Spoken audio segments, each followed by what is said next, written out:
Welcome to the new Chess 24 playing experience. Play in light mode or dark mode. Choose from a range of time controls or create a custom game. And get paired with players from around the world, fast. Enjoy a polished playing experience while making moves on a fresh, responsive board to claim your victories. Train and improve with over 80,000 puzzles. And that's not all. Download now and discover what more you can enjoy in our brand new app.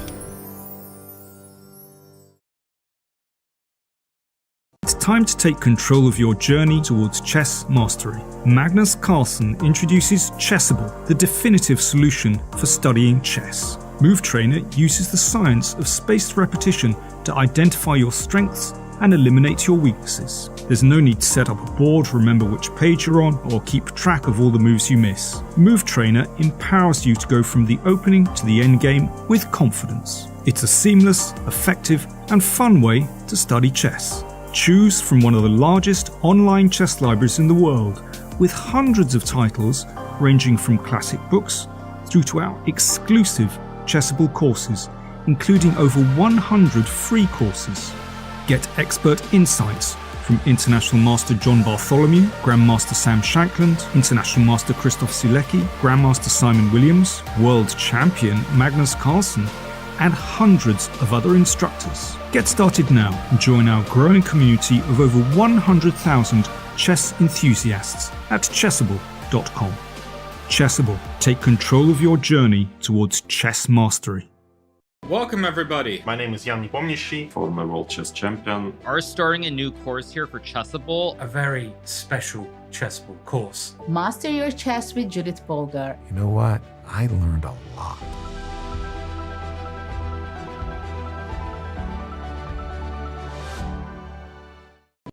I'm ahead of the game.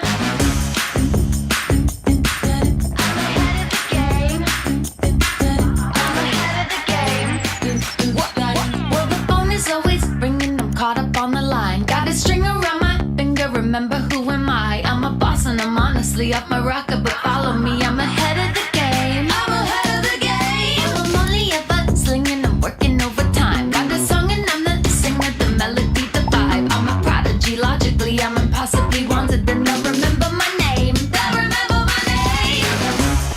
Ooh, well,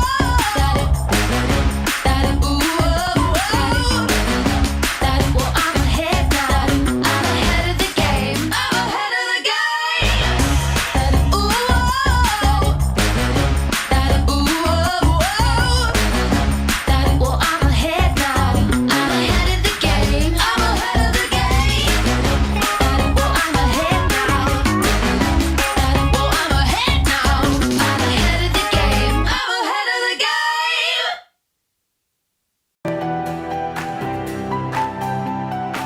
Okay, so let's send a challenge. Here is challenging. Nice graphics, easy to see. What are you thinking about? You're looking how it can be the most painful? Exactly. Okay, fine. That I give him up a phone. He wants to be even rude. As a kid, I spent hours every day reading about chess. About openings, chess history, and games played between world champions, grandmasters, all of them. My apps make learning much easier. Everything I know you can find in my apps. Magnus Trainer, Tactics Frenzy, and Play Magnus. You can learn the basic rules of chess, train with our 400 lessons, and even play against my digital self. Download and try my apps for free.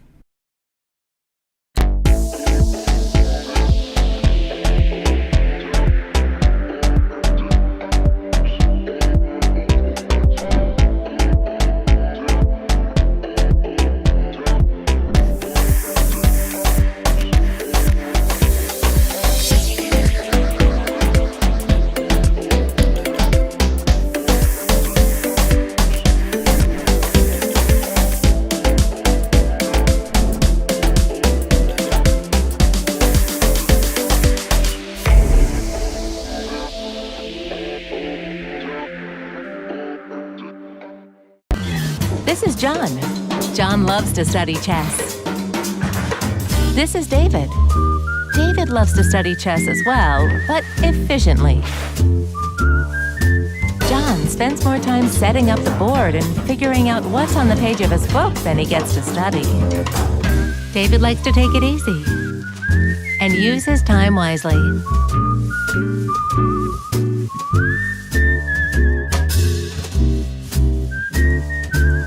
David has finished his exercise for today. John should try the same.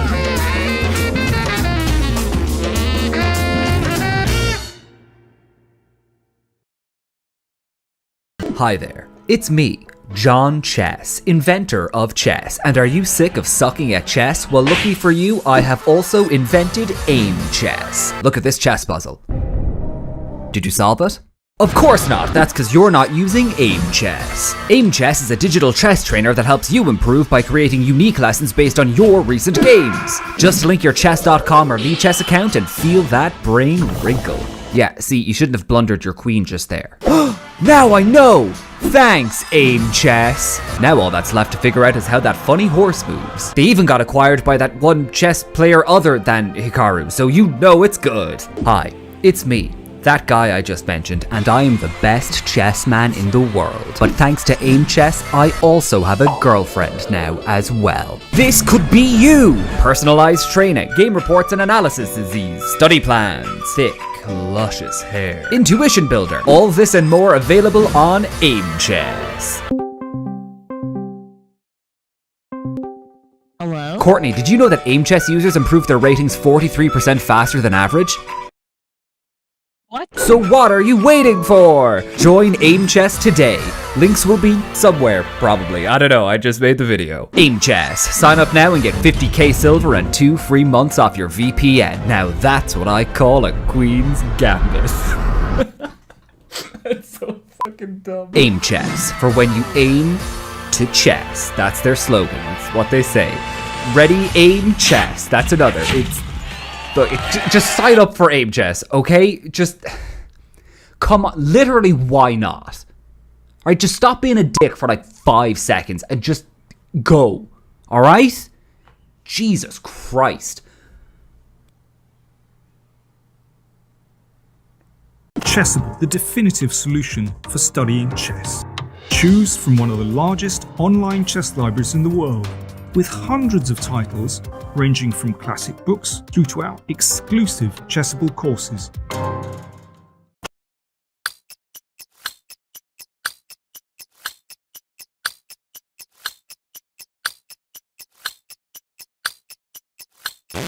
You are witnessing greatness. This is Grandmaster Wesley So at his best.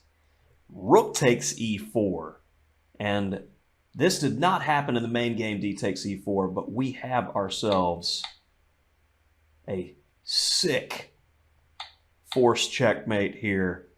Knight takes e4. Who needs rooks? Who needs queens? You can even have my knight too, because all I care about is headhunting, and that is checkmate.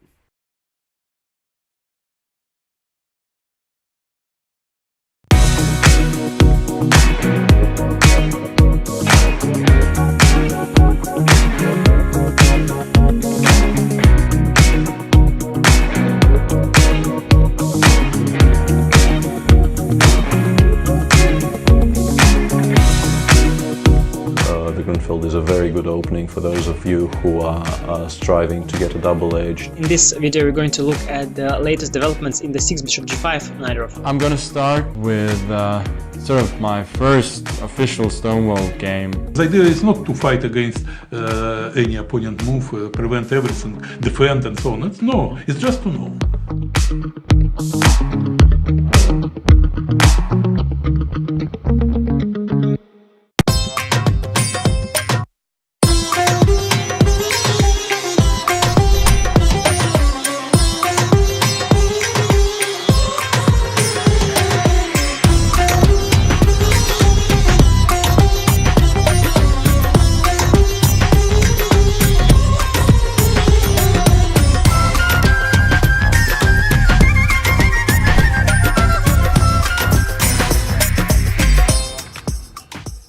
Hello and welcome to the penultimate round of the 44th Chennai Chess Olympiad. I'm Peter Svidler, and with me is Peter Leko. We're still covering this very, very exciting tournament and still completely unsure what's going on, to be honest. It's a tremendously close finish. The result that some people were confidently predicting at the beginning seemingly is not materializing, which is honestly very, very good for us as spectators. What do you think? Yeah, hello Peter, hello everyone. Absolutely agreed. I mean, we were just speculating. I also woke up with this, feeling that I have to check out all the tiebreak criteria, all the standings and everything to get a feeling where we stand. And actually, I understood that we stand nowhere. I mean, just anything is possible. Completely anything is possible.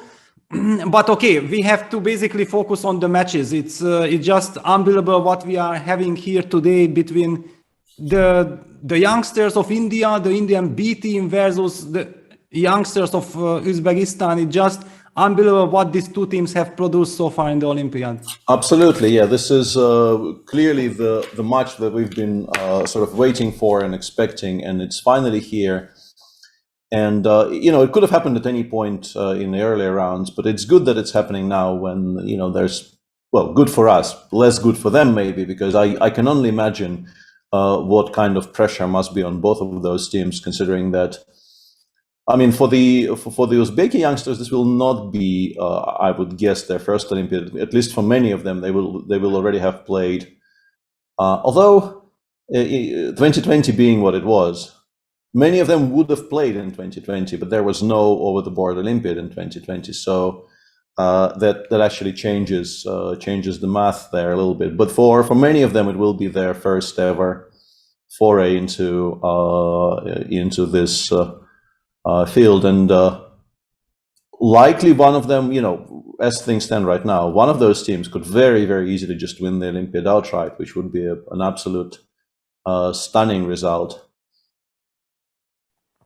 Basically, I mean, if the Uzbek kids win, yeah, then it's very, very, of course, it's still possible to catch them, but they will make a giant step forward. On the absolutely, other hand, absolutely. Yeah, on the other hand, if the Indian teenage team wins, then it opens up also the way for many, many other teams who are now 1 point behind in a direct clash.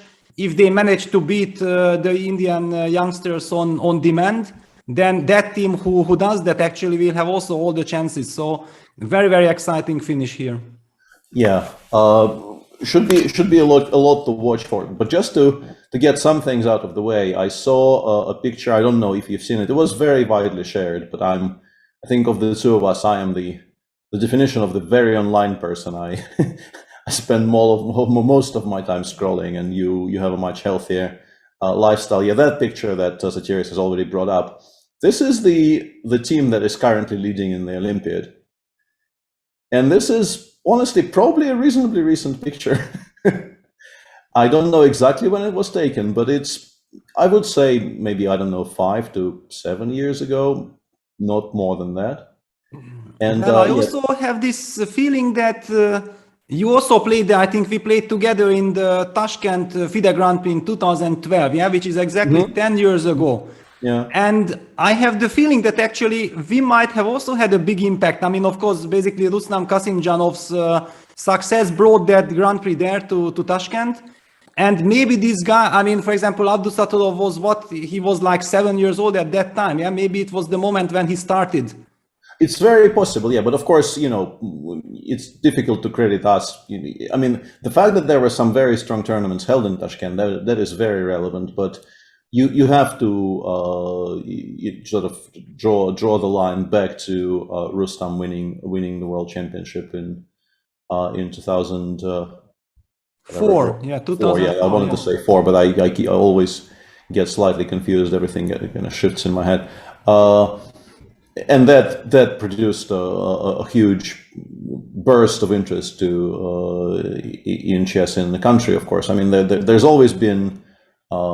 I think there's a very strong tradition of chess in the region in general, and what we're witnessing right now is absolutely sensational. But for the oldsters out there, they will still remember the 1992 Olympiad in Manila, where at the time maybe even the Soviet Union still team. No, well, obviously not. Sorry, what am I talking about? Yeah, the Russian team won very, very easily, but the second place was taken by the previous generation of Uzbek players with. I remember Loginov, Zagreb, and the two players who also came to Hungary and spent a lot of time in Hungary. I know them very well from those years. Alexander Graf, who played in Germany for many, many years afterwards. Yeah, that was a very, very strong team. But just to say that chess didn't explode in the country overnight because of Rustam's success, but it clearly produced a huge boost for the interest in our game in Uzbekistan. And then of course we have the Indian kids who they looked, with absolutely no disrespect meant for India one, they looked like the more exciting team, because for me, before the Olympiad started, they were the team I wanted to watch the most, because I thought they could do really, really good things, and it's all absolutely proving to be true, with Gukesh on a very modest 8.5 out of 9 on the first board, and the rest of the team also not doing so poorly. And also I wanted to say there was a bit of a statistic published yesterday. We did not really have time to discuss it. I mean, there's not much to discuss, but on the website 2700.com, you can click on the juniors tab and check the live ratings of the top juniors. And obviously Gukesh is the overriding big story of juniors in this tournament. But I think every single player on that list that is participating in the Olympiad is gaining elo. There's not a single person on that list that is not doing well right now in Chennai. Not all of them are doing as well as Gukesh, obviously, who is gaining like 30 points by this point. But the entire list is green.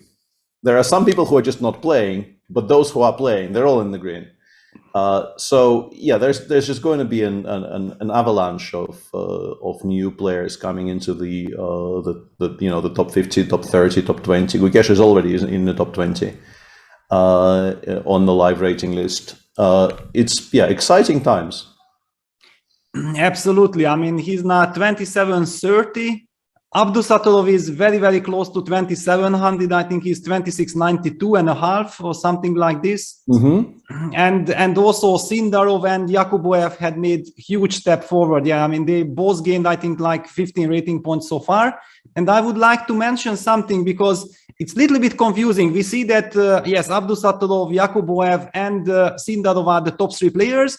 And then on board 4, we have Vahidov and we have Vohidov. I mean, what is really going on? I checked out their result. Both play brilliantly so far. I mean, they both outperform everything. And I feel like, there is some incredible hand by their captain, Ivan Sokolov, to feel the right moment, when to change. And he's managing the team fantastically.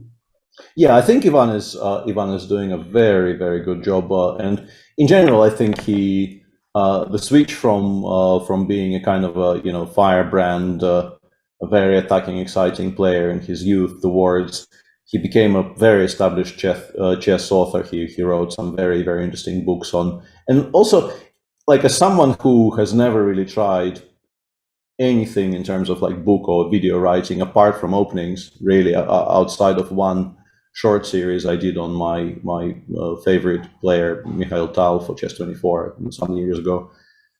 Ivan, I mean, he's done some opening work, but his books are actually on the topics which it is very difficult to write books about. He writes books on structures. He writes books on positional play, something that I would find extremely challenging. And I think the reaction to his writing is sort of overwhelmingly positive. I've only heard good reviews from not just the chess lovers in general, but also from his peers and colleagues. I think his writing is very, very well respected, and he is now a very, very prolific coach, and clearly is doing good things in this aspect of chess.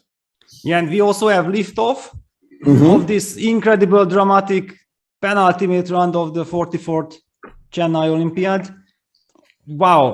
I mean, we haven't even had a chance to talk about the second match. We will, definitely will, but we should keep an eye on the first moves of this game.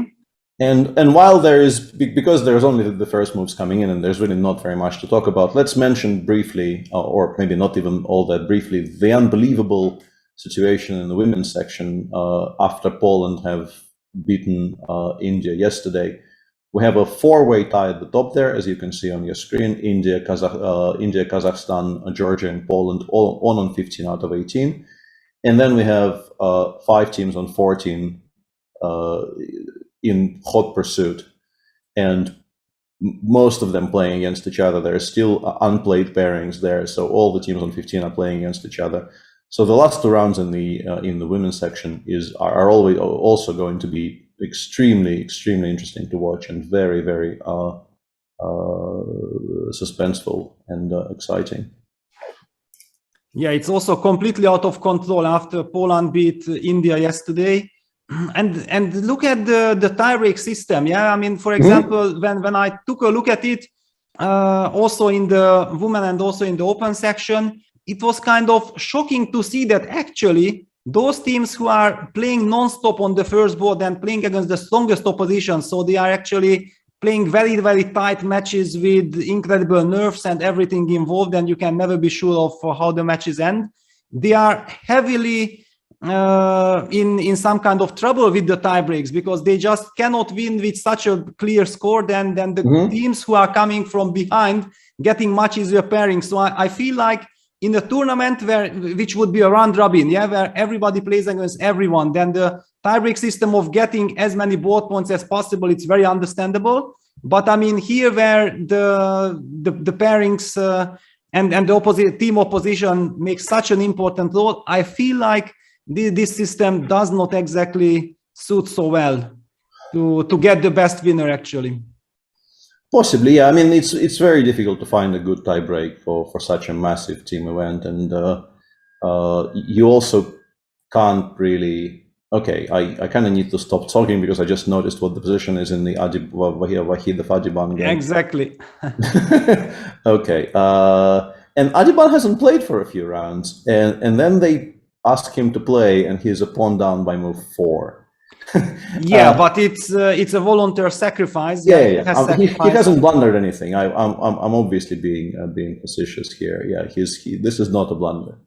He just sticks to his guns. Yeah, I mean, he loves to play provocatively. He loves to play the most uncompromising.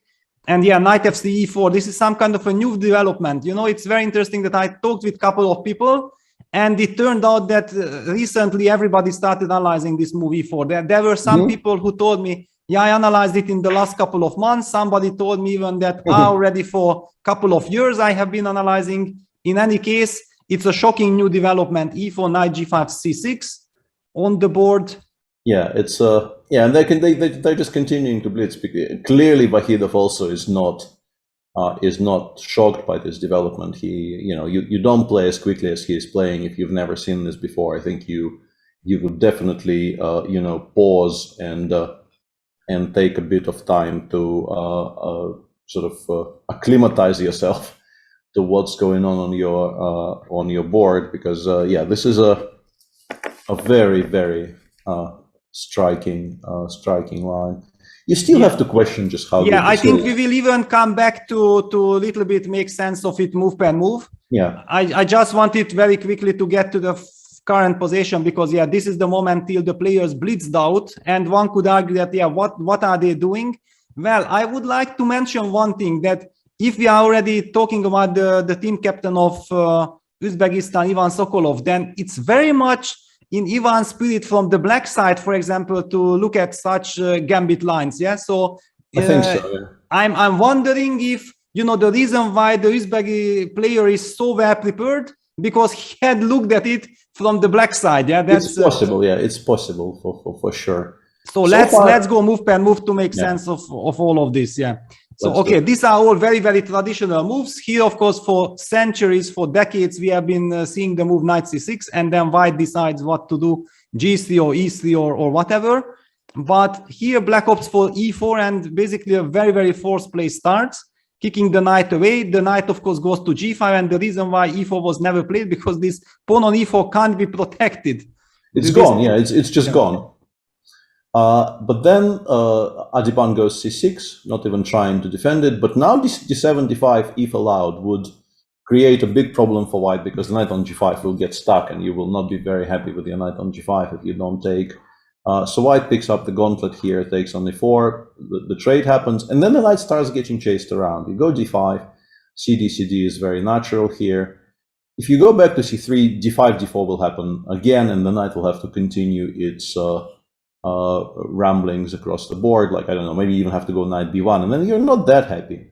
I think in 2022 people have realized that even if white has no weaknesses, this amount of spatial advantage and development advantage easily compensates for a single pawn, despite the fact that white obviously hasn't really done very much wrong and has no weaknesses to play against. So he goes knight g3, it instantly is met by h7, h5, once again continuing to challenge that that knight. If you play h4, I assume bishop d6 is kind of awkward, and then bishop takes g3 will kind of, you will not enjoy that thought very, very much with white. So squares for the knight have to be generated. White goes e3, h4, knight e2. Black goes knight c6, g4. And this is the first moment in the game where I was kind of surprised by what I saw, because up until that point, I agree, like, it's very striking for me still that this is what we're doing now with our lives with black. But I could understand everything. And queen f6 kind of surprised me, but I can now see why he is playing this, because of his next move. But why not knight f4? I mean, if you know and you don't, like, once again, maybe I'm putting you in a strange situation here, but why are we going knight c3 and not knight f4? Well, I think that after knight f4, some bishop d6, knight takes d5, queen moves somewhere, and then you get some bishop e6 long castle or something like this. But honestly, because of what we're seeing on our screen, I can actually answer this question myself, probably. Because knight c3, I thought, why are we allowing bishop e6, for instance? But nobody's playing bishop e6. Nobody's spending a single tempo protecting any material in this game. He just goes queen g6, and you have to assume knight takes d5 will be met by bishop d6 here, because you can't really allow knight c7 check. Which means that knight f4 would have just been met by bishop d6 and queen g6, and we would have gotten this position. But after queen g6, and yeah, they're continuing to blitz. This is move 15. They're both above their starting time. f3 played instantly, bishop d6. King f2, I mean, bishop takes h2 was actually a threat. If we could stop there for a second. Having played f3, bishop takes h2 followed by queen g3 check is now a problem. Jahangir, actually, I don't know why I said that. He goes king f2, understandably. Black instantly goes bishop g3 check, and he goes king g1. Of course, we're not taking on g3, that loses on the spot. And finally, Adiban seems to be pausing, which is a kind of a strange position to... he just goes back to d6. Okay, so for some reason, it is understood to be unhelpful to him. Maybe we want to play h4, h3, right? Well, also just to pack white's pieces, because and white goes king f2. Maybe okay, so this is a repetition. Yeah, this is a draw then. Okay. Potentially, we don't know if it actually gets repeated, but people in chat saying this is staggering to play in such a crucial game, but clearly both of them know this is playable, and if king g1, king f2 actually gets repeated, then it's not such a huge shock, but we'll see. First of all, now white is threatening to get bishop d3 in. If white gets bishop d3 in, then of course black will not have enough compensation. So basically, he's kind of forced to give bishop g3 check. One could argue that the big question will be finally, we are seeing this. Will white repeat or will white continue? Because white has options. Yeah, now white has options, but so far, if he goes king f2, the game just ends in a draw, because I'm pretty sure Adiban just quite happily says it's a very important match. I've taken a blackboard off the match in 15 minutes. I've done my job today. I don't need to do anything else. Like it's obviously a success for the Indians here if they resolve the problem of what to do with black on board 4 by the time people have woken up, basically. Yeah, we'll see if something else happens here. It's very possible that White continues playing. It's still very difficult for me to assess what's going on, but I could very easily see the players repeating a couple of times just to gain time on the clock, just to get closer to move 40, and then they continue. Another topic that we have to touch on, and I only at first thought it applies to the men's tournament, but actually it's a double header today. We did get the pairing we briefly touched upon yesterday in both tournaments today, both in the Open and in the women's section. Armenia is playing against Azerbaijan, which is a very, very heavily sort of emotionally charged pairing, and always, matters a great deal to the players of both countries. Yeah, and puts incredible pressure on them also. Yeah, it's very, very tough. Very, very tough for both sides. And the winner of this match will have a chance to play for gold, and the loser will be basically out of even fighting for any medals. So lot at stake here. So hang on, we have Mamedov against Sargsyan on board 1. This is a very traditional Queen's Gambit. Yeah, so Gabriel plays the Queen's Gambit against Mamedov. No Ragozin. I mean, just to be as solid as possible, the good old knight b7 line. Shakria goes for the strategical fight with c5, c6, b4, and a typical twist, by Shak. Mm-hmm.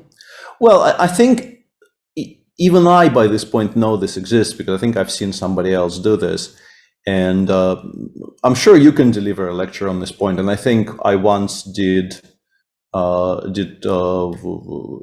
day of coverage with Gusti, and Gusti delivered a very eloquent lecture on why you're playing h4 here. But I think the major point is, if we go back to the position after b4, b6, we are basically expecting black to play a5 and then play bishop a6, at least at some point. Maybe not immediately, but in many cases actually immediately, as we're seeing in the game. And White, at a certain point, realized that natural developing moves in this position, such as bishop e2 or bishop d3, in a way are a waste of a tempo, because you are probably going to be taking on a6 later. And they started looking for things to do. And I think at first people started playing h3, because in general, in these types of systems, it's very valuable to have squares for your bishop on f4 to escape being traded with knight h5. And then obviously, this being, the post-Alpha Zero world, people thought, if we're playing h3, maybe we should be playing h4. Why are we being so timid and so modest? And I think h4 became a very solid topic of discussion. Yeah, in any case, very, very complex position. The big question, of course, whenever something like h4 happens, who will be better prepared? Yeah, because it's kind of clear that it's mainly also you hope to surprise your opponent with a move like h4, especially knowing that Sargsyan has switched to Ragozin lately, so he haven't really been playing the Queen's Gambit in the last one year, I guess. So it could be interesting to try to surprise him with a offbeat idea. Mm-hmm. So what do we have on second board? It's Melkomyan versus Gusainov. Wow, I mean this King's Indian does not look like a real King's Indian. Yeah, it more looks like a Grimfeld or something. Yeah, it does. It does definitely look a little bit like something of my Grimfeld positions. And interestingly, here, I mean, the Azerbaijani players have been playing this line for years and years. But I think, in my mind at least, they're associated with the idea of playing for knight c6, knight h5 here. I played that particular thing myself in the mid 90s, late 90s. And there is a lot of practice specifically by Azerbaijani players there. No, e4, knight d4, specifically, yeah, the line that they're playing. But after rook e8, f3, I think Gadir himself played a ton of knight c6, bishop e3, knight h5. This one, yes. Yeah. And then they get a slightly worse position somehow, and they defend it very comfortably. I've seen this time and time again from Azerbaijani players. Specifically like this, if we want to continue, like you play queen d2 here, black goes knight f4 anyway, you go rook fd1, black takes on d4, takes on d4, takes on e2, and then goes b6, bishop b7. And it looks kind of ugly, but they have been proving, I think, very, very successfully that you go b6, bishop b7, the moment the knight appears on d5, we just snap it off. And that position, despite looking very, very unpleasant, is just holdable if you know what you're doing. This, in my mind, is what I would associate sort of the Azerbaijani school of the King's Indian with. But today he's doing something else. He's going f3, c6. This is a very concrete line, of course, king h1, d5. Both of them seem to be sort of very well prepared for this because they blitzed out this entire sequence. Only now, I think, Hrant is about to begin thinking. Bishop b5 also played very quickly, h6, and then we get this long forcing variation, which we will kind of not really comment on, I think, because clearly both of them know what they're doing. Yeah, queen d4, trade, dc, rook f8, a kind of an interesting move, but also obviously a product of knowing what to play here. Rook fd1, bishop b5, rook e1, bishop f6. Looks very scary for black, but if the black player has 133 on the clock here on move 19, it stops looking so scary. It starts looking kind of, okay, I guess it's manageable because you would never enter this if you thought this was losing. Exactly. I mean, you are pawn done and you are not yet really developed. The big question is, for example, from the white side, and we also see the engine saying like, white is slightly better, but do you continue analyzing this from the white side, or you just think like, okay, come on, if somebody plays like this from the black side, I just gonna play it?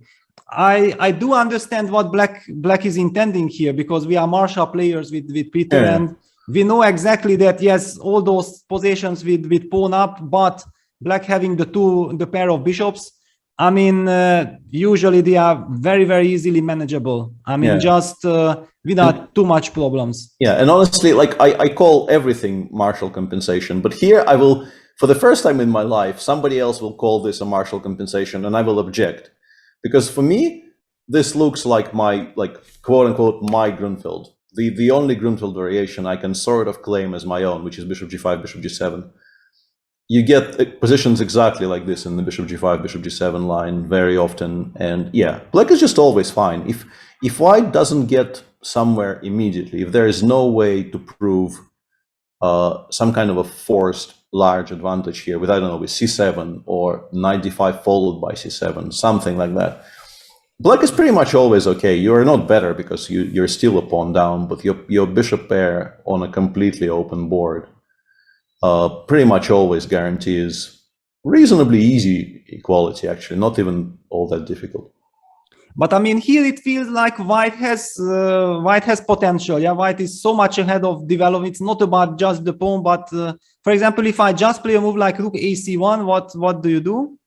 I would just take and play rook b8, honestly. I don't know if I have to be more... Yeah, and if I just play very primitively, that's what I wanted to highlight, yeah.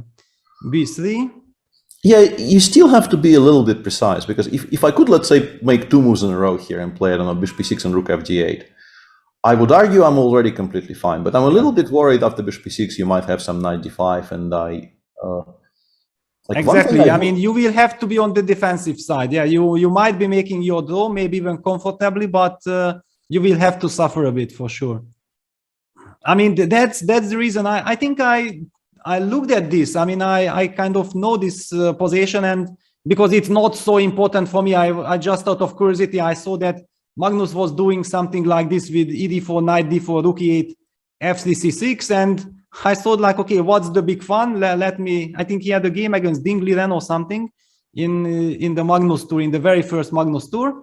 And then when you see that this kind of positions might lead into position with pawn done, and okay, black might make a draw, and then you put in your head like, okay, hang on, against Magnus I can eventually get this position, then let me go for it, right? I mean, white is not risking anything. Yeah, and the question you asked, I think, is extremely pertinent here. Sort of when do you stop? When do you stop with white? Like, how unhappy can you be here if you realize you're just getting this? And like, what's the big incentive here to continue clicking until move 30 if you know that you run precisely zero risk, and black still needs to be quite careful. Yeah, exactly. But I also see that the Mamedov game is full of all those excitement that we usually witness with the pawn on h3. We are definitely no experts, and the position. Funnily enough, I don't think I played h4. I mean, I think maybe I played h3, but up until knight b5 and day 4, all of that on the queen side, I had in my game against Veselin Topalov in Thessaloniki Grand Prix in 2013. I knew nothing, and I think Veselin also kind of knew nothing. It was very fun to play because neither of us really understood what was going on, and we were having a lot of strange fun just figuring this stuff out over the board in a position where, like, you really are supposed to have some hard knowledge, ended in a draw somehow. Well, I think there was also this very important game and very famous game between Vishy Anand and Magnus Carlsen in Sochi 2014. Yeah, it was exactly the line where Vishy beat Magnus, because this is a line where you can't, be just thinking that I will rely on my playing strengths and whatever. I mean, whether you know everything till the end, or you just gonna get punished, basically, if your opponent is prepared. If it's the case, like Peter said in his game against Topalov, that none of them knew exactly all the details, then anything can happen. But Vishy was very well prepared, and Magnus didn't know exactly, and that's it.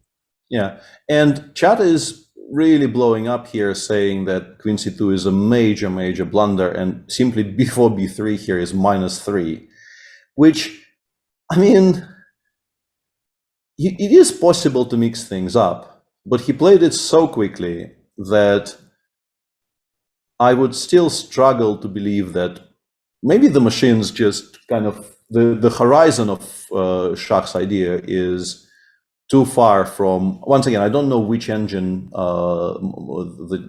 the chat is quoting, but if it's the sort of the onboard Chess24 engine, that engine is not very deep. And perhaps the idea is just goes further, and at some point the evaluation changes. But yeah, people are saying queen c2 is wrong and rook c1 was much stronger. And I think, yeah, this is sort of the point. The idea here, white has this wonderful pawn on c7, which currently cannot be challenged, but the knight on b5 can be challenged. And this is why black played a5, a4. Black badly needs to have access to rook a6, a5. And the way to deal with it for white is to generate at least an idea of playing knight d6 or bishop d6. And this is why you put something on the c file, to have that threat. And after rook c1, I guess black, like if you put rook c1 on the board and black plays b3, you probably after bishop d6, you kind of, well, I mean, maybe you don't resign because you still have rook b5, but you're at least losing this exchange on f8, because otherwise you lose even more material. But queen c2 gives black a tempo to play b3 and then play something else next move. So, yeah, I mean, it's very hard for me to, say that I absolutely mistrust the engine evaluation here. If the engine really hates queen c2, it probably tells us something. Well, but knowing Shakira and knowing how important this game is, it's just unimaginable that he does not have a very clear vision and clear idea behind it. Yeah, it's 132. 132 really, in an absolutely unbelievably important match. Not only is this round 10 of the Olympiad, and both teams are actually in with a decent shout, like Armenia is 1 point off the lead and Azerbaijan is 2 points off the lead. If they win, they might be tied for second.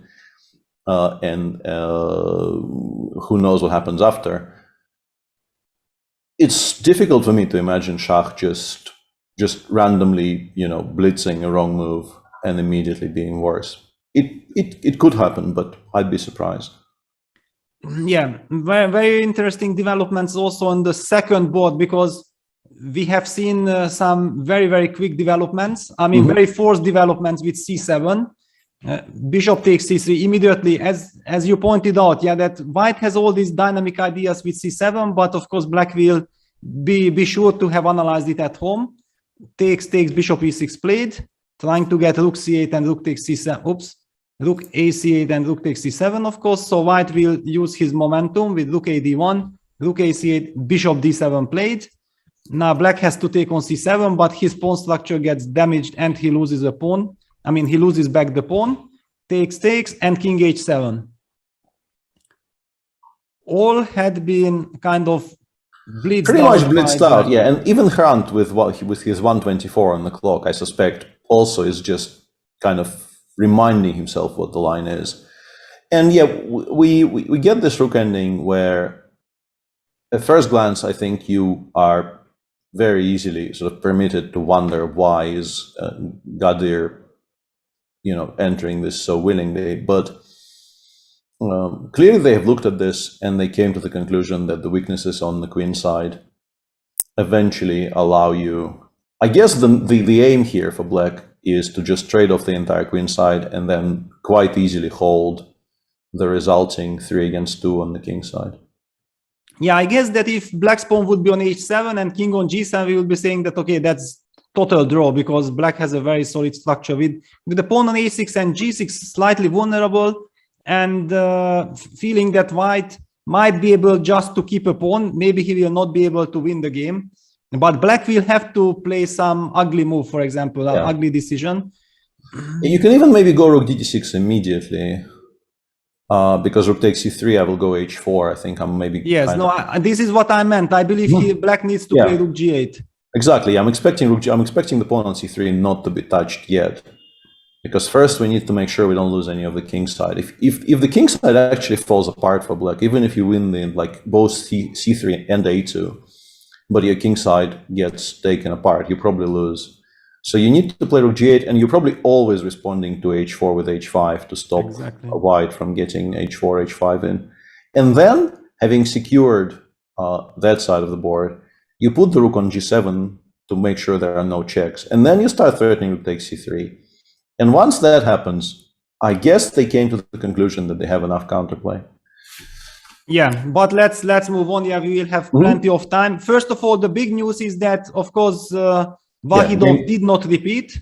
Yeah, game continues, yeah. Yeah, the game continues. So king g1, bishop d6, king f2, bishop d6, knight b5 was played, kicking the bishop away from d6. I think also main idea is also trying to make sure that black will find it hard to castle long, maybe, because bishop is forced back to b8. Now black has all kinds of pieces on the back rank. White goes bishop d3, and it's the first time that Adiban is now spending his time. All right. Also, one game I very much wanted to show, because yesterday we have seen this very special King's Indian employed by Yakuboev against Melkumyan with h6. And then after rook e1, knight bd7, bishop f1, knight h7, and here was the moment we started wondering with Peter that what we should be doing from the white side, and we weren't sure because knight g5 is coming. And Prag and his team decided that, you know what, maybe Sindarov might repeat this line because it worked so well yesterday for the Uzbek player, and they came up with a prepared novelty. I don't know novelty, but compared to yesterday's game, definitely a new idea with queen c2. And look at this, Sindarov is the one who is now burning time. Yeah, it's interesting that he doesn't play knight h7 here, where it looks even more logical, honestly, compared to bishop f1, because it actually attacks the pawn on d4. But maybe we get a bit of a hint from Prague with his reaction to rook e8, because it looks like his approach for today is not even to push d5 at all. He just does d5, d5, bishop e3 here. And I remember when I started looking at the King's Indian from the black side all those years ago, my first reaction, whenever I would see a position like this, I would think, okay, how am I ever worse? symmetrical structure in the center. The knight on f3 is kind of stupid. I have this d4 square to, in the future, aim my pieces towards, whereas my d5 square, I will play c6 and it will be covered very comfortably. And then I realized spatial advantage is just so important in all of these types of positions that it just, in most cases, outweighs those concerns. Yeah, white goes c5 before, the knight from f3. Once you play c4, c5, the knight from f3 starts getting aimed towards that d6 square. Yeah, knight d2, knight c, yeah, c6 played. And now if you imagine white just getting like a few moves in a row and you can play c5, knight d2, knight c4, you're almost winning. Obviously, you can't play c5 yet because knight g4 will happen, but you can see what you're aiming for, at least in these types of positions. It still really doesn't look all that bad for black to me, but we'll see. In any case, it was interesting to see that, this is how it works. That yesterday it caught white player by surprise just next day, only, I don't know, not even 24 hours had passed. And already white knows how to deal with this. People paid attention. Clearly, people paid attention. And okay, let's take a look at Gukesh versus Abdusattorov, because we immediately jump to Adiban. Adiban and Vahilov steal the show of this match with their incredible pawn sacrifice opening and blitzing things out. But okay, this is our game of today. And we see the Ragozin, queen a4 check. Yeah, Gukesh sticks to his favorite line with queen a4 check, e3 castles, bishop d2. He still sticks also to bishop d2, and Abdusattorov is the first one to deviate with the move a5. This is quite a rare move, this a5. Yeah, I don't think I've seen this before. a3 played, and look at this. This is actually Abdusattorov's specialty, that he has his pet lines, I mean some very, very rare lines, which he goes very deep and blitzes them out and tries to confuse his opponents. This I have noticed. a3, bishop takes c3, bishop takes c3, knight e7, queen c2, b6. Yeah, we are getting some kind of a tradition, I mean, from different move orders. This type of position already I feel that I know them a little bit at least. I mean, it comes from a move order that if white plays queen c2 instead of bishop d2, it's one of the main moves. Then black has this knight e7 line where black plays knight e7, and then white often plays bishop d2. Then something like b6, a3 takes, and here we see that if black plays the move a5, we are actually into this very exact position. I think I have seen some games like this before, but from this move order, it definitely was surprise. b6, b3. White makes sure that after d takes c4, he will be able to capture with b takes c4. And this is a very big difference now with pawn on a5, because actually if the pawn would be on a7, black would take dc, bc, and goes for c5. It would be a very harmonious setup with the pawn on a7. With the pawn on a5, with the back, okay, let me just make these moves to show this. Now with the pawn on pawn on a5, the pawn on b6 will be very vulnerable and very, very unpleasant. So clearly black will have completely different strategy here. Yeah, he's trying to make use of his bishop being able to get to a6 and putting pressure on the c4 pawn with a timely a5, a4. That's why Gukesh actually spends another pawn move but stops this idea. Yeah, I think if he is playing c5 at all, he is playing it without taking on c4. Yeah, something like rook c8, c5, just playing in this fashion, and trying to equalize that way. Because as you said, yeah, the typical hanging pawn structures will be a lot better than usual for white here, because yeah, black compromised the pawn on b6 a bit too much, a bit too early. Yeah, okay, so I feel like Abdusattorov has won the opening duel here and has no problems whatsoever. I mean, I do believe that he should be in time to get this c5 in nicely. White is locking behind it. Of course, if white could not just play bishop e2 and castle, and then black haven't solved his problems, then with the two bishops, we can argue that white is slightly better. But having these two extra tempis for black to do something with the position, I feel that black should be fine. Probably, yeah. Very. Compared to some other games we're seeing today, this is a very, very slow moving game. This is move 6. Siren is on an hour and 10 minutes in a very, very well-known theoretical position, by the way. I'm wondering, because already e4, c6, they started thinking. So Yeah. I wonder if Yakuboyev is not really a 1e4 player, and maybe Sarin is not really a Karo player, and there is some kind of double bluffing going on, but I don't really know their repertoire well enough to judge. But you don't really see these youngsters spend so much time in the opening very often. It's quite unusual. Yeah, also if already this knight f6 from this move order, white actually always plays the move queen e2. Yeah, because it's kind of a common knowledge that if you take knight f6, ef6, then usually one argues that the knight is already slightly misplaced on Slightly f3. misplaced, yeah. Although, as we're seeing in the game, you do have this additional option of bishop c4, bishop d6, and you can play queen e2 check here. And these endgames, you know, still provide you, assuming it's an endgame, black sometimes declines the endgame, but assuming black plays queen e7, which I think is quite likely, you get a little bit of something.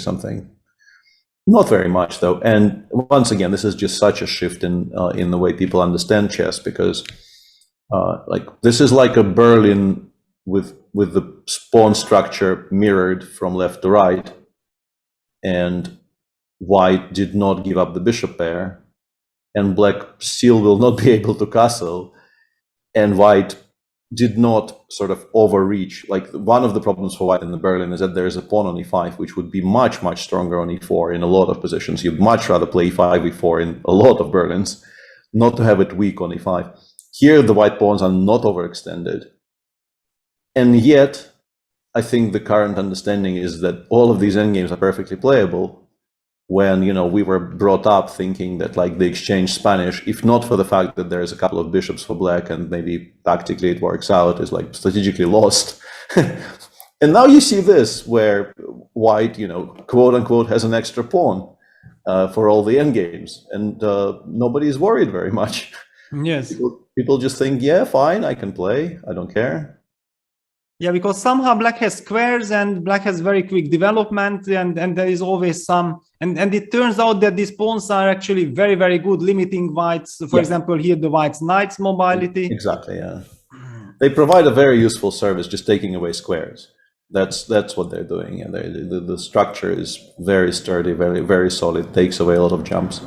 Wow, I mean, hang on, breaking news, because we have now covered all the games on the very first match, but Gabriel has played the move b3 and Shakria is now thinking for 10 minutes. What the hell is going on? I think, as usual, you know, we would very much like for this to be this really groundbreaking game in which Shah just refutes the engine evaluation. But it looks like, and this will be completely tragic for him if it's true, but it does look more and more like he actually forgot what he was supposed to play here. And I've had some I've had people privately reach out to me, shout out to our dear friend Lawrence Trent, confirming that even at reasonably deep, big depth, not your onboard engine depth, this is quite bad for white, because you're just not in time to establish threats that you need to establish. I think the biggest issue here is that you play queen c6 and you get hit by queen a8. And the problem is, if you, let's say, take on a8 and you go bishop d6, or what Peter is doing, rook c1, queen c6, we take, we go rook c8, suddenly the rook on f8 is gone, and bishop d6 can and will be met by king f8. And this is a very, very big difference. And also, I think rook c1 just loses to b2, which is an additional problem. Wow. I think rook c1 is just completely unplayable because you resign to b3, b2, unfortunately. Wow, yes, this is crazy. It does seem like it's extremely possible by this point, because he's thinking. If he was continuing to blitz, I would maybe be still saying that, you know, maybe today we see how somebody analyzes until move 40 and the evaluation eventually becomes normal again. But if you go queen c2 in 10 seconds and then your opponent plays the most obvious move in the position and you start thinking, this generally is kind of bad news. Yeah, also I would like to highlight that Gabriel spent quite a lot of time before playing b3, I think, for the fact that he wanted to understand what is he missing, because otherwise the move before b3 could have been blitzed out. It's such a typical move, but he did spend a lot of time, almost 9 minutes, and I feel like in a classical game, this is the right approach because there is no reason to hurry at all. I mean, you understand if your opponent really mixed up and b3 will be a good move, then just no matter you spend 10 minutes or not, making sure that it's correct, that's the most important. Wow, I mean, okay, this is definitely shocking development if it's true, because Mamedyarov is such an important vital player for Azerbaijan. I mean, okay, he's the one, he's the leader.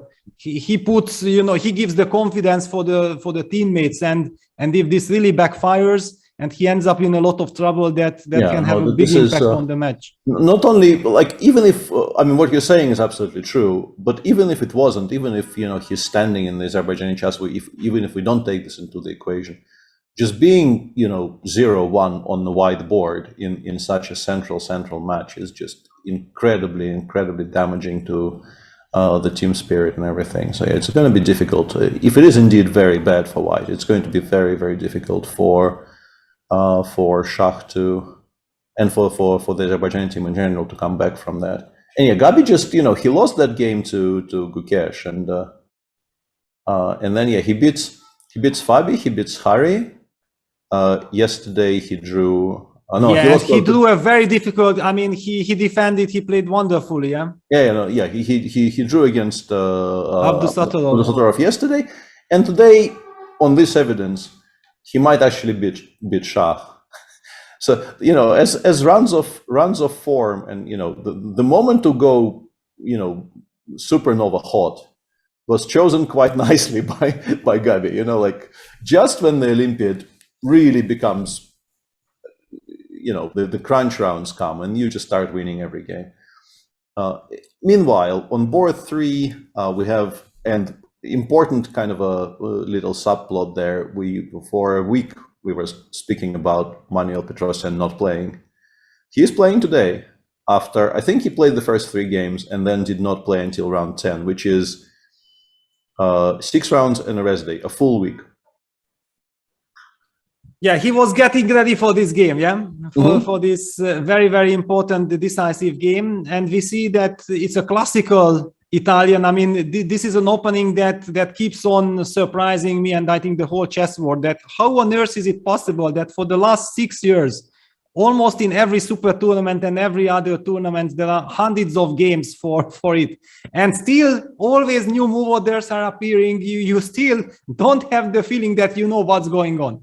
I mean, what is your take on it, Peter? Yeah, I've given up. There are some specific small portions of the Gioco piano where I have some idea, and I was at some point forced to look at it quite seriously due to my work as Kirill's second for the candidates in 2020-2021. Yeah, that was a long tournament. But I still, pretty much just sort of play by feel, and it's not a good, like these days playing this position on the field is not going to get you very far.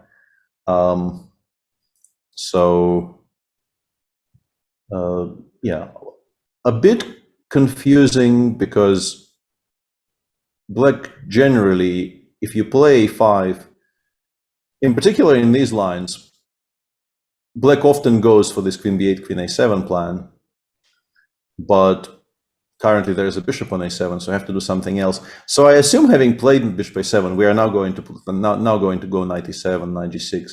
But if you have to switch to knight e7, knight g6, I think by today's standards, white is very happy with that.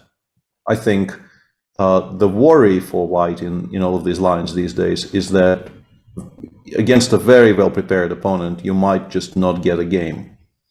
You might run into such detailed, precise homework that you just don't actually get a game at all.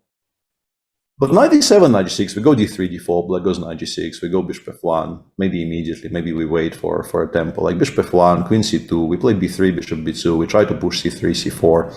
It's quite difficult to equalize these positions by force. Not impossible, but quite difficult. And Magnus also very much likes the idea in many of these positions of just taking on e5, putting knight on c4 and playing, although probably not against the pawn on a5, right? That's yes, because here now black's pawn is on a5, Yeah, probably not against the pawn on a5.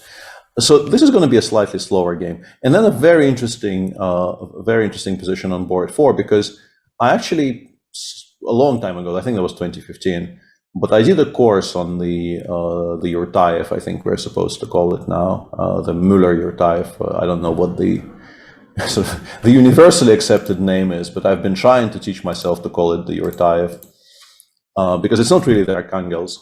The bishop is not on b7. And this is one of the critical lines, I believe, what Robert is doing.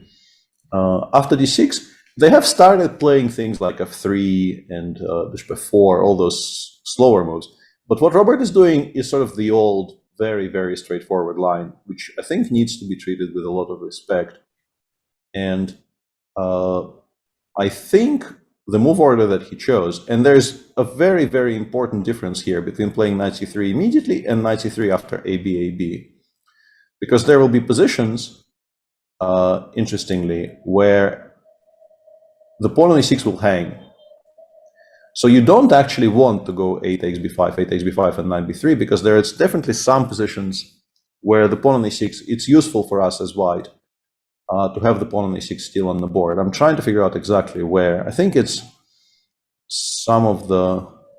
Yeah, actually, I feel like I invented this line for 2010 Vaikanzi. I spent like 1 or 2 weeks before the tournament going through all the lines, and then I noticed that there is this plot of not including a b5, and then to play knight e5, knight e5, d4, and I had a chance to play it in the very first game of one of the first games in the tournament against Alexei Shilov. Exactly. And I got exactly my preparation on the board. And the reason why after, you know, because I remember that the computer was saying that the position is +1. Yeah. And I got completely confused because there was a very, very natural way how I wanted to play, which would lead to an opposite colored pawn up position, which I felt like it's very good chance of winning, but it's like 50-50 draw or win. And I told myself that no, I'm 1 hour up on the clock. I got my idea on the board. Let me find the computer move. And afterwards, I went on to lose that game because Alexei actually very nicely countered my idea. And I go back home, and computer says that the line that I wanted to play is the +1. I mean, I was going crazy, you know, burning. Using a great idea. It worked. Alexei falls into it, and then I'm losing it by not playing the line that I actually wanted during the whole game. I mean, I was thinking there for 40 minutes that what is my other alternative, but this line cannot be the +1. You know, it was it was when I was going crazy with all this engine business. And as you were talking, I briefly looked up what my file says for my my videos for Chess24, and actually remember correctly what I suggest. After AB5, so the difference is if you do the same with AB5, let me just, then you can play knight b4 and bishop e6. But with the a pawns for some, this is the difference actually, we can show the viewers. I finally figured it out. So here you can play this, and if you do it with the pawns on a6 and a4, if you go knight b4, queen d2, and bishop e6, then white will have takes, and knight takes b5. Exactly. And this tactic doesn't exist, obviously, if both pawns are gone. But with the pawns on a6 and a4, I'm pretty sure, and I was sure even before I checked the file, which is unusual for me. My recommendation after knight c3 is not what Nijat is doing. My recommendation is using the fact that the pawns are still on the board, going knight a5 here, pushing the bishop back, and actually just going knight c6. Yeah, exactly. But you know, this is the point that, in fact, this is then not what I did against Alexei, because it was what Csaba Balogh did against Gustav, against Jan. Because I think Csaba Balogh beat Gusti with the idea that we analyzed with Csaba, that after knight b4, queen d2, Jan fell into this knight takes b5 business. I do recall like Csaba has beaten Jan with this idea. It's not entirely lost for black, but you obviously aren't enjoying yourself very much here. Yeah, it's definitely you cannot win the pawn back comfortably. But what Nijat does is it's also kind of straightforward. Knight before queen d2, queen e7, and here, exactly. Robert remembers what his file says as well, and here, very typical idea for this line in general. White just gives up the e pawn to bring the bishop c1 into play. Black is pretty much always absolutely obliged to take twice. You don't really have much of a choice. Everything else looks even worse.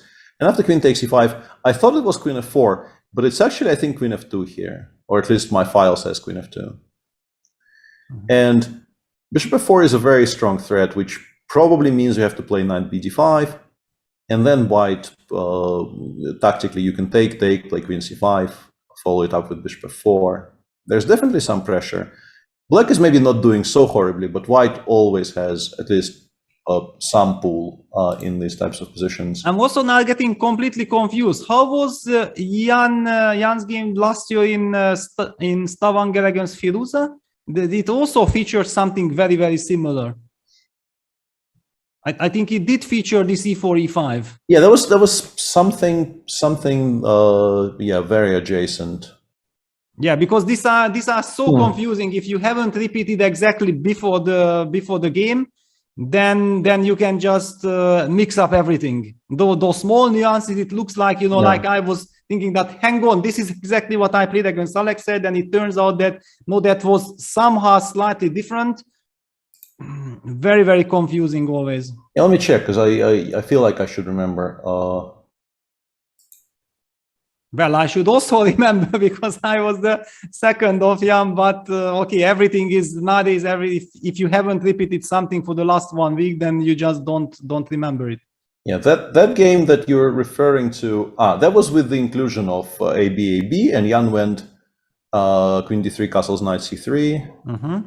No, with the pawns going. Yes, yes, and Alireza played rook e8 here. Yeah, rook e8 is just a bad move here. Yes. And here e5 is very, very strong, and Jan made a very strange decision in that game because he basically just kind of agreed to everything being equal in a position where he had a very large advantage. Yeah, I think he made just a big mistake by not winning the game. Yeah, that was the mistake. Yeah, everything was ready for it. But okay, it happens. Yeah, it just happens nowadays. Yeah, because you are also not expecting to get so easily such a good position like he got. Yeah, those are the tricks also, because nowadays everyone is fighting for every microscopical advantage and so on. And then suddenly you are out of the blue, just clearly better after the opening. It's also very confusing. Yeah. So this is not horrible for black necessarily, but white should preserve some kind of a push. And then we should probably touch upon some other interesting matches. The US are playing against Turkey. There is board 2 will just be a draw, I guess. Oh, okay, yeah, that's they're playing this very, very long, very forcing Catalan line. I don't expect Wesley to be able to win this, even though, I mean, he clearly is completely fine, but I don't think he wins this. Yeah, no, I mean, okay, black just holds this and that's it, yeah. Yeah. I mean, it's the classical Catalan line.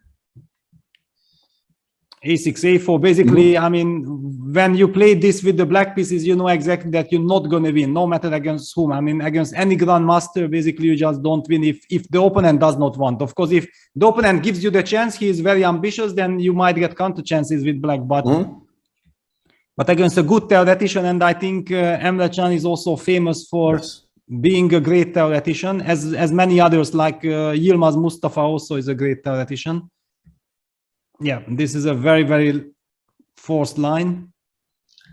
Yeah, reasonably rook well a7. known. Yeah, it's kind of the key move. Yeah, I think it was in the repertoire already for the last 6-7 years of all the players. Rook a7 takes, a b5 takes on g2, and rook b7 unpinning the rook, and now the queen protects the a6 pawn. So yeah, e8, knight a6, rook. I mean, both of them, like Wesley has 104, Emre Can pretty much still in book. Yeah, white is currently a pawn down, but rook a3 I think is a cute kind of a move, preparing perhaps to take on c4, and then after rook takes b2, we will now have rook f3. So yeah, I'm expecting this to just be a draw somehow. I don't know exactly what the final moves will be, but this will be a draw. And then we have three very interesting positions. We have some kind of a long, interesting Najdorf setup in Fabi's game against Mustafa Elmaz. Old school though, because if we take a look at move 12, we don't have to go through the intricacies of all the move orders of bishop b3, Najdorf. But this is a very topical line where already in this tournament we saw Fabi beat Parham after g5, b4, and Alireza played before recently. And in general, I think these days before is supposed to be the way to play this. But Mustafa goes for the kind of an older idea here with knight b6. Fabi goes king b1, knight h5, knight b6 here. And here Fabi shows a very cute idea, which maybe some of our viewers haven't seen, kind of a neat little trick of dealing with knight c4 play. You play queen f2, attacking the bishop, the knight on b6, black goes knight c4. And now, in structures like this specifically, there is this very cute idea of not playing knight c1 in return, but playing knight a5, using the fact that you cannot actually take that knight at all. The queen gets captured on b4. And the position currently is, Mustafa played rook c8, Fabi played knight d5, takes, bishop takes g5. I guess the most natural move in the position is knight b7, but Fabi hasn't made it yet, so I'm wondering what his alternatives are. Well, so far he has blitzed out everything. Yeah, he's 1:30 on the clock, and Mustafa has already spent quite a lot of time. So obviously something came as a big surprise. I don't really understand what, because we have been talking about this, that Mustafa is a great specialist of Najdorf. And then after g5, this is the position that already Fabi had in the game, as Peter mentioned, against Parham. Already there, Fabi showed great preparation. So basically, if you prepare for this game, then definitely you expect this line to happen. I wonder that after knight b6, this queen f2 was something of a new idea in this position. I also believe that, hang on. Yes, I mean, queen f2 is a completely new idea, because knight a5, rook c8 leads to all these crazy jungles that are debated nowadays. So this explains it. Queen f2. Probably, yeah, that seems likely. But we can leave Fabi to his deliberations. We have so much stuff to at least mention. We have an actual, honest to God, full-blown marshal on one board here with Lenier accepting the pawn sacrifice against Wahab Sanal, and then playing d3. And as both of us very well known, there is like such a wide variety of things you can do after d3 rook e1. And Wahab chose one of the kind of the most solid options here with bishop g6. G3, I don't know if I've ever properly analyzed, but bishop g6 has never been my main choice in this position. I've looked at pretty much everything, but I don't think I was ever like a major bishop g6 player. Yeah, rook e8, queen h4. I mean, instead of bishop f5, there are also other options. Anyway, g3, king h8, kind of a weird sequence of moves. And finally, Lenier is also thinking. Yeah, because now he can collect a second pawn, but usually collecting a second pawn is very, very dangerous, giving up the light squared bishop. Okay, you would like to play knight d2, knight e4 here, of course, but king h8 is basically telegraphing that black wants to go f5 next move. Yeah. So you're probably not getting that knight to e4 very easily, at least. Like you might, but it will take some work. So he's clearly thinking. And then there is an exchange Spanish on board 4 with Dragan Sholak playing against Sam. And just to I mean, it's not very remarkable, but still, the US team actually did rest Levon after yesterday's loss. I discussed it a bit with, for some reason, yesterday and today is my day of talking to Lawrence. It doesn't happen every day, but this is my talking to Lawrence period for some reason. And Lawrence actually suggested to me yesterday that he would have rested Lev. This is a very unusual move order. He played f6. I don't think I've ever seen this. This is so weird. Like, yeah, because usually the position that we see, it's coming from this move order, right? I mean, this is how I somehow recall things like knight h6 later happening or whatever. But here, in fact, black played the classical f6 line, and afterwards we get a completely different, queen d6. Sam. Yeah, and now bishop b3, bishop d7. So far, so good. Dragon played queen e2 here, and Sam very quickly goes knight h6, which is a kind of a cute little idea, using the fact that bishop takes h6, queen takes d4 is now quite comfortable for black. So you have to, you get this tempo to provoke f3 or h3, and then you will put the knight on f7. f7 in general is quite a nice square for this piece in these structures.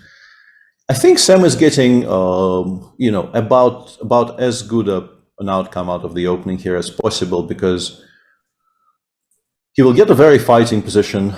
White generally is never actually worse out of the opening in the Exchange Spanish, but the Exchange Spanish players like being completely safe, and this will be quite a fighting position. On the other hand, Dragan Šolak has been he's been playing this opening very, very seriously for a number of years. I myself played, I think in the Reykjavik European teams, I had a black game in this opening against him. He understands this the Exchange Spanish quite well. But look at this, he's 40 minutes behind on the clock. So Sam really surprised him, shocked him with this f6, queen d6, because f6 is the traditional way. However, after f6 takes, it's well known that all these endgames after c5, knight d2 are kind of debated. And Sam, surprising a player who has been playing the Exchange Spanish for the last 15 years. It's incredible. Quite an achievement. And we're being told that Dragan is actually, he is the reserve for Turkey. He's only played 4 games so far in this Olympiad and won all of them. He is on 4 out of 4 on board, 5, so to speak, for Turkey. But clearly this is the biggest test he's had in this Olympiad. Turkey has been more or less entirely off our radar so far in the event. They've not really been playing very high up. Where you want to go now? Let me just briefly look at the positions. Maybe we can check out Anisha's position is much fun. Yeah. Let's just briefly mention this, and then maybe we can take a look at some of the women's matches. So yeah, Alexander Ingic is an unbelievably aggressive and unbelievably ambitious player. Also very tall, but also like very ambitious as well. Yeah, but I think most people know him as the very tall person, but he's also very good at chess. Yeah, he goes for the. By the way, I always mix them up. Is this the Moscow or the anti-Moscow? Don't ask me, because I also feel like it's my weakest spot, Yeah, this is the Moscow. Yeah, will be Satiris tells us this is the Moscow, because I always I never could really figure it out for myself, like which of those things is white dodging something, because it feels like this should be the main line, right? This is such a fun line that this has to be the main line, and then bishop takes f6 has to be the anti-Moscow. But I think it's actually the other way around, yeah, and bishop h4 is trying to avoid something, apparently. But anyway, the Moscow is supposedly a very quiet opening, but not the way Ingic is playing it. Not the way Ingic is playing it today, because yeah, instead of like bishop d3 or bishop e2 or whatever you normally do in this position, just take a look at his next 4 moves. Yeah, next 4 moves. He goes knight e5, f4, then h4, and then g4.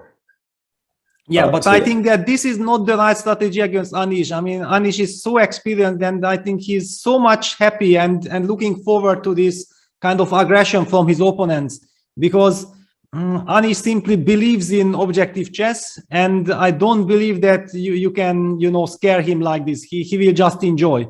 And I also believe that he is prepared for all these things. Yeah, he's just such an incredible theoretician, and we see immediately he did not commit his knight to d7. He wanted to use this is very typical also against the flank attack. You immediately use the center break in the center with c5, queen d2, d takes c4, long castle, knight c6 on the board. I mean, this bishop g2, cd, ed, bishop d7, g5, h5. My feeling is that I'm just loving black's position. I don't know, what is your feeling? Yeah, I'm a little bit surprised by all of this, because yes, we have this very, very beautiful knight on e5, but we have by this point completely locked down the king side. Like we did not play h5, g5, we played g5, h5. So now pawn breaks, are probably not going to be very available to white for the rest of the game. Black is currently a pawn up. The king on c1 is not very safe. And the pawn on d4, like if you imagine black, let's say, getting to play rook fd8 and bishop e8, there will be a lot of pressure. So I think our current plan here with white very much revolves around getting d4, d5 in. Otherwise, I just don't really understand what Indjic is doing. Exactly. I mean, he has to use the E and D files. The fact that the black queen on E7 is vulnerable. The big question is, can you really use it? I mean, I somehow don't believe. I also see ideas like, for example, knight b4, knight d3 check, and maybe like this to get rid of the knight on E5. That's actually a very good shout. Yeah, very good shout. But I think white is just going to try to push d5 as quickly as possible, and there will be an attempt to justify what we're doing, because otherwise, like if play continues like quietly for another 3 moves, black is probably winning by that point. But actually, hang on after knight b4. How do you? Because I'm threatening bishop e5 also. Yeah, I like knight. I missed knight b4 completely, and then you mentioned it, and I thought, yeah, I really, really like this move, and I'm trying to figure out like what would be in the spirit of the position here. Exactly. I'm struggling because if I play d5 here, apart from the fact that this blunder is an exchange, I get the feeling I will not enjoy. This maybe is kind of playable if you do this, because I will take with the pawn. He will give a check, take on e1. I will play d6, and then I will take on e1, and I will like hope to go knight e4, knight f6. Yes, exactly. This is the kind of the justification, behind.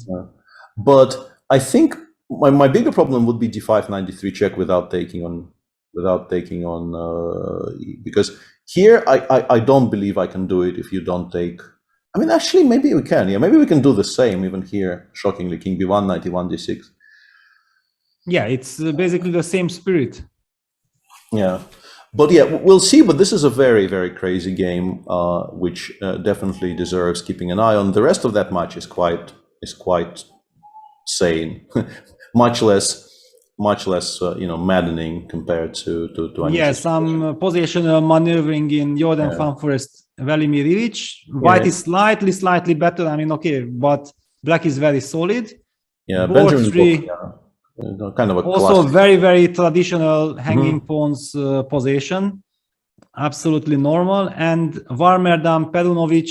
Well, this is somewhat of a surprise because what is black doing? Black played some queen b6 and opted back with the queen to d8. I'm not a believer. I think, I mean, he stopped the Maritz structure from appearing, and now he is probably intending to play d6, d5.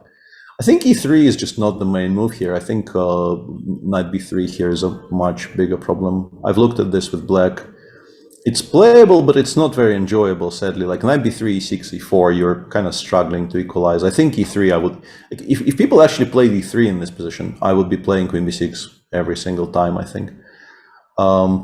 Queen d8 is a bit surprising. Queen d8 is a bit surprising, but I can sort of understand where he's coming from. Just hoping to play d7, d5 next move.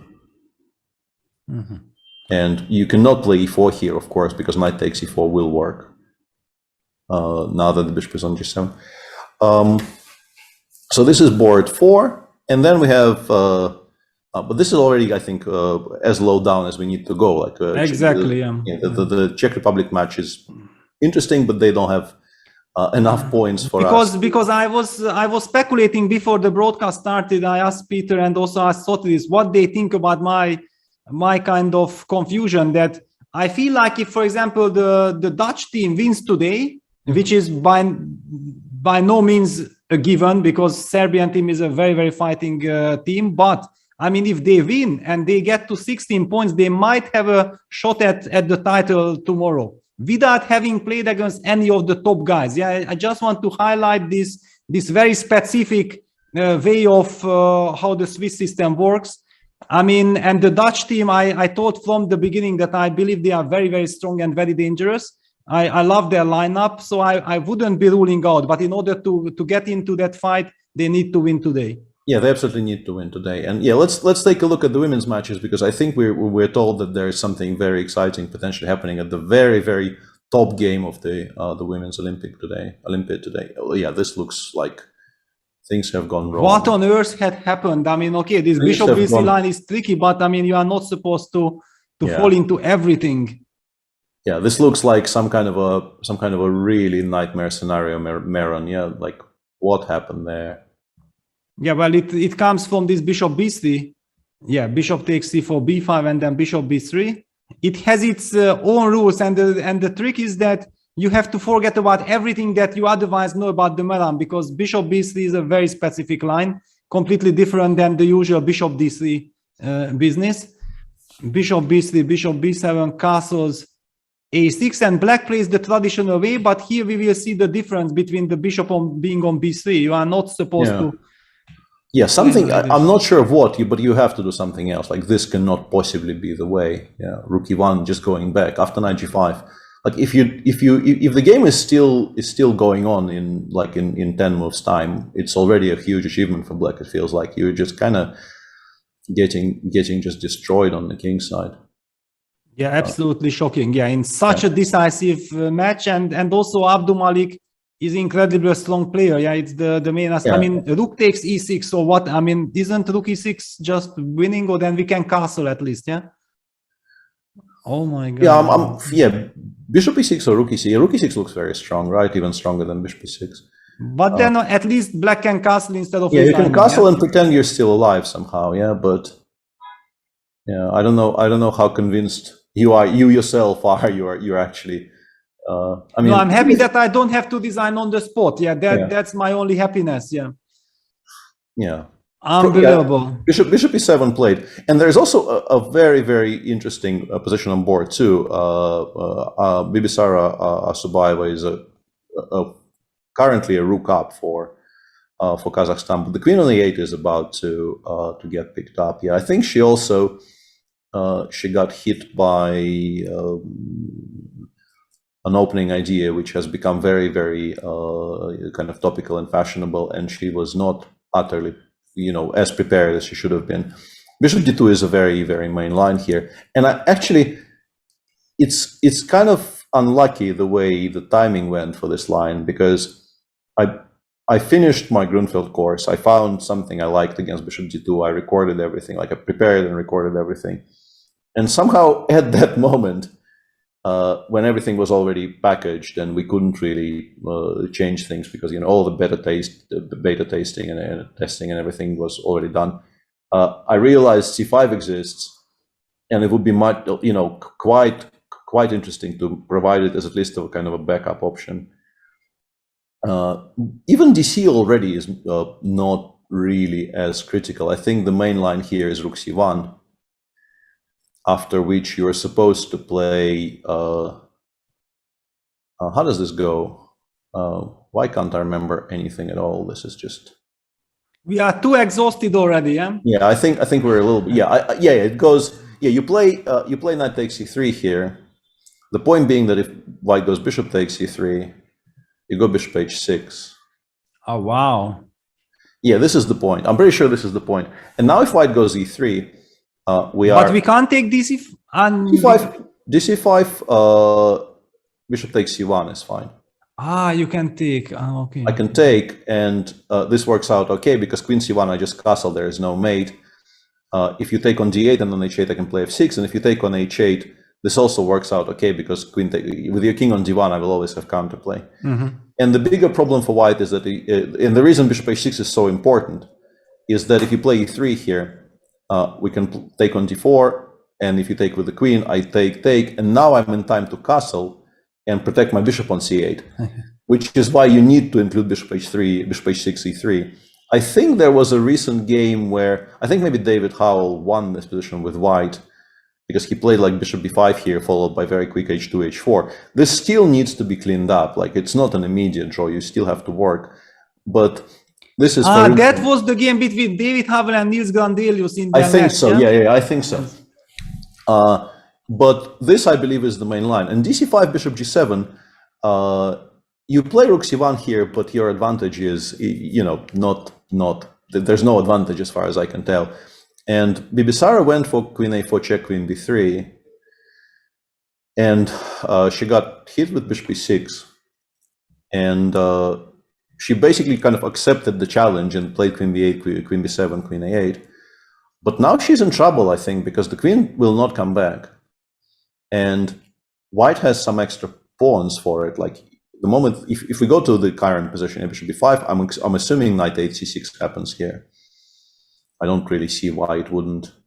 We can take on f8. We're 2 pawns up, sort of. We have 2 rooks for the queen, and we have b2 and c5 pawns extra. But yeah, black is completely developed, and white still has all of those pieces stuck on their original squares. And as a Grunfeld player, like I would be thinking, I'm borderline winning here.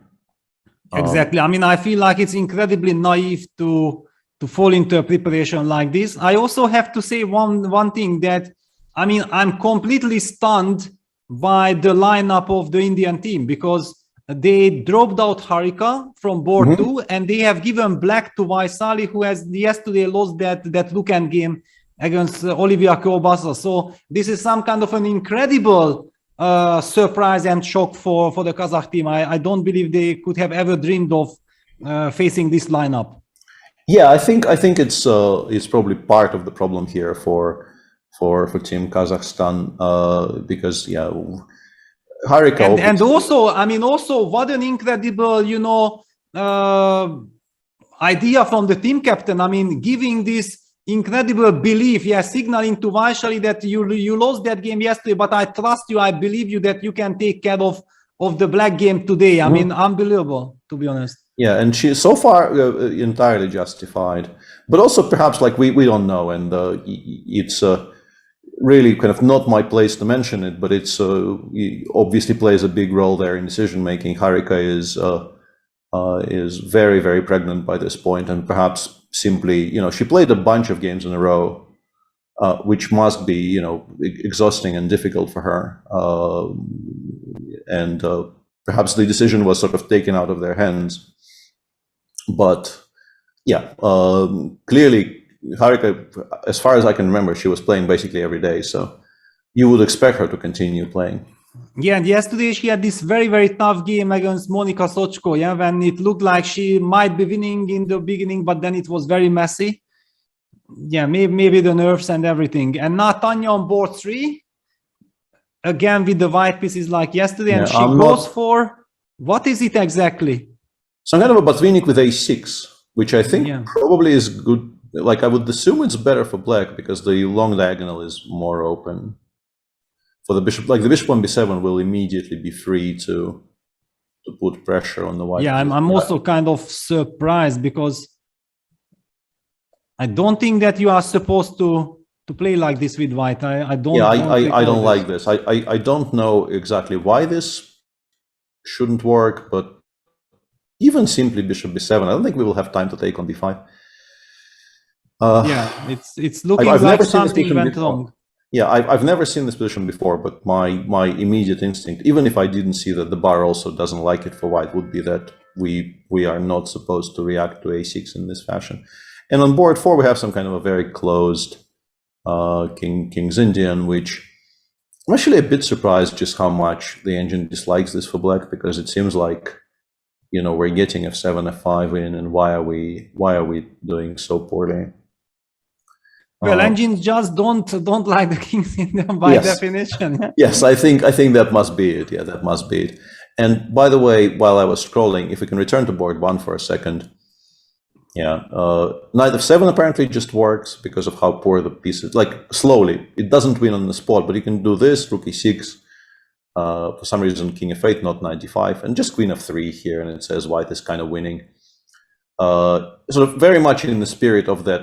Like the deep blue Kasparov game basically is what we're watching here, in maybe even an improved version. And also you can play queen d1 e2 in the current position, which I think maybe forces knight f8. And then we can do whatever we like. Basically, I think as far as I understood what the computer was telling me, and now we can play knight c5 or bishop f4 or like anything. And if you don't play knight f8, knight takes f7 or knight takes e6 will just win the game. Like Castle's knight e6 wins a ton of material, for instance. Yeah, I mean, knight e6, knight f7. Well, maybe knight f7. Yeah. All of these things are just very, very strong here. Yeah, unbelievable. Yeah. I mean, it's shocking. But Hampi exactly goes for the line that I felt okay. also. It's possible, but it's not the best.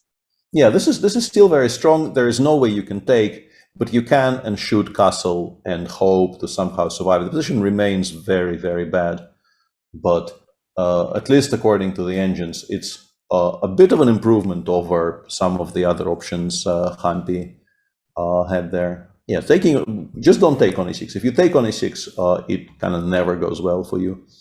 Takes, queen a5. The engine goes queen e2 and says +4. Oops.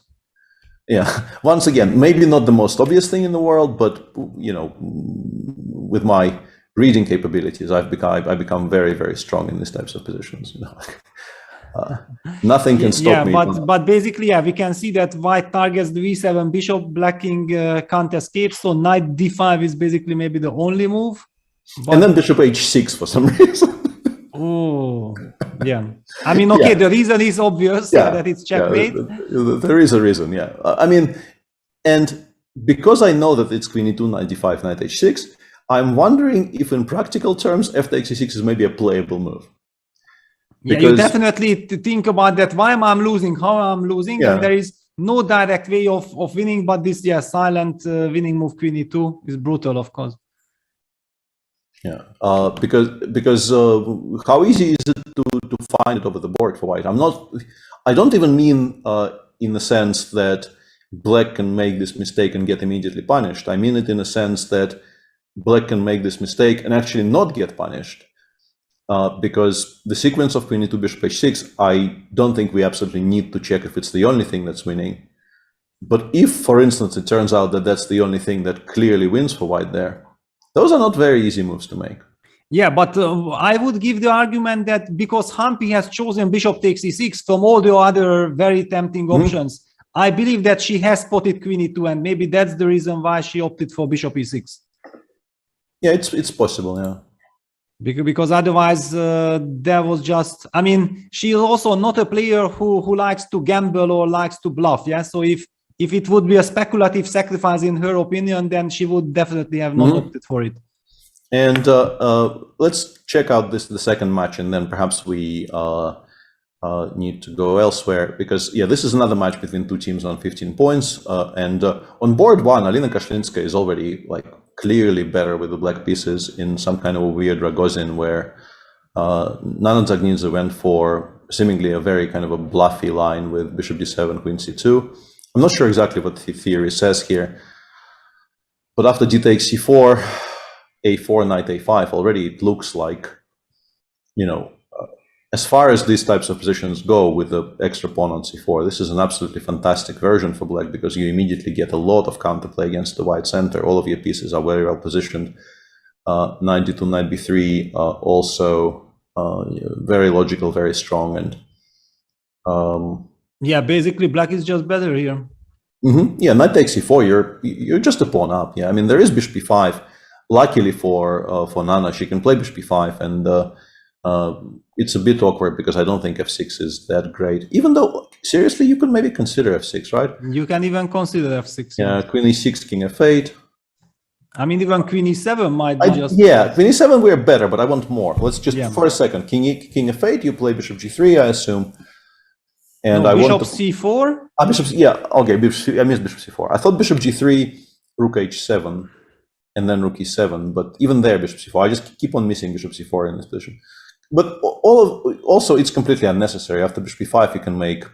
Of course. I mean, you already wanted to find the win. Yeah, it's I understand. Yeah, it just signals that how happy black is. Yeah. Yeah. After bishop b5, I think black is doing so well in the center. You can even make an argument for just castling and not really worrying about any of the h4 things or anything. I think white will not have enough. But if you want to be conservative, you play something like rook g8, you play, I don't know, queen d7, castle queenside, and then you're a pawn up, and the game continues. So this is board one. Monika Sochko is better on board two in a very recognizable bishop f4, e3, Benoni yet again. We keep on seeing this line. it's become a kind of a default reply to the Benoni, I think, in this tournament. Yeah, it's looking good. Yeah, pleasant for white, because the knight from b6 will come back to c4 at some point, and white has control. And what about Olivia Kjolbasa? This is a big question. Apparently, the machine doesn't like this for some reason. Maybe very simply we can just do like the proper Catalan thing, right? Just trade everything on c5, go knight e1, knight d3. Well, hang on. Also, let me try to understand how. Okay, the move order was not important because they reached this classical Catalan, but afterwards, I do feel like this is some very, very old line. Yeah, bishop e4, bishop e4. I was playing this from the black side. Yeah, this in 2007 or something like this. But yeah, it was not supposed to work so well. Knight b3. Yeah, c5 and bishop takes f6. And this is the problem, that now if you are forced to take gf because the pawn on c5 is kind of hanging otherwise, then white gets all kinds of very pleasant advantages. I mean, here even white has a choice, but yeah, the line that you illustrated, yeah, with d takes c5, knight takes c5 is also very tempting just to take. But okay, queen takes c5, this at least. Okay, the line that, I mean, just for educational purposes, let us just show what we are talking about. That I was actually kind of serious, I was actually kind of serious about this. Yeah. I mean, just to show that this type of endgames, the knight getting to d3, and those are, as Ulf Andersson has proven, very, very unpleasant for black. Absolutely, yeah.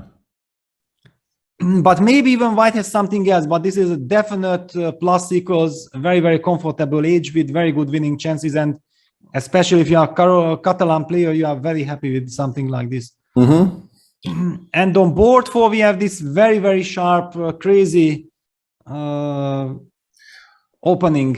Yeah, but from e6, knight c6. One thing I will say is that I would like recent games in this line, which you see, like I've seen a number of like very strong players played in, I think in European clubs. There was a very important game last year, and some other very strong players have played this. Like normally play starts much later. This has become a very, very fashionable line, and I think normally people blitz out much more than 18 moves. Theory continues much further, and the actual over-the-board thinking starts much, much later. So I'm a bit surprised that they're already pausing. All of this is still, I think maybe queen a5 is new though. Maybe this is the reason. Well, maybe also they were simply not expecting from each other this line, yeah, because that also explains, yeah, if suddenly they have to, I mean, work it out over the board, yeah, then it's of course complicated. Queen a5.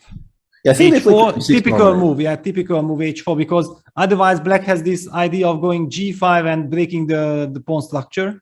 Creating counterplay. So yeah, white plays h4, black plays c5, bishop e2. But again, a line that you can only enter from the black side if you know exactly what you are doing. I mean, if you are playing the line and then you are trying to figure out over the board how to compensate for all this structural damage and so on, then it's very, very dangerous. It's just not what you are supposed to be doing. On the other hand, we see that the white player is the one who spent already more time. Yeah, my guess is honestly that as far as I can remember, the main line that I was referring to goes queen d6, queen b6. So perhaps queen a5 was what took Maria by surprise here, and this is why she no longer is blitzing. She's still playing very, very solidly. I very much like that she goes h4 here as a kind of a matter of first urgency, stopping that g5 counterplay that Peter mentioned. But I think that probably is the explanation for the pause. Yeah, of course, here it would be very important to know exactly when white started to think. Yeah, it was, if it was really after queen a5 already, or already up till here, white already was hesitant. Yeah, this we just don't know at the moment. I can take a look. It's not very far. Yeah, it would be already important if you are talking about it. It would be very nice to know. One sec, yeah. So No, I mean she thought about pretty much every single decision, starting with king of 3. So probably, I mean, black is blitzing. This is the first move that took Salome any serious time. Like she spent 3 minutes somewhere, but in general, all of this was blitzed out. But yeah, for Maria, she thought about king of 3 quite seriously. Thought about knight of 2 quite seriously.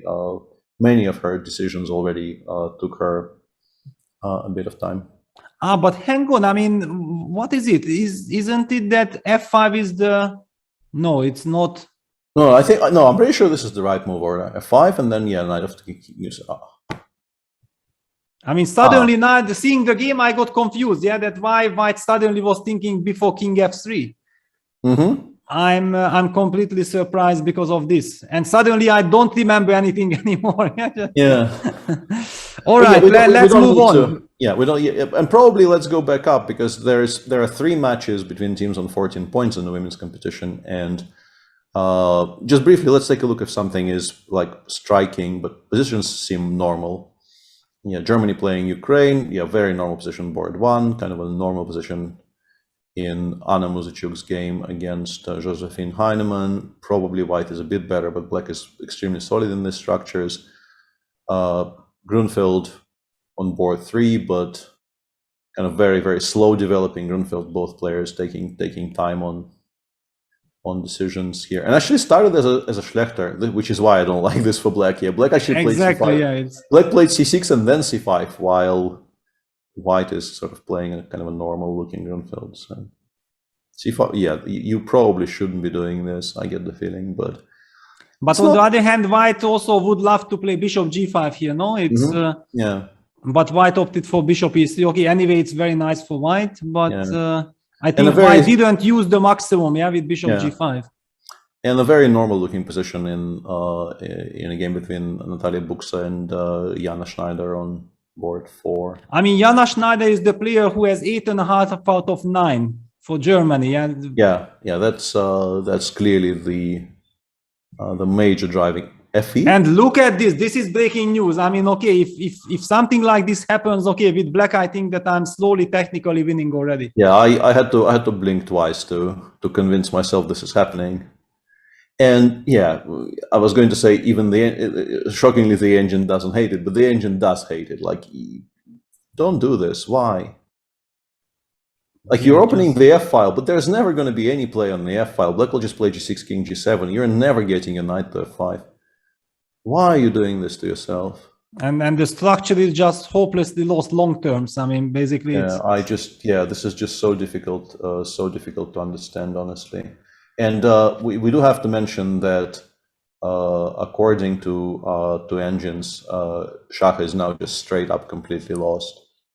And then maybe we should jump back there to see. Let's go there. And it honestly, it just like eyesight test will tell you that white is kind of lost, because I mean, this is not surprising. Everything that could go wrong went wrong. It's black. You play queen b6, you play rook a5, drive the knight away, you pick up the pawn on c7. Your extra pawn is on b3. It's not somewhere on h6 or somewhere, and it's on b3, protected passer. Let's show how it happened. So he played queen e2 here after. After which we can be sure that that's it. I mean, okay, he almost got a heart attack, I believe. Because this is unbelievable. He played queen e2. Rook a8 is actually maybe arguably not the strongest move, but it ended up being good enough. Rook c1, queen a6. And I think probably the final mistake of the game here was Shah played knight d6, allowing b6, b5. And suddenly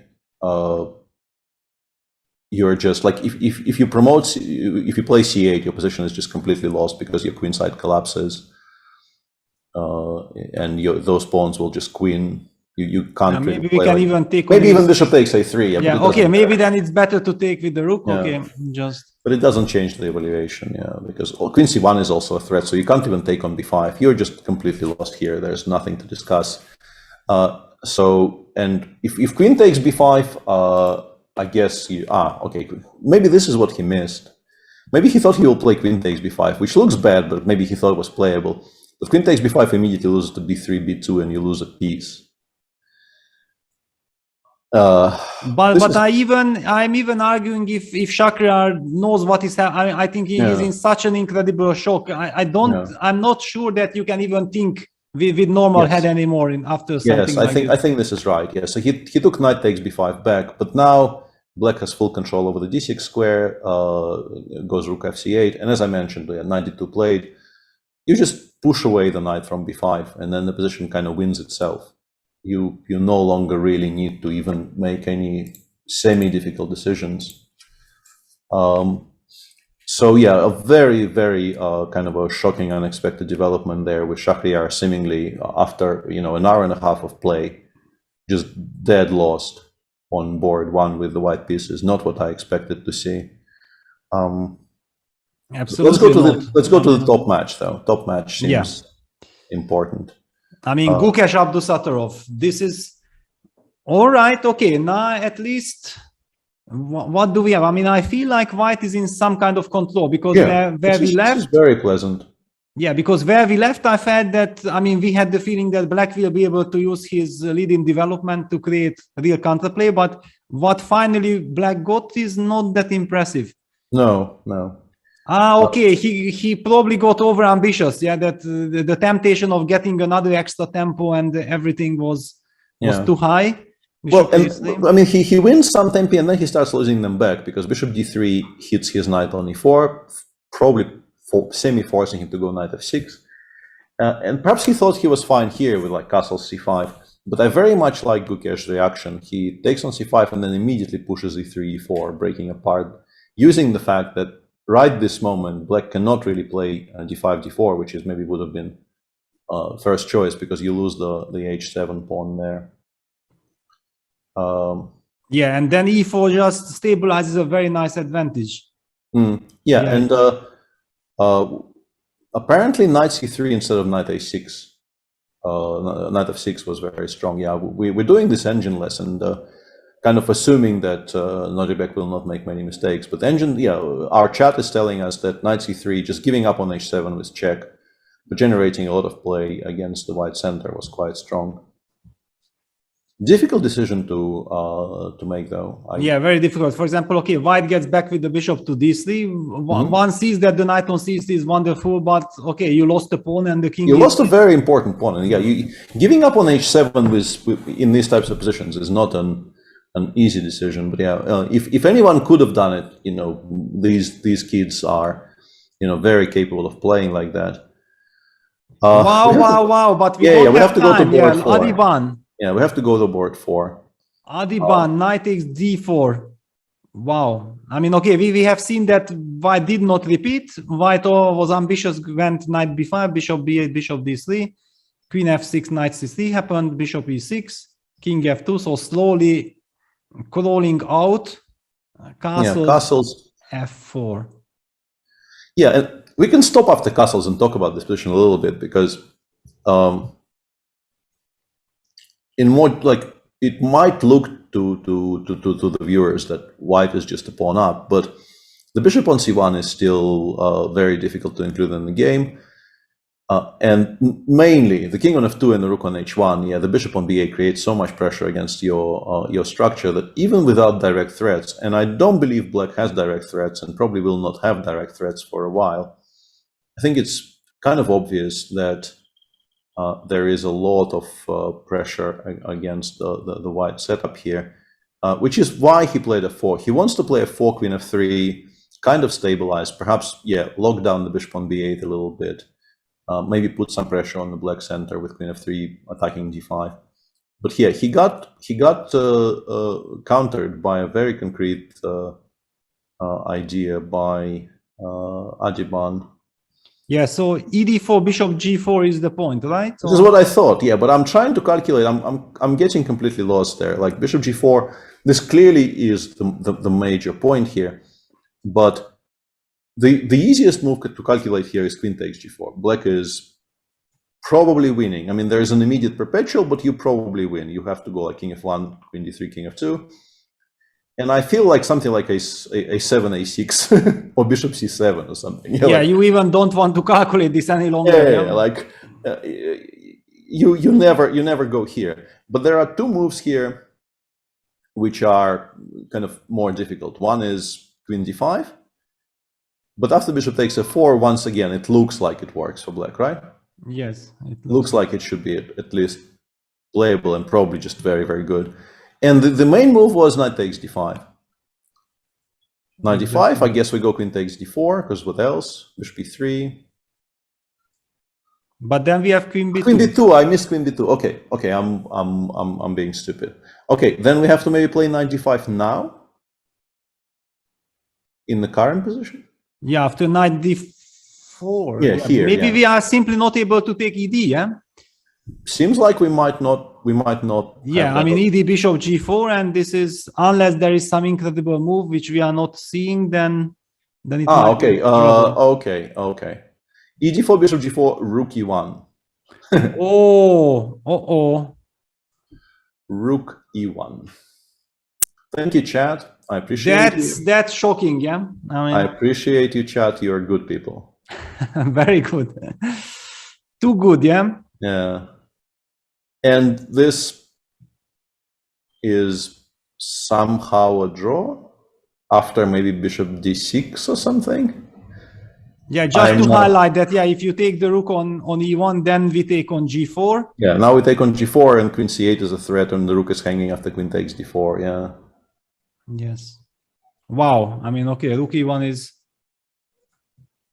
sensational. Yeah, and Satiris also says that queen f3 actually was a mistake and white should have continued reinforcing the structure with like g3 in particular looked logical to me, just making sure everything is rock solid, or perhaps rook f1, try and rook f1 king g1, like try to stabilize by hiding a king in the corner.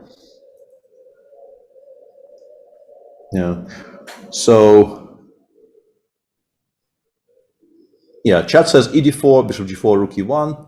Actually, bishop d6 loses, but you can play queen takes d4, bishop e3, queen d3, queen g4, d4.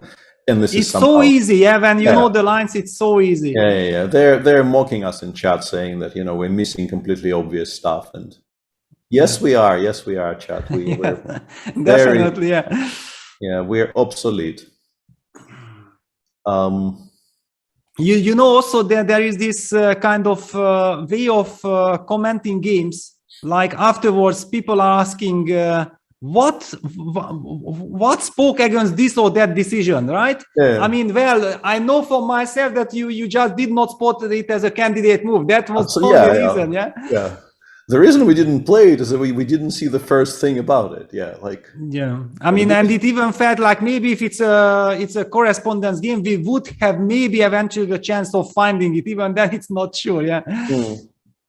Yeah. Do we think Adiban sees this, or is he bluffing? I think he has seen much of it. I don't know if everything, but also a kind of you can go at it from a different direction. If you don't play knight takes d4. And you give white time to play, I don't know, rook e1, king g1, then you are really maybe just a pawn down.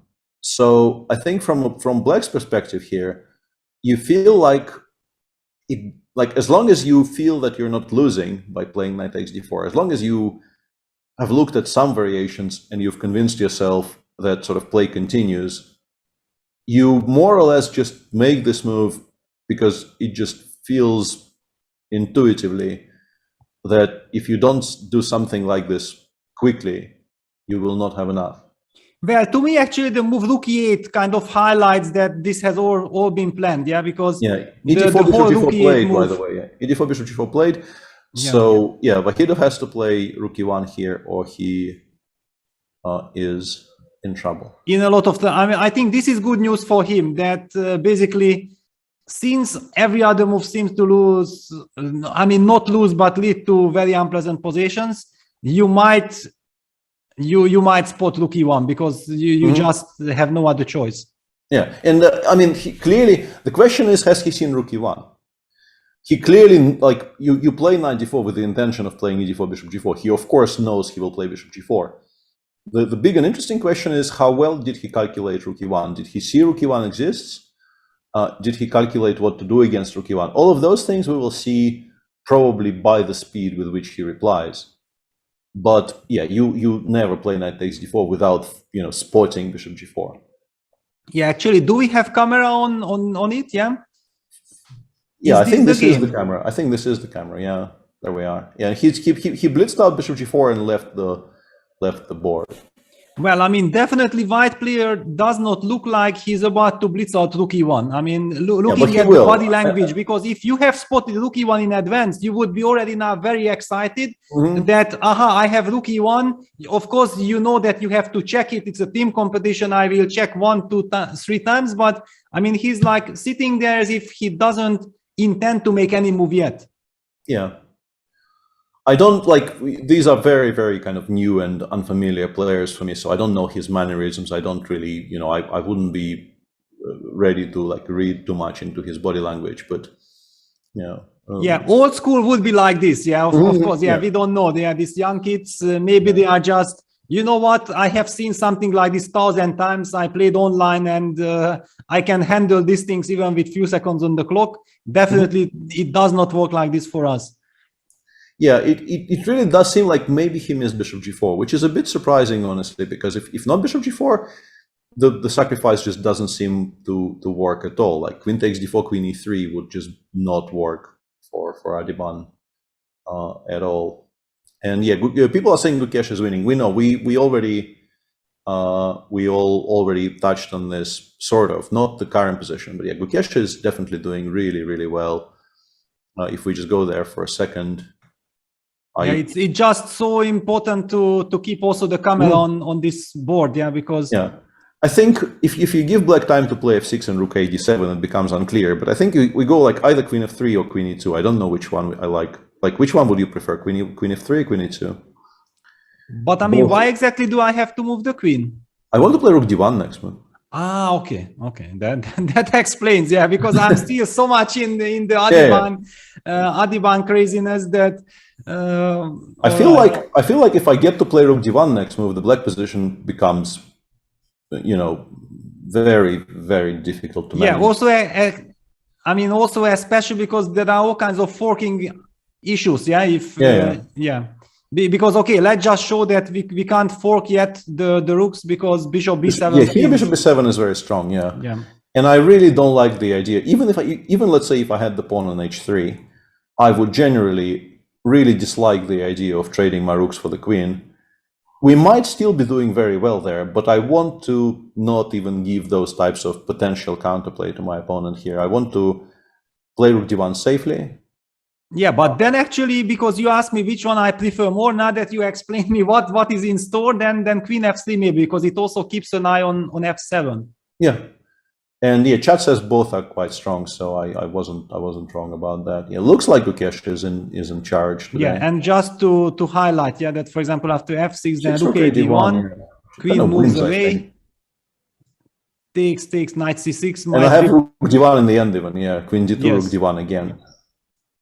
Might just win the game on the spot. So yeah, that's why black has some. That's why I also like this queen f3, because you pressure the f7 and you Wow. Okay, on board 2, Nojibek Yakuboyev is, as we mentioned, like these types of endgames are a bit better for white, but they're... But hang on, black put the knight on d7. Usually I think they are doing knight a6, knight c7, and then break the structure with b5. I think I have seen something like this before. Knight on d7 is somewhat misplaced. I think he wants to go knight f6, knight e4. I think this is why he put it on d7. Just like this. Yeah. He was connected. I mean, he played f6, f5 pretty much next move. So I think this is his plan here. Board 3, that kind of a weird-ish King's Indian in the game between Prague and Sindarov. White has some not insignificant pressure, I guess, against those pawns. Yeah, because if black already had like a bishop on b7, the knight f8, knight e6 somehow already happened. Would be a different story, but yeah, both c6 and b6 are soft, and making moves is actually quite difficult. Like, he would like to play bishop b7, but b6 is hanging. If you play c5, white immediately goes knight c3 back, starts, you know, playing bishop c4, queen b3, all of those moves become very, very nasty position for black. Yeah, I feel. Yeah. In general, it seems like after the absolute highs of yesterday, when Uzbekistan won that match against Armenia, assumed sole lead. Today, maybe for the first time in this Olympiad, we're watching them really struggle. And now also for me, I mean, look at the body language. We understood that the body language probably doesn't mean anything. He'll find it. Everything else loses. He'll find it. Yeah, he will find it. Yeah, he definitely will. But then also the question how Adiban will react to it. Yeah. Mm-hmm. But also, I think maybe for Adiban also there is not much choice. Like once Rook E1 happens, Black might not really. I think this entire line actually gets played out onto the board simply because both sides will have a choice of either playing it or resigning, and they're both good players. So they will continue searching until they find something that is playable. Yeah, and it brings me back the memories of yesterday. Yeah, this incredible wild game between Prague and Durai Bailey. I mean, what an important game that was there that Prague managed to win that craziness, because this guaranteed the Indian youngster team to play on top board. And if they win today, then they have all the chances actually to win the Olympics. Yes. Yeah, and also chat says I didn't really have that at my fingertips, but it clearly sounds correct. That actually the Uzbek kids are, by round 10, the only team in the event with no match losses, which today will be challenged very, very seriously. Like so far they have like a poor position on board 1, a poor position on board 3, and a position, if you don't calculate everything precisely, you just kind of lose here with white on board 4. But yeah, I don't really count board 4 too much, because as I mentioned already, I don't believe a player such as Vahidov fails to spot mathematically the only choice in the position. Like he will. Yeah, the only question is how much shocked he is. Yeah, because it's such an important game. Yeah, if it would be just a normal game, I would say yeah, definitely he will find. But with all this tension and maybe with this incredible feeling like, oh my God, I missed it, and what did I done? Yeah, it's of course good for him that he had more than an hour. He's already thinking for 10 minutes. He has time to calm down, because in often the cases is that when you are under shock, you can't calculate, you can't think. But if you have time to calm down, and then finally maybe when you spend like 10 minutes calming yourself down, then suddenly you are able to readjust yourself to the situation. And a kind of a quiz for you and for chat as well. If we can trust chat not to look this up, I will be like, obviously they will look it up, but okay, I'll ask you, because I trust not to consult the standings. There is a team in the women's tournament with 0 losses, 0 match losses. 0 match losses in the women's, yeah. The women's. Wow, no, actually only one as well, yeah. Only one as well, and interesting if you can. I'm completely lost there. No, I have no idea. Ukraine. Ukraine. They had so many 2-2s, right? Yeah, 5 wins and 4 draws. Yeah, but always, whenever we witnessed, it was like some craziness. Will they survive? Will they win? Whatever. Yeah. Now I get your point. Yeah. Yeah. I was kind of surprised, because it looked to me that by this point there were so many shake-ups at the top that everybody will have lost a match. But no, the Ukrainian women have not lost a single match yet. Yeah, and okay, quick update on Shakra Mamedov. I see that he managed to castle, but yeah, he's just hopelessly lost. Yeah, you can. I think the simplest is just to play Queen takes C7, but there might be something cleaner. Because unfortunately for us with Black here, we would like, of course, to take with the Rook. It would be much more aesthetically pleasing, but Knight B5 does exist. So, yeah, Queen C7 I think wins very, very comfortably, but. Maybe you go Knight E8 and then you take with the Rook, for instance, as an alternative. Knight B5 still exists. What am I talking Knight about? B5. I mean, if we can just eliminate this pawn, then yeah, it would be lovely to eliminate. And we're being told Anish is now in full control there. We can take a look. Well, we didn't really have any doubt about that, yeah? Whoa. Rook Okay, h1, he simply played Rook ac8. Bishop takes c6, bishop takes c6, d5. Rook fd8. Yeah, and Injic continues kind of throwing stuff at the wall and seeing what sticks, but so far nothing really is sticking. Yeah, wow. f5. GF. GF, g6. G6, and Anish just takes knight g6. And I guess we just move the queen to some kind of a normal square. f6 would be my preferred solution, but maybe even some others. The point being that after rook takes e6, I think we are quite happily taking on e6 and playing this endgame, right?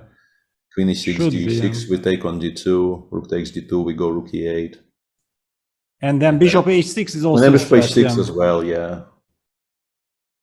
And apparently after rook ac8, f5 then, instead of what Injic has done, was very strong. Rook ac8, f5 right here, for some reason. Once again, like you have to say for some reason, because it's very difficult. Maybe f5, gf, g6 here is the point. Probably the same idea, yeah.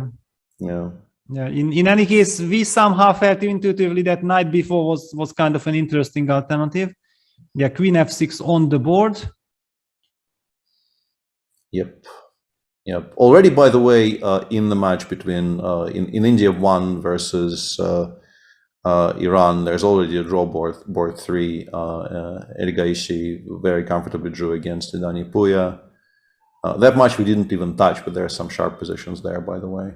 Yeah, Parham against Hari. Yeah, this is a very important game on first board. Yeah, this is the actual only real quiet position of the match so far. I think Hari is just completely fine here, by my understanding. But hang on, what do I see here? Was it still like Parham after bishop f5 played f3? Wow, and I have never seen this before. Yeah, and Hari just goes h5 here, and game continues. And bishop life is very enjoyable right now as somebody who just likes to watch chess and talk about it. Yeah, people just do all kinds of crazy stuff. f3 h5 in the classical style. In such an important game, right? Yeah. I mean, yeah. f3 h5. Penultimate round of the Olympiad with the teams fighting for medals. I mean, because it's too early to say that they are fighting for gold. No, it's too far. They need to win this. I mean, any of these teams need to win this match. And then win tomorrow to think about it. Probably the next one as well, yeah. But yeah, crazy position for Vidit on board too. This one, after the shock of f3, h5, this now is kind of a normal looking Slav. But yeah, this but still some pins here also, yeah? Yeah. Vidit is 2 pawns down, but has a lot of pressure against the Amin's center. Yeah, wow, what it was? Some kind of this. Yeah, very sharp Catalan. Yes, this is super sharp. Yeah. Wow. Yeah, it's considered to be very risky for Black to play like this, I believe. Mm-hmm. But I mean, so far he's surviving, and clearly, you know, being 2 pawns up, he is prepared to accept some, you know, positional compromises. Like already here, he is very, very ready to play the position with doubled c pawns and doubled e pawns. But Vidit is looking for more. Yeah, I don't know, and also a very kind of a zeitgeisty position on board 4, which is, yeah, it's the b6 classical Grunfeld, the bishop c4 Grunfeld, and Black goes b6, bishop b7, and positions like this are basically specifically the reason I did not give this in my Grunfeld course. This line used to be considered completely safe, and then people realized you can just start pushing the h-pawn up the board, and there's really not very much Black can do not to allow it to reach h6. And then you get to play a kind of an endgame like the one they're playing, which you don't by any means lose every single time with Black, but you probably never really enjoy playing it very much. And I think by this point, when you play this particular system against bishop c4 in Grunfeld, starting from a certain level up, this is what you will get. People have pretty much stopped playing anything else and are just playing queen d2, rook c1, h4, h5, h6. And yeah, I had to debate whether I wanted to give this as my main line, and thought, nah, not liking it. Yeah, it's also too specific. Yeah, I mean, really, it's very high level chess. Too much computer ideas involved, and you have to know. It's very difficult to explain what is really going on, right? Well, I mean, once we get here, I think it's possible to explain. Endgames become very risky because of your h7 pawn. It actually becomes vulnerable, and even in the endgames, if you blink and miss some tactic, you suddenly find yourself after a crushing attack on the king side, like you white. If you, for instance, if you fail to control some kind of a knight g3, e5, knight e4 plan, suddenly you're under a mating attack on the king side. And your counterplay is still a long way away from anything. Like we haven't even pushed like b5, knight c4 or anything. We are just trading pieces and hoping to do okay. In the United States match, yeah, Wesley's game will be a draw. We don't really, like, no surprises there completely. I mean, white is actually a little bit better, but Wesley will not lose this position. Fabi is better, I assume, winning, the engine says. Almost winning, yeah. Winning, the engine says, yeah, like queen g2, rook hd1, and there's just no... I mean, the central control is just way too much. So yeah, Fabi clearly out-prepared his opponent here, and is in a kind of a really nightmarish tournament for Fabiano. The only kind of a saving grace he has is that people continue playing this particular knight offline against him. So he will have won 2 very important games in this line, and maybe no other games in the tournament, right? Well, yesterday he won. He won yesterday. Yeah, he won that Sveshnikov on the black side. Yeah, Sveshnikov. So basically, the Sicilians are saving him. Yeah. Yeah. So he will have 3 victories in the Sicilians, and basically a never-ending nightmare everywhere else. Very strange tournament from Fabi. The Marshal on board 3 is very. It's heating up, at least. Yeah. Well. Looks like Linier is just in control, right? Both knight g6 check immediately, and maybe even stronger. I want to play queen g4 for now, and I mean knight f5 is a very big threat. And honestly, we're 2 pawns up. I will take on f4 if I have to. Like by this point, I will actually spoil my structure a little bit to be 3 pawns up. I'm not going to be too sad about it. Feels like this didn't really work out for. Yeah, basically Lenny spent time and then he called the bluff. Yeah, he just captured, and f5. I don't care. What is really your threat? Knight d2, queen c7, knight f3. Yeah, this is the point that white's knight is reaching h4 very quickly. Yeah, and I mean the big question has to be that, like, why can't we go fg, hg, bishop takes g3 here? And once you don't do that as black, I think your position is gone. Right? Takes. hg, bishop takes g3. We're missing something simple, I assume, but I still don't know exactly what.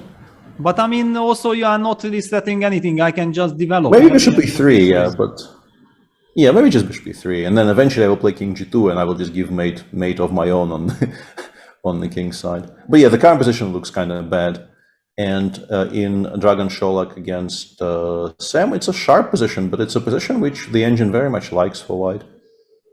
Yeah, basically the only position where the Turkish team has chances of bouncing back. Yeah, I guess some e5 is the problem. Yeah, probably e4, e5 is very strong. Because g takes f4 runs into e6, and if black is forced to take fe, then we close, and we are coming also with knight e4, knight f6. Yeah, also I think maybe in the current position, no, then you just take. Yeah, I wanted to play bishop d4. Yeah, he goes e5. Yeah, e5. Good spot by you. And we're being told that, I mean, this match is somewhat further down, but there is some big mistake people are saying in the Korbov or Kuzubov, which game was it? Oh, that's against Hungary. Yeah. So Anton is just has resigned already. Wow. Victor crushing Korbov in less than 20 moves? Yeah, that's incredible. That is not good, yeah. And with the bishop b5 check. Sicilian. Yeah, Anton seems like he chose to do something ambitious, because like if you play g6, you can just play bishop g7, continue quietly, but he for some reason decided to include b5, bishop b7 here. I don't quite know why you would start with g6 then. got hit by c2, c4, played b4. Already this looks very, very dodgy. a3, takes. And here, yeah, I can see his problem here, because you would like to finish development, but you've done things to your queen side which you really dislike. So knight c3, bishop c2, b4, like you're worse. So he tried proving tactically that this works out. Went e5, knight f3, knight takes e4. Victor hit him with c4, c5. And things kind of collapsed. Yes, c5, very, very nice, yeah. But honestly, like at this point, I am probably playing, like, let me check. Maybe we're overselling this, but like, if I have to play king e7 here, maybe you just take on a4, go queen d7, and play that position instead. It's bad, but maybe you can convince yourself that this is sort of still playable. I don't know. It's not easy. Yeah. Yeah. No. Let me just check, because honestly, it feels like bishop c2, maybe. Okay, and we are getting told that Vahidov blundered, so we don't have time to deal with this. Hang on, what happened? He played rook, so he did play rook e1. He did play rook e1. But after queen takes d4 check, bishop e3, queen takes d3, queen g4, d4. Apparently the most natural move, rook a d1, is a blunder. Is it really true? Doesn't look that bad to me. No, doesn't look so bad. Yeah, I mean, okay, black is doing fine. Yeah, black can just take d takes e3 with check, but I guess the plan is to play king of3 there, right? I mean, and then suddenly white has a lot of active pieces. No, this is not a blunder. It's just a complete mess. Yeah, this is, yeah, we got overexcited a little bit there. Yeah, well, I think we did a favor for Anton. I mean, to move away from that terrible, horrific loss, because yeah, actually, yeah, I was going to say, yeah, I was overselling the brilliancy of white's play a lot, because yeah, f5 is just a blunder of a piece in one move. If yeah, there it is, yeah, a bit further up, yeah. I mean, what he was doing is very risky, and Erdos was playing very energetically, but just go knight f6 back here. You want to go knight f6, bishop g7, start actually, you know, getting the king away. And he played a5 and like bishop e4, knight e4, rook e4. Like, how could he? He's just not playing well at all. This. Yeah, no, this is.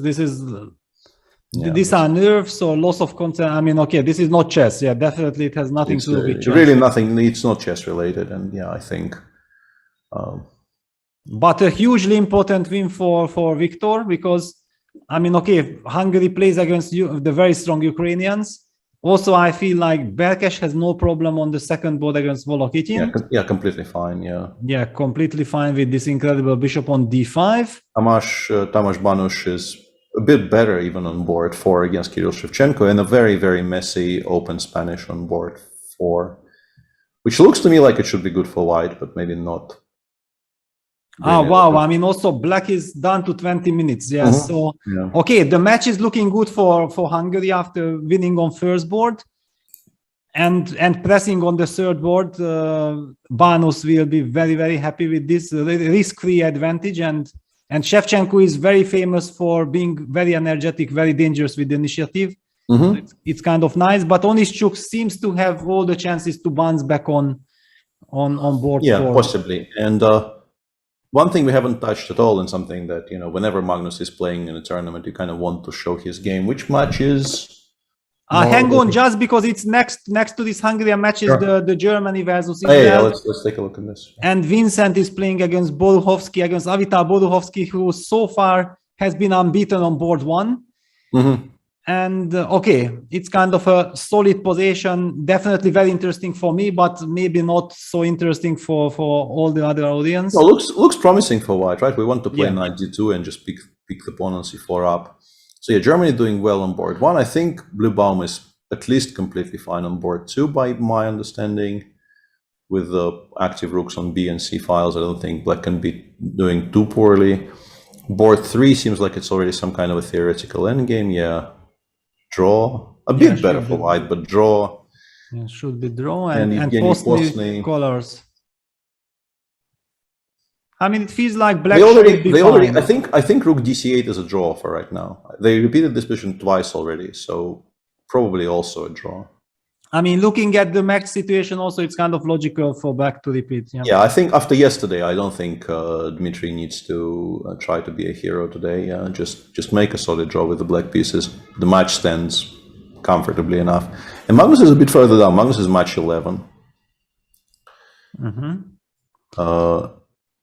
Playing against Moldova. Yeah, Norway plays against Moldova. Yeah, Magnus goes for a kind of a really weird move order in the King's Indian attack. Because, yeah, so far so good. And then he just goes a2, a4 here for no particular reason. They do this occasionally, but it's still kind of rare. c5, e4. This is interesting because I believe I was maybe one of the, if not the first person to do this in a tournament game. I had this against Karyakin in the Moscow, no, not Moscow, the Khanty candidates, exactly here. Yeah, I played e4 in this position. And the point being that with knight on c6, this doesn't work at all. But if black chooses a move order where the knight is still on b8, if you take on e4 twice here, white, yeah, let's say we swap the queens off and go knight takes e4. White has knight e5. This is why the sacrifice is interesting. And then wherever this knight goes from e4, yeah, we have plenty of compensation because we kind of killed off the black queen side quite efficiently. Yeah, we go knight a4, knight a3, knight b5, or even to c4 simply just to stabilize. Bishop comes out to f4, and it's very difficult for black to make moves. So Magnus is doing something similar, but with the inclusion of a4 and castles, which I think it would suggest to me that you can actually take now, probably.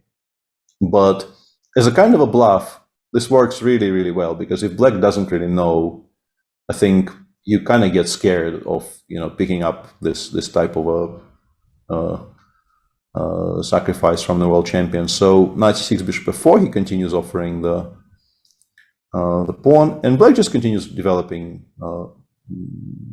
Finally allows e4, e5. Yeah, well, but also white has actually gained something because he was not forced to put the knight to d2. Yeah. Yeah, this is the whole point of the idea. Yeah, and when we prepared this was, I think, Nikita Vityugov's idea when we were preparing for the Khanty candidates, and we were connecting it very specifically with the idea of pushing e5 with bishop on f4 and immediately following it up with c2, c4 to create threats against the center. Magnus is doing it in a kind of a slower version, but still. Well, because also after a4 he doesn't want to compromise the b4 square. Yeah, that's clearly the difference now with white's pawn on a8. He actually still he ended up still doing it though. Yeah, but after c4 d4 had been played. Yeah. This is and bishop c1. Wow, I mean bishop c1 is a move that shows kind of. Yeah, I have no idea what this is. Yeah, I guess he is kind of worried about g7, g5. He wants to play maybe knight d2, knight d4. But if you play knight d2 here, it's a piece sacrifice because g5 captures our bishop. Wow, bishop c1. Bishop c1 is a knight d4, knight a3, queen d7, bishop d2. The a4 pawn is not hanging because then knight b5 jumps. Yeah. Come and the rook wins back the pawn on a7. So black retreats with knight c6, and then already the big question if this whole knight b4 operation was so successful or not. Knight h2, rook c8, knight c2, a5, making sure that white will not break on the queen side with b4 or maybe a5. So, but now white gets free hand on the king side. Yeah, basically, Magnus goes knight g4. The computer doesn't like it. It's a bit surprising. Yeah, I don't know what could possibly be wrong with this move. I mean, could it be f5? I think we're inviting f5. We're trying to, because I think the biggest issue for Magnus here is that you're now that the queen side is completely closed, you're supposed to try to give mate on the king side, but black has prepared for it reasonably well because the knight on h7 will provide a very, very good security against those plans. And if we can provoke f5, it gives us new avenues of play. So But the knight on c2 is completely out of the game. Yeah, the knight on c2 is horrible, but it can go to b5. I think it will go to b5 eventually. Yeah, just put it there, park it on b5, and keep it there. I don't think we'll find a better square. Yeah, I'm just trying to understand why the engine bar hates it so much. I'm trying to make sense of it. For example, okay, if knight f6, knight takes f6, bishop f6, and maybe black is able to jump with the knight to e5, that would be unpleasant. But no, black plays bishop d8. It's a way of kind of regrouping. Yeah, black probably hits at knight e7, knight f5, a very natural, solid way of dealing with this position, but definitely not using the momentum that computer indicated. All right, so lot to play for. Let's get back to the top boards. Yeah. And yeah, board 4. Yeah, rook a1 wasn't the best move, but okay. I mean, but you can't make the best move. What was the best move? Honestly, like, since I'm in our pairing for this commentary, I'm clearly the guy who cheats. Yeah, I'll give you some time to figure it out. Oh my God! So basically, it means that it's almost impossible. Yeah. I've already done my cheating in this position, so you know I can have fun watching you be an honest person. You know. Yeah, well, I have no idea whatsoever. I know that, you know, during training camps, whenever there is like a moment, like there is an incredible computer move, I often tell my friends and partners that, okay, you know what, guys, you have 10 possibilities. Yeah. I like this game as well. Yeah, I play this game a lot. Yeah. Yeah, and then you know when the first 5 are completely wrong, then you slowly start to give little hints. Yeah. And then by the end, usually around 8th or 9th try, then there is a chance that they might find it. Yeah, it's sort of findable. Basically, white is slightly worse if you don't make an immediate draw, and the immediate draw here is a very, very beautiful move. Knight c3, e4. Wow. And the point is, queen takes e4 actually loses to bishop d2, and then queen c6, rook a c1, and you suddenly find yourself in too much trouble. And d3, rook e3 is also bad because knight f6 check is coming. You can't actually stop knight f6 check next move. You can prolong it, but you can't stop it. So you have to take with the rook. And then queen c8, queen f5 is just an immediate perpetual. Wow, unbelievable, of course. Yeah, this is insane. Yeah. Yeah. But you know, this was exactly the moment when I felt like I want to give you the remote control because I need to run for a minute somewhere, and I felt like if I'm returning and then I will find it, then everybody will say, of course Peter consulted the engine, so I had to give up immediately. Yeah, let's do that. Yeah, sure.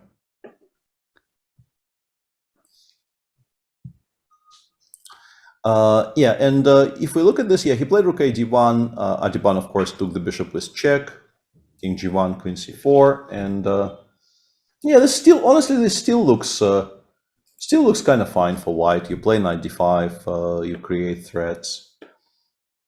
In fact, I would be a bit concerned here with black because currently we have this construction on the queen side which really isn't participating in the game whatsoever. There are knight f6 check ideas while the pieces are there are some kind of knight e7 ideas because allowing rook d8 check will lead to mate. But the engine obviously is very, very sanguine about all of this. Just goes queen c6, says nothing to worry about. White actually does have to start winning some stuff back, and then we come out of the corner. Once again, even this, like you get a bit scared about knight f5, but if you have the advantage of consulting the engine says, we're just in time with bishop c5, queen f6, nothing to worry about. White has back rank issues, meaning that no kind of rook d5 or rook d7 is ever any good because the counterplay comes way too quickly. And yeah, don't worry, you're completely safe here. How easy any of this is unclear, but I think, like, if white goes knight d5, which is what I expect to happen, black gets there by process of elimination, because you would like maybe to play bishop e5. My first idea was to meet with bishop e5 using this pin, but then I think b3 is very strong. And here there's a very cute line, which it's possible to miss, but you shouldn't really be even calculating it. You can play queen e4. hoping to meet rook takes e3 with bishop d4. But suddenly here you run into knight f6 check and you're in trouble. Maybe not lost, because winning this position might be because the white king is not very safe. Sometimes black doesn't lose here, but obviously you never go here if you have a choice. We'll see how this goes on. On board 3, black actually sort of came out of the corner, but it looks like it cost them the e5 pawn. Java here ended up playing, after rook e d1, he ended up playing b5, knight c5 takes, and bishop b6, just to develop some pieces, which I think very clearly indicates that he disliked his position quite severely. But now bishop d6, queen b6, bishop b5, and I don't think we can take on a2 because it just gets caught on a2. I don't think you can afford to do that. And then white just has a kind of a healthy extra pawn here. We can play, I don't know, a3 or b3 next move and just make sure, probably a3, just to make sure our queen side is completely safe. The bishop can drop back to d4. On board 1, Gukesh did play queen f3, to which Abdusattorov replied with queen c7, rook a d1, rook a8. I mean, obviously better for white. The question is, how much of an advantage do we have here, and can we, hang on a second. Whoa, nicely calculated by Norbek. My hang on a second was connected to the fact that I was going to ask, aren't we just winning a piece in one move here with rook d7? But after rook takes d7, queen takes a8, black has rook d8, queen a6, and queen takes e5. Yeah, and the fact that we haven't played h3 yet becomes very, very influential. Otherwise, rook d7 would just end the game on the spot here for Gukesh, but as things stand, this is not winning. Looks very...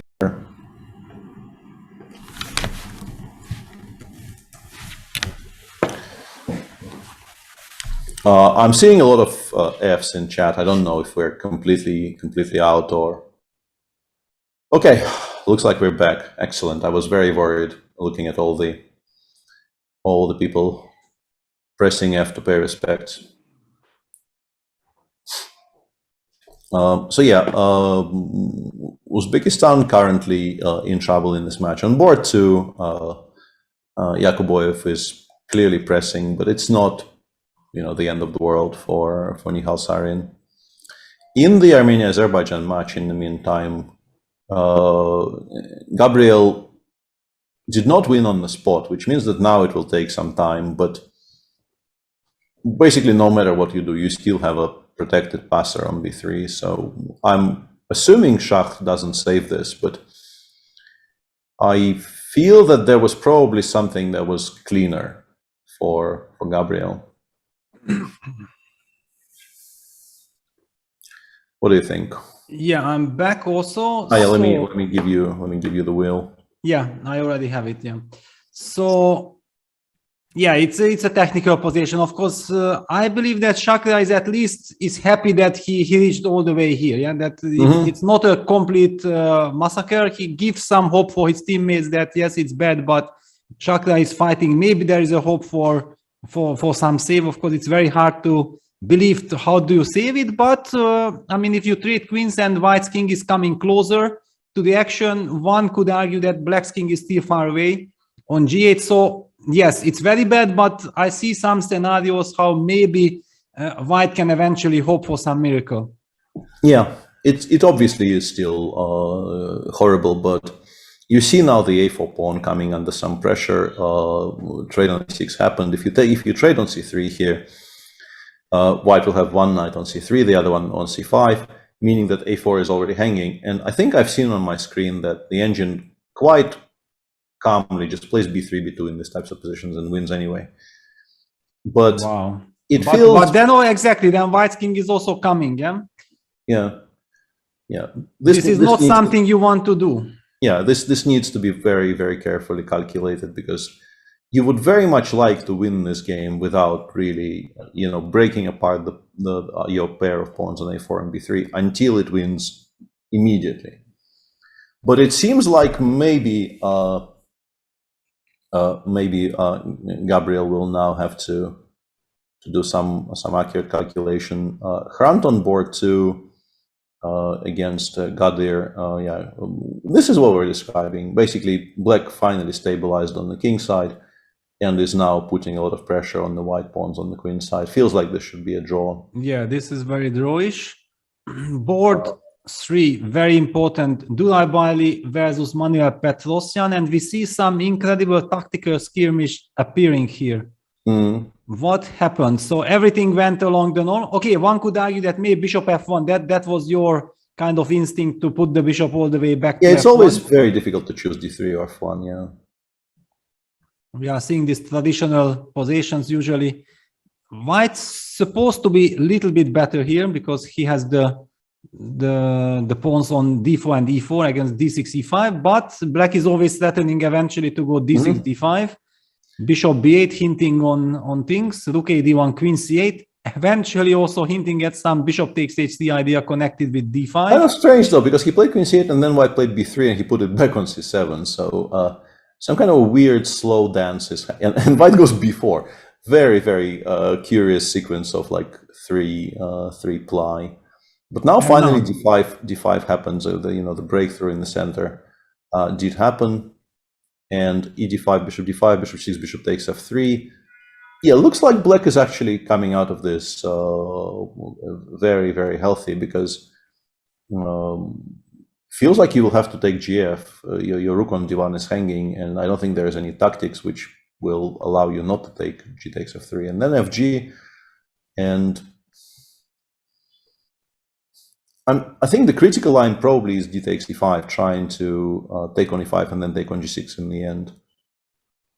Yeah, there are also some queen take g6 and then bishop d2, knight f5, but you always have queen f7. Yeah, that's just to highlight that this is an important stabilizer.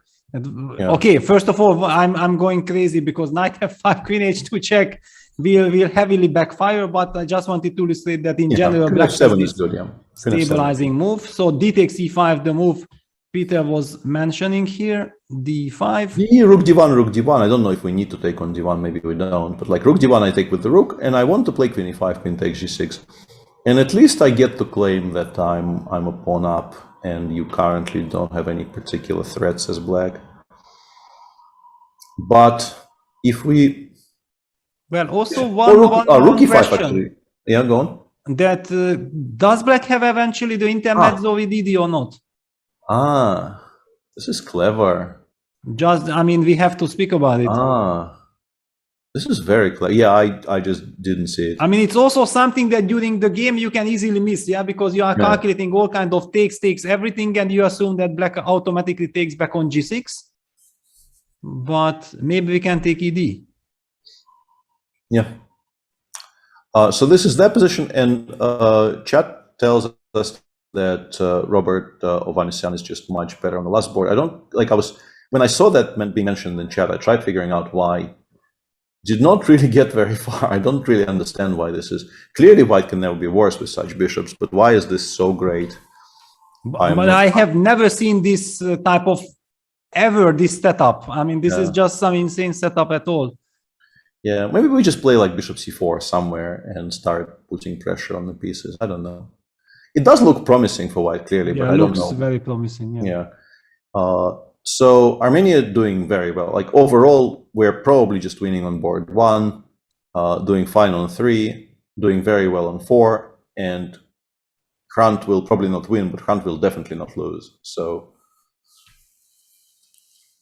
Armenia currently doing very well against Azerbaijan. And in the US versus Turkey match, already a draw on 2, Fabi is winning, but people are telling us Sam is in trouble on board 4, in a lot of trouble.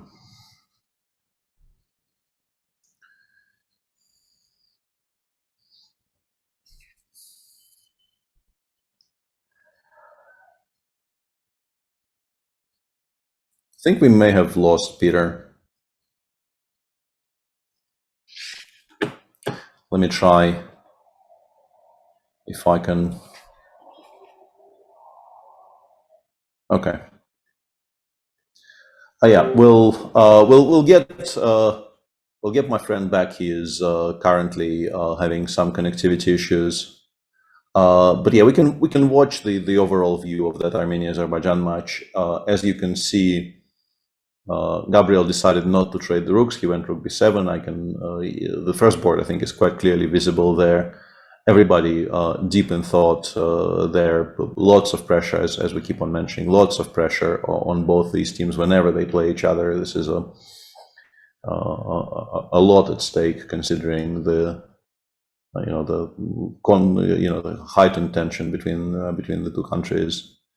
But as things are right now, 2.5 hours into the match, Armenia has much the better of it. And looks like Peter is almost back, so we should be getting. Yeah, I was like shocked. What happened? Yeah, I felt like I got hacked or something, because there was just no reason. I mean, everything was just like before, and I disappeared. Mm-hmm. Yeah. So as I was saying, like, can we take a look at Sam's position, because chat is really insisting that Sam is kind of losing, which is strong. Yeah, I mean, he's worse, but I don't know if you can describe it as losing. This is a kind of a really, really horrible Berlin by this point, right? It's just looks like a Berlin gone quite badly wrong. He's gone bishop g4. I'm assuming white lands the rook on e7, because if you can play rook e7, you normally want to play rook e7. Difficult to imagine this not being a good move. I'm guessing he wants bishop h5. Yeah, to just solidify his position. But yeah, this is going to be a long and kind of a grueling defense for Sam Shankland here. Just a tough position. Pawn f6 is extremely strong. You can also try to organize some kind of, like, one plan I thought maybe like bishop e3 and try to put it on f4. Move the rook away somewhere, play bishop f4, put some pressure on the c7 pawn. This is very clever. Then maybe even combined with rook h4 and then bishop f4, maximum pressure. Mm-hmm.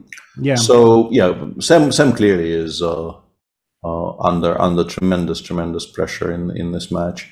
But on the other hand, yeah, Fabi is winning. And what about Lenier? What about Lenier? Lenier is now an exchange up. Yeah, he played knight g6 check. I was saying that queen g4 first was also quite promising, but he went knight g6.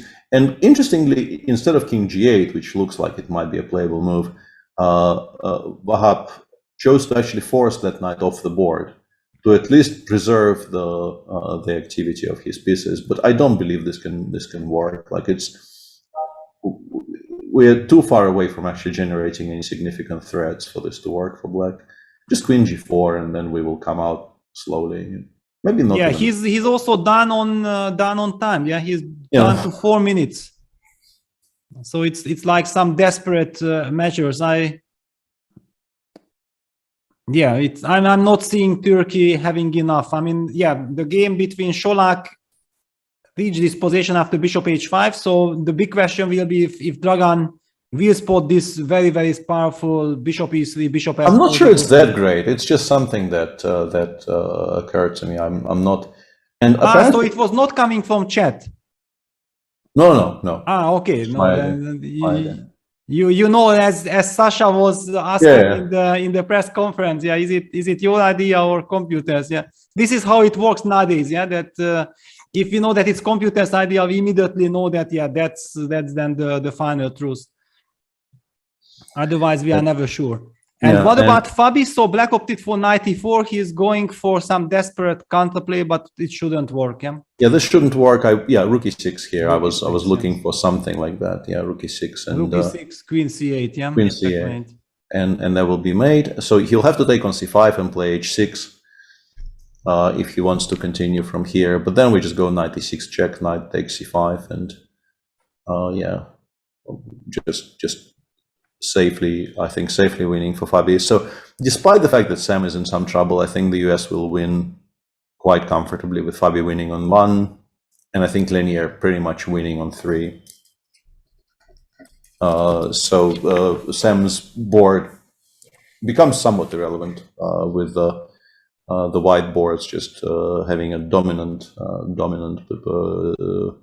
advantage. The Geary game apparently continues blowing up, so we can maybe go there for a second. Oh, whoa. Wow, what is what is going on? So what happened here? Yeah, queen f6, knight f4. Yeah, this he's was gone knight f4. Yeah, he's preserving the queens on the board. Yeah, bishop d5 takes. Knight h5, queen h6.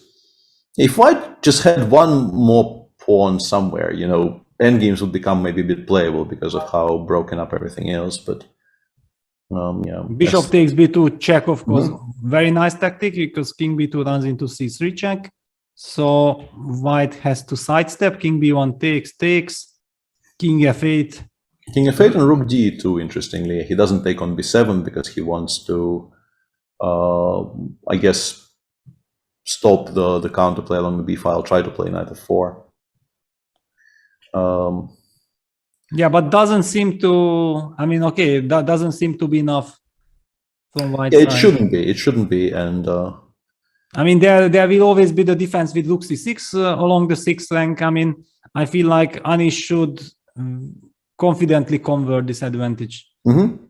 I mean, and what is happening in the other boards? So Jordan Van Forest is tiny bit better with his bishop, but I feel like, okay, black should hold. So that's kind of a draw. On the board 3. Marcus Robben, I mean, he's playing a sensational Olympiad. I mean, just unbelievable that he has won so many important games and also putting pressure now on board 3 and board 4. Max Warmerdam is also impressing again, putting pressure with the white pieces. He has a nice position. And we need to address what's happening on the Prague board because chat is kind of molding a little bit. I think what actually happened there, judging specifically by rook a2, I think after rook a7, Prague played, no, but a4 makes no sense. And rook a7 also makes no sense. Rook a7 loses to bishop d4.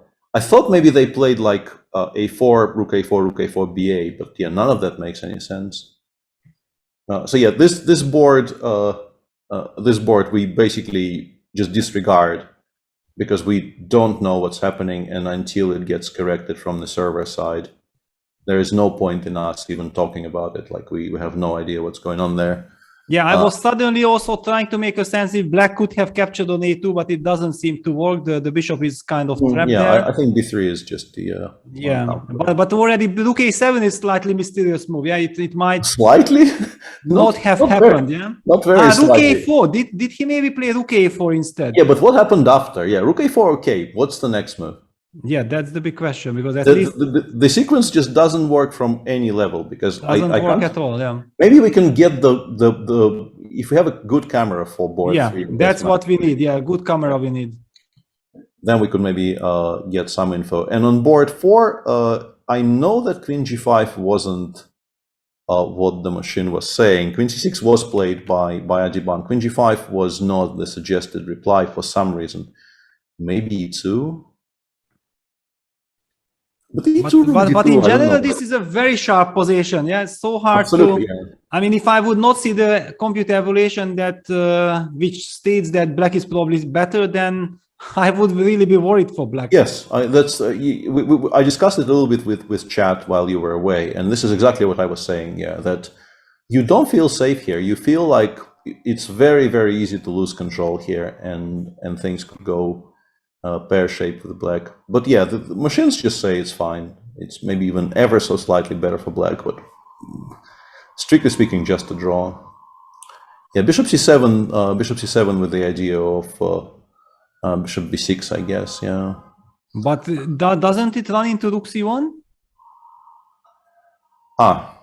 Maybe this is why we start with e2. Bishop d8. This is what Chad is saying. Yeah, I was wondering where they were playing. Oh my God. Okay, but this is again something that might not even cross your mind at all. Yeah. And okay. So Chad says he played rook takes a2. If we go back to Prague's game, Chad is saying he actually took on a2 and he made it work somehow. So rook a2, bishop a2, and apparently b3 knight takes e4 works. So you cannot play b3 straight away. Wow, I mean, okay, but this is how again. Does this work? Queen takes e4, bishop b3, I guess. Insane. And then bishop d5 and will then be, bishop and then d5. bishop takes Yeah. f3. Okay. So yeah, both I and Peter, we both thought taking on a2 was impossible, but Sindara found a way to at least try it. So rook we assume rook a2, bishop a2 happened, right? From the board. Yes, exactly. Okay, so what happens if we take on f6 and play b3? And this is the moment when Plug is probably thinking, well, then I guess queen a5. Okay, I want to play e5.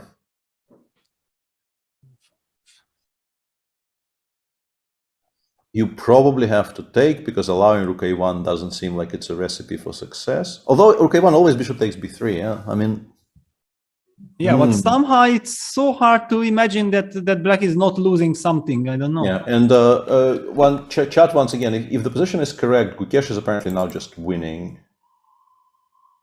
It's winning, yeah, borderline. Yeah, just winning, yeah, okay. With only one move just wins on the spot here, but I think he finds it. This one is not very difficult. He played rook d8, rook d8, rook d1, and instead of suffering in some kind of a bad endgame, Notebek tries to keep the position afloat by playing rook c8, which has a tactical refutation, an immediate tactical refutation, which I think he finds, because this is kind of what you want to do here. The point, of course, is that rook d7 looks like it ends the game, but the queen connects to the g7 pawn. You play queen takes e5, and there's no mate. Exactly. Yeah, but in general, if you land the rook on d7, the game will end. So if you ask yourself, how can I make sure that the rook actually does land on d7 here? I think you find the move quite comfortably. And yeah, the point here is you can play queen h5. Wow, but this is very difficult. I mean, it did not cross my mind at all, this move queen h5. So easy to miss it. I think it's findable. I think it's findable because now we're threatening rook d7 again, and if you play f6, you have voluntarily disconnected your queen from the g7 pawn. So now rook d7 is made. I think the reason he probably might not find it is that he's also completely winning after queen e2. But after queen e2, he wins slowly. And after queen h5, he wins right now. The game is over if he plays queen h5. But I mean, do you really think that over the board you can have the feeling like you are winning here? I mean, yes. After rook c8, yes. Yeah, but I mean, the game was like what it was. So black find the nice way of playing queen c7, rook ad1, rook a8. So you might have the feeling you are slightly better. Yeah? No. No? The pawn on c5 is falling. I think you're pretty sure you're winning. And also when your opponent plays rook c8, I think your opponent also is kind of signaling to you that he also thinks you're winning. Because nobody goes rook c8 here. Like, you're not giving up the g file without a very, very strong reason to do it. And yeah, I think the reason this becomes a bit challenging is his position is so good that he doesn't need to play queen h5, and he's played queen g3. Okay, I'm immediately proven wrong, but I mean, this is still completely winning. Doesn't really matter. I mean, f6 rook d7 is the same. Yeah, so everything that you explained that you still want rook d7. Only the point is that now maybe black can come back with the rook to d8, which he does not want. Yeah, and then I think he will just take and go back to f3. I think he's correctly understood what? h5. Okay, rook d7, rook d8. I'm losing my mind here a little bit, but okay. I was wondering what was going on. Did he want to resign or something? But no, he doesn't want to resign just yet. But yeah, I think also the speed of play by Notebek here is a very good indication that he doesn't believe this is holdable. He is just making exactly. Yeah. I mean, this sign of nerves, and they are trying also to put some pressure on the opponent, like I'm blitzing out moves. Yeah. And Adiban opted for e2. I mean, but we have 3 incredible games here, yeah, because this entire match is just very, like, the end game on board 2 is not very exciting, but everything else is fantastic, just fantastic. But I mean, hang on, you said not, because maybe it's the board where the Uzbeks can strike back. Yeah, this is the only good position Uzbeks have. Yeah, absolutely. And now that white actually got access to the f5 square with bishop f5, I feel like this is looking very promising for white. It does look very nice, but the problems that you always have in these types of positions, they are still there, which is like, I can play, for instance, g5, bishop e6, fe. It looks like I'm losing by force, but I don't think I am. Like, you go either knight g6 or knight f3, I don't care. King f7, knight e5, check, king e8. And I mean, it looks absolutely ugly, but I don't think I'm actually losing the e6 pawn. And if I'm not losing the e6 pawn, you know, it becomes a kind of a slow grind. The position is closed. There's still equal material. You know, we both know that it's very possible not to win this with white. Exactly. Yeah, of course. If you don't find something immediate, black starts slowly improving. Like, I play bishop d6, I play king e7. You have to start thinking, do you want to allow me to take on e5? And so on. And like, it gets tricky. It's a nice no, absolutely no. This g5 is very nice. If it works and it does not lose on the spot, you might have chances to survive. Yeah. What I wanted to highlight, however, that we were kind of saying that India too has everything under control. On the other hand, I mean, imagine that if suddenly it turns out that, for example, this Prague game, black was able to take, I mean, but how on earth is it possible? I mean, you played the move e4, e5, and I just did not feel that I have a response. I think you can take. My problem was I couldn't figure out I think you can take. That was my problem, yeah. Because you have bishop takes to me, it looks so bad because, I mean, okay, just so hard to imagine. And look at also the computer says that white the machine doesn't like it, but I have a feeling it's maybe not e5. I don't know. But hang on, can we just play rook d2? I mean, yeah, okay. If I play rook d2, I force you to play rook a8 and then some e5. No, I think he probably wants to play bishop c3 here. Like this. I get the feeling that he wants to play bishop c3, and yeah, we're being told that there's a lot of very good choices for white. Queen takes c6, very simply, queen takes c6 is extremely strong. Second choice is rook d6, and rook d2 is choice number 3. Yeah, but somehow it's so hard to imagine black not losing. Yeah, but I kind of like the choice of going rook takes a2, even if objectively black is in a lot of trouble, because if you give white, if you go back to move 20, if you make, you know, some kind of a quote-unquote normal looking move here and allow white to play a3, there's just never any counterplay, and it will be very difficult to even force Prague to calculate. Prague will just win this by hand, like a3, rook ac1, bishop d4. Like, white is in full control. If you take on a2, you introduce this measure of chaos in the position, and, you know, maybe your opponent gets confused. In the meantime, on board 4, Vahidov has a draw if he wants, with rook takes e2. And the question is if he will continue playing for a win here. Rook e2, queen e2, knight f6 check is a perpetual, very easily from both h7 and d7 square after king f8. Yeah, I think Adiban is also kind of offering this repetition because he sees that two boards are standing very, very good for them. Mm-hmm. Maybe he also, after e2, rook c1, maybe he didn't have a better choice, because if we go there for a second... Exactly. I mean, we spoke about this, that we definitely don't have the feeling like black feels himself as a hunter or whatever. Yeah, for instance, if you go in d6 to stop that tactic, I think maybe after rook takes e2 there, you might be very much regretting that choice. If takes, I give a check from c8, I give a check from h5, and after queen h6, I mean, I can just take on e2. I think white maybe is just winning now, right? Because like that group of pieces is still stuck. So yeah, he goes queen a6, and the big question is whether Vahidov, who also doesn't have too much time, you can't really make a waiting move here with white and allow bishop d6. But hang on, I mean, also Yakuboyev played an incredibly stunning move. After g5, he played knight g6. Whoa! Beautiful. It is very beautiful, yeah. FG, bishop e6 and king f8 blitzed out by Nihal. Yeah, he definitely... Yeah, he saw it was possible. He was prepared for it. He was prepared for it, yeah. Wow, and maybe it's not so bad. I mean, he has some knight e8, knight g7, knight f5 regrouping or whatever. The bishop trying to come over to f6, yeah. Yeah, but it was beautiful. So it is a very, very nice looking move for sure, yeah. Nicely done by Yakuboyev. The match is very much tense, yeah. Mm-hmm. Yeah. In the meantime, talking about it's a bit further down, but we kind of care about this team. And today I did not message Gusti, but weird things continue.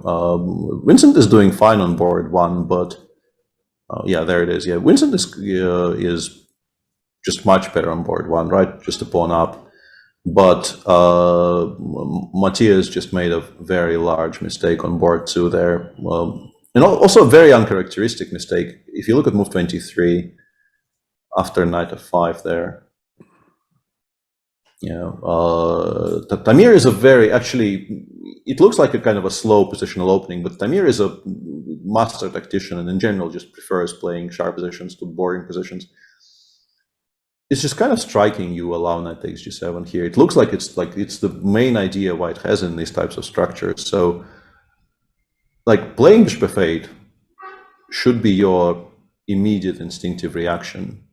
I mean, basically here, instead of bishop c5, I was kind of expecting some, bishop f8. I mean, try to make sure that this knight f5 tactic But even later, like bishop c5, okay. We played bishop c5, went rook d2, we took on a3, it's an achievement. After knight f5, just go bishop f8 here. Like, make sure you have no loose stuff in your position. Like, but the knight on e5 is loose, yeah? Yeah, but then we go knight c3. I mean, these types of calculations shouldn't be very, very difficult. Just go knight c3 here, and we have things under control. Like we have counterplay. Like if you go queen f3, queen takes f1 is actually winning on the spot. So you're definitely not getting mated anymore.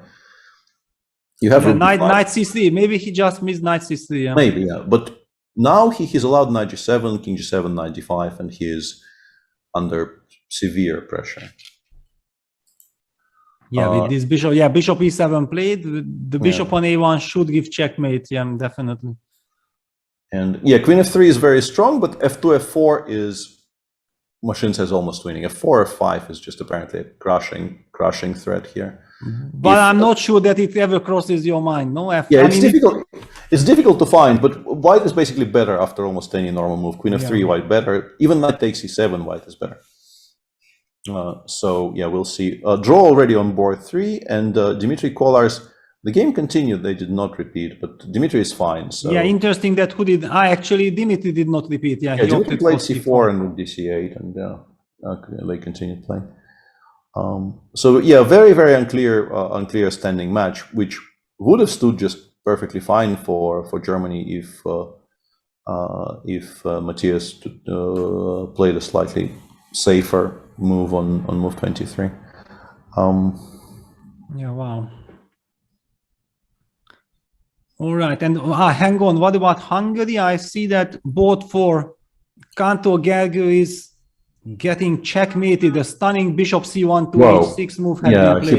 He probably missed it. Yeah, he probably went for this somehow and missed. Wow, but bishop c2 already. Yeah, I think this is what he missed. He missed specifically that bishop c2 followed by bishop h6, this whole sequence, because it looks attractive, but if we don't have bishop h6 here, maybe it's nothing special, but unfortunately the queen on a1 just doesn't come back in time. You just get mated. Yeah, and how important it is that the black bishop on c2 blocks the second rank. Otherwise, queen takes b2 check would be check, and then queen takes c3 would defend back. And now, unfortunately for Gergely, rook g8 still doesn't stop bishop takes g7. Even then, it's winning. Yeah, just bishop g7, rook g7, check, knight h5. Yeah. A kind of a very instructive, picturesque position on the topic of having defenders around your king.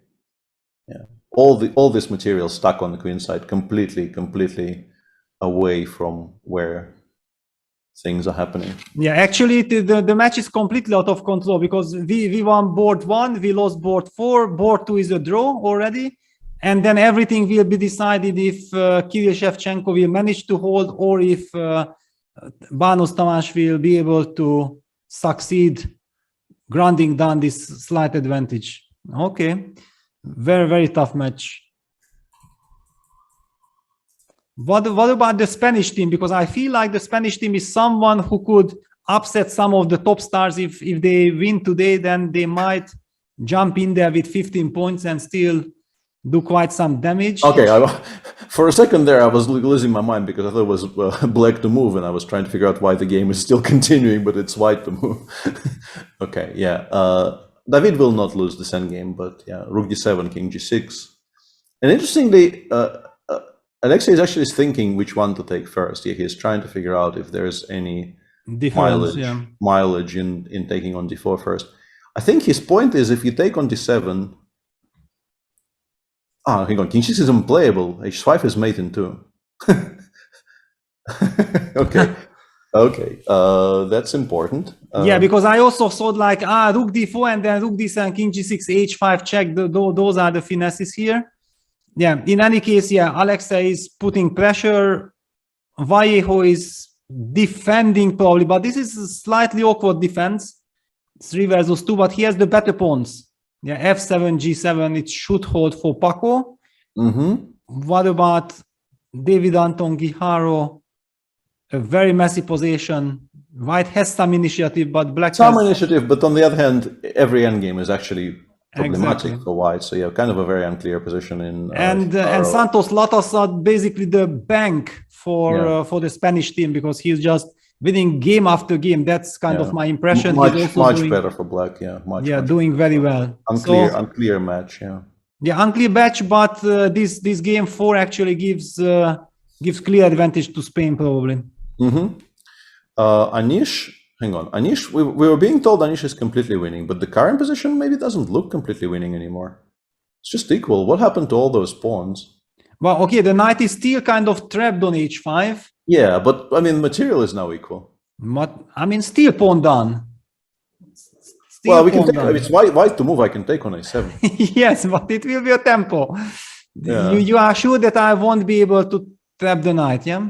I'm not sure, but it's clearly an improvement, and also chat is telling me Anish found a way to draw a -3 position. So I'm basing my opinions on once again on what chat is telling me. So what happened? King f8, rook d2. Yeah, we can take a brief look there. He opted for c3, but it also shows that the way how he opted, he wasn't sure that he is so winning. So he definitely was afraid of some counterplay, and he basically made sure that I'm never gonna lose this.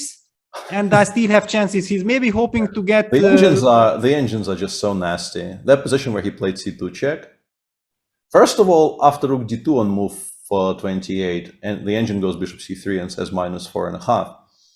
But okay, even here instead of c2, the engine just goes d5, d4, and says we're still completely winning. Why are you freaking out? But I mean, how on earth should this not be some perpetual check or something against black, right? Knight f6, rook d6. What? Knight f6, rook d6, knight h7, king g8, rook g2, king h8. We are still somehow completely in control. Why are you freaking out? Well, I would be freaking out from white side if my opponent plays d4 and there is no way of getting to that king. Yeah, it's just I don't know how realistic this is in human terms. Yeah. We also don't know how much time he had at that point, but he actually had some time. Yeah, he had time. Time wasn't an issue. Yeah, but still, like even let's say on 20 minutes, convincing yourself to allow white to attack with all 3 of their pieces, like allowing this king h8 line and just playing is, yeah, I don't know how realistic this is. I don't know how critical we can be of Anish not yeah, playing. no, absolutely not. I mean, I think that this c2 is very, very human. Yeah, that you trade this dangerous rook and then you play bishop e5, trapping the knight on h5, and you are probably also very happy and very proud of yourself that I managed to find a way to dominate this knight on h5. Yeah. This is completely different mindset when you are a human player over the board. Yeah. Wow. Okay. But let's go back to the top boards, right? Yeah, let's go back up. Yeah, for sure. So what is Gukesh doing? So Gukesh actually changed everything. This is what I was expecting, that he just targets the c5 pawn. Yeah, ends up trading all the rooks, just picks up the pawn on c5 and wins quite comfortably. Yes, he had to allow h5, h4. Yes, there will be a check from d1, but it will be most likely one check that he will have to pay attention to. And maybe as white, you even spend like time to play f3, king f2, king e2, and then you take on c5. Yeah, the pawn is not running away. Yeah, that's the bishop. problem, You just need to make sure you restrict that bishop on a6 so that it never becomes active. And the reason I say this is, for instance, if you play bishop b7 here with black, knight c5, check and check from d6, might actually kind of provoke us to play, force us to play f4. And then black goes bishop c6, probably still completely winning if you're a computer. But I would very much like never to give that bishop so many squares and such a long diagonal to operate on, which is why I'm saying like bishop b7, I'm just playing f3. I'm playing f3 and I'm coming out with the king via different squares. I'm very, very going to be very meticulous about not allowing that bishop any freedom. Yeah, perfectly understandable. Yeah, Nihal is going for this knight e8, knight g7. Okay, what else? It's clear. He's digging. And what about Prague? He actually went on to take on c6. Mm-hmm. Rook e6. Queen c8 check. King g7 and queen c2 back. Wow, I mean, it's really some very precise calculation, because intuitively it doesn't feel right, yeah, that you capture the pawn and you are coming back, and we are talking about the bishop on a2. It's not about the pawn, but probably he wants to use also some e4, e5. That's why he kind of provoked the king to g7 or forced the king to g7. Yeah, queen a3 played, and yeah, we probably play e5 now, I assume, right? We just go in e5. Yeah, e5. Yeah, we can play e5 now, because if you take twice, I will play. Queen c3, queen c5 exists, yeah. And then queen b2. I guess we win, right? Rook e5, queen c3. If I provoke f6, I always win, pretty much. We give mate. We also, in some positions, will be threatening f4. And queen c5, queen b2, I think bishop takes b3 here. Okay, rook c1. The line continues, but you will have f4 at the end, yeah? Yeah. It's pinned, bishop c4. We actually saved it with black. I managed to screw it up. Well, it just shows that how tricky it is. Yeah, bishop c4 protects. Yeah, and apparently I got it almost right.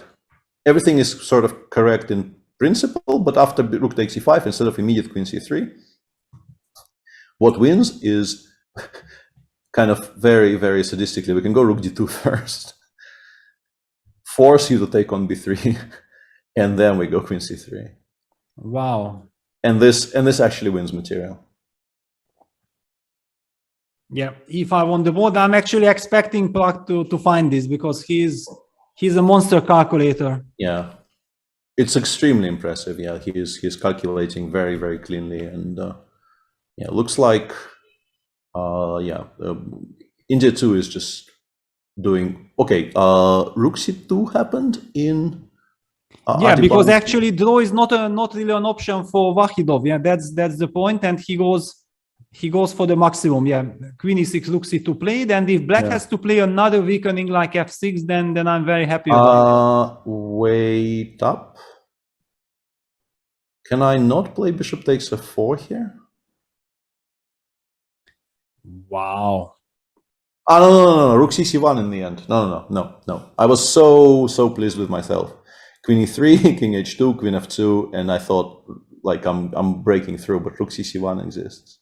But hang on, it's still and then knight h5 is a threat. Knight h5, or even I go like rook ca1, and I've actually secured everything, and then knight h3, knight g1. Yeah, I blundered rook c1. Okay, bishop takes c5 played on Prague's board, so if we can just maybe zoom in there, because it looks like one final decision is required from Pragnanda, and this game is just done. Yeah, it's very dramatic, because if he finds rook d2, then he will give the lead to his team, and Gukesh having a fantastic position. But I believe we also need the players on our camera, yeah? Yeah, everything is, knight e5, rook e5 on the board, and now it's the critical moment. Yeah, and is it the only thing that wins? Let me just check, because, well,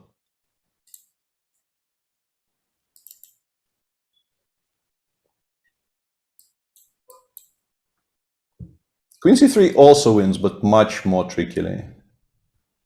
Mm-hmm. Yeah, like the line there is also just such computer bullshit. I'm sorry. Like that line that we were showing, queen c3, queen c5, queen b2, bishop takes b3. Yeah, rook e1 here. Okay, yeah, this is the completely impossible. Yeah, like no. Sorry, but no. Yeah, I mean this rook d2 is really clean. Yeah. Yeah, rook d2 you can find. I think finding rook e1 here is, although like if he goes queen c3, maybe if he gets to that position, he goes queen c3. Okay. He goes. Okay, it's very interesting if he will blitz out rook e1 or not. Yeah. Mm-hmm. Wow, he goes queen c3. And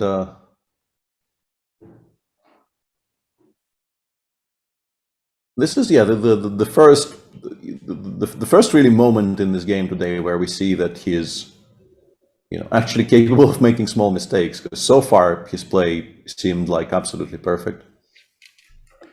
Okay, but it also depends. If he has already foreseen everything, then we might upload him. But if he doesn't, then it was a mistake.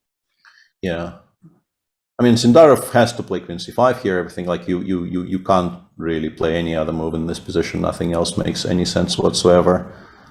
But honestly, I think he on the screen there, guys. You saw him sitting up.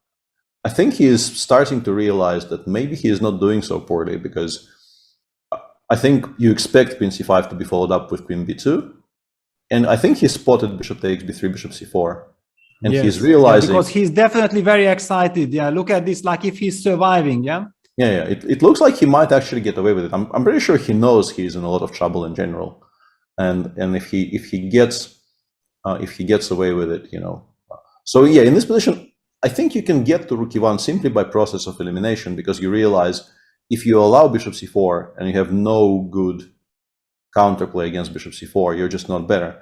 And also you need to create a threat after queen b2, bishop b3. You need to threaten queen takes b3. Otherwise, black just has a tempo to play king h7, for instance. Like black is just completely safe. So I think it's possible to find all of this, but I mean, if Prague really finds this rook e1, and we had this luxury of seeing this fantastic. The line doesn't stop, Peter. The line actually doesn't stop there, because black can go bishop e6, and then like there is a couple of things here. Like currently on my screen, the best play for both sides is bishop c4, king f6. Bishop d5. Wow. Queen d5, f4, and we're probably winning.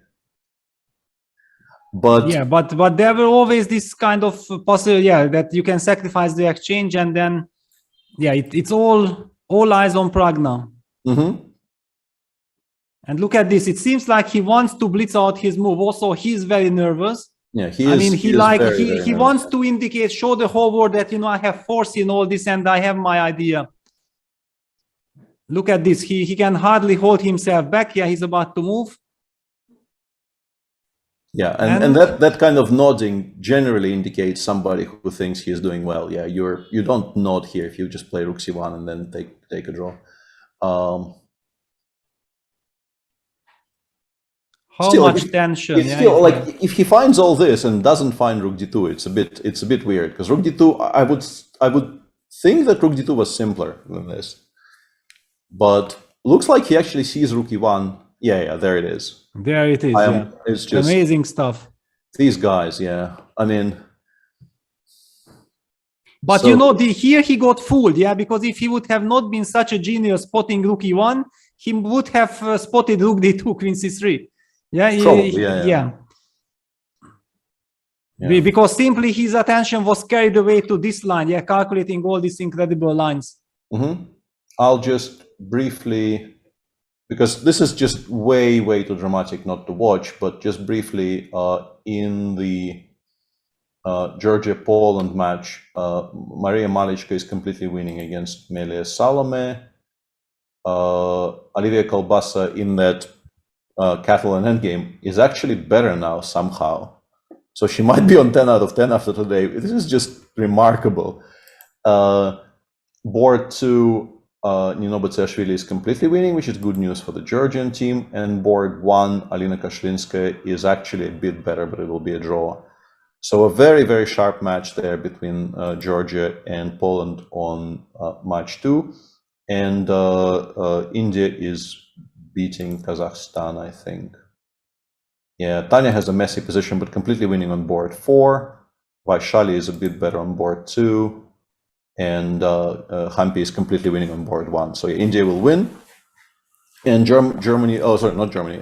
Georgia, Poland is an absolute mess. Very hard to predict how that ends. Yeah, and look at Sindel. I mean, he's like shocked that is it true that this rookie one is working? Yeah, I mean, I can't believe that it's working. I should have a defense.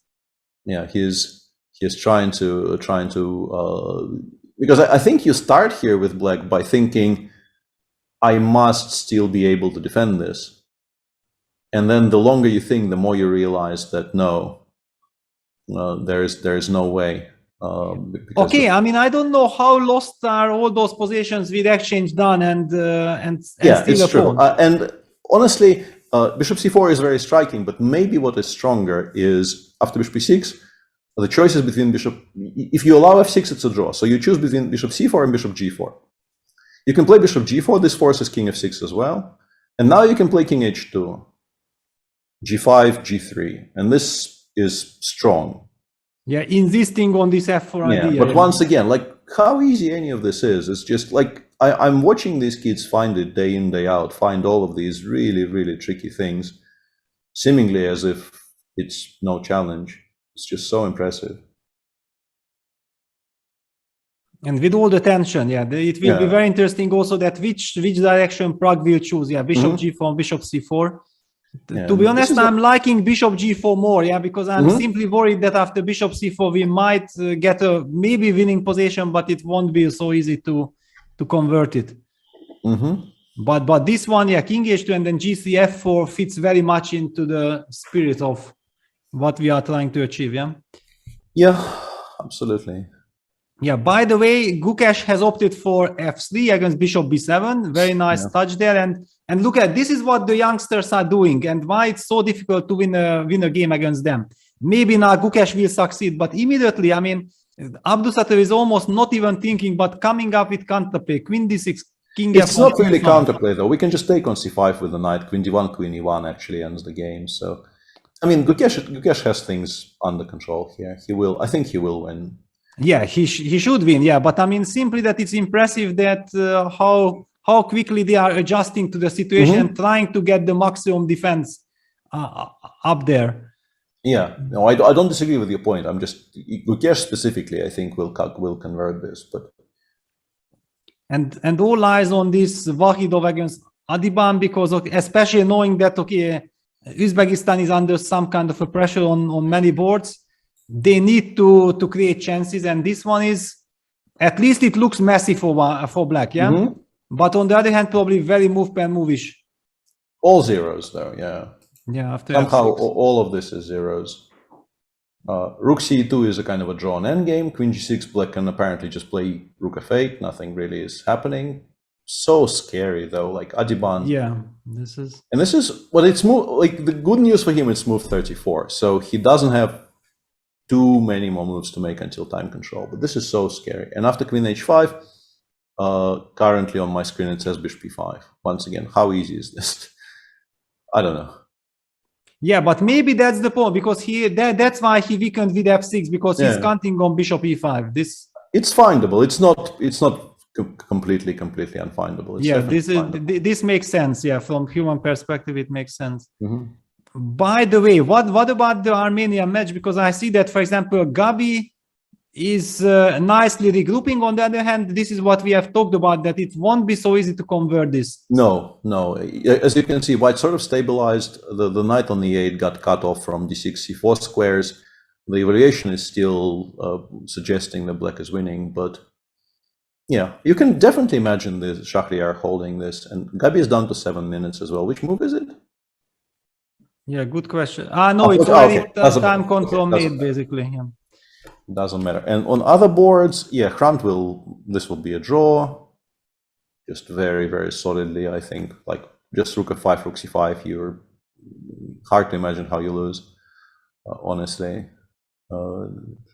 Just not a problem. Yeah, very drawish. Yeah, board 3, some kind of a huge mess in Vasiv's.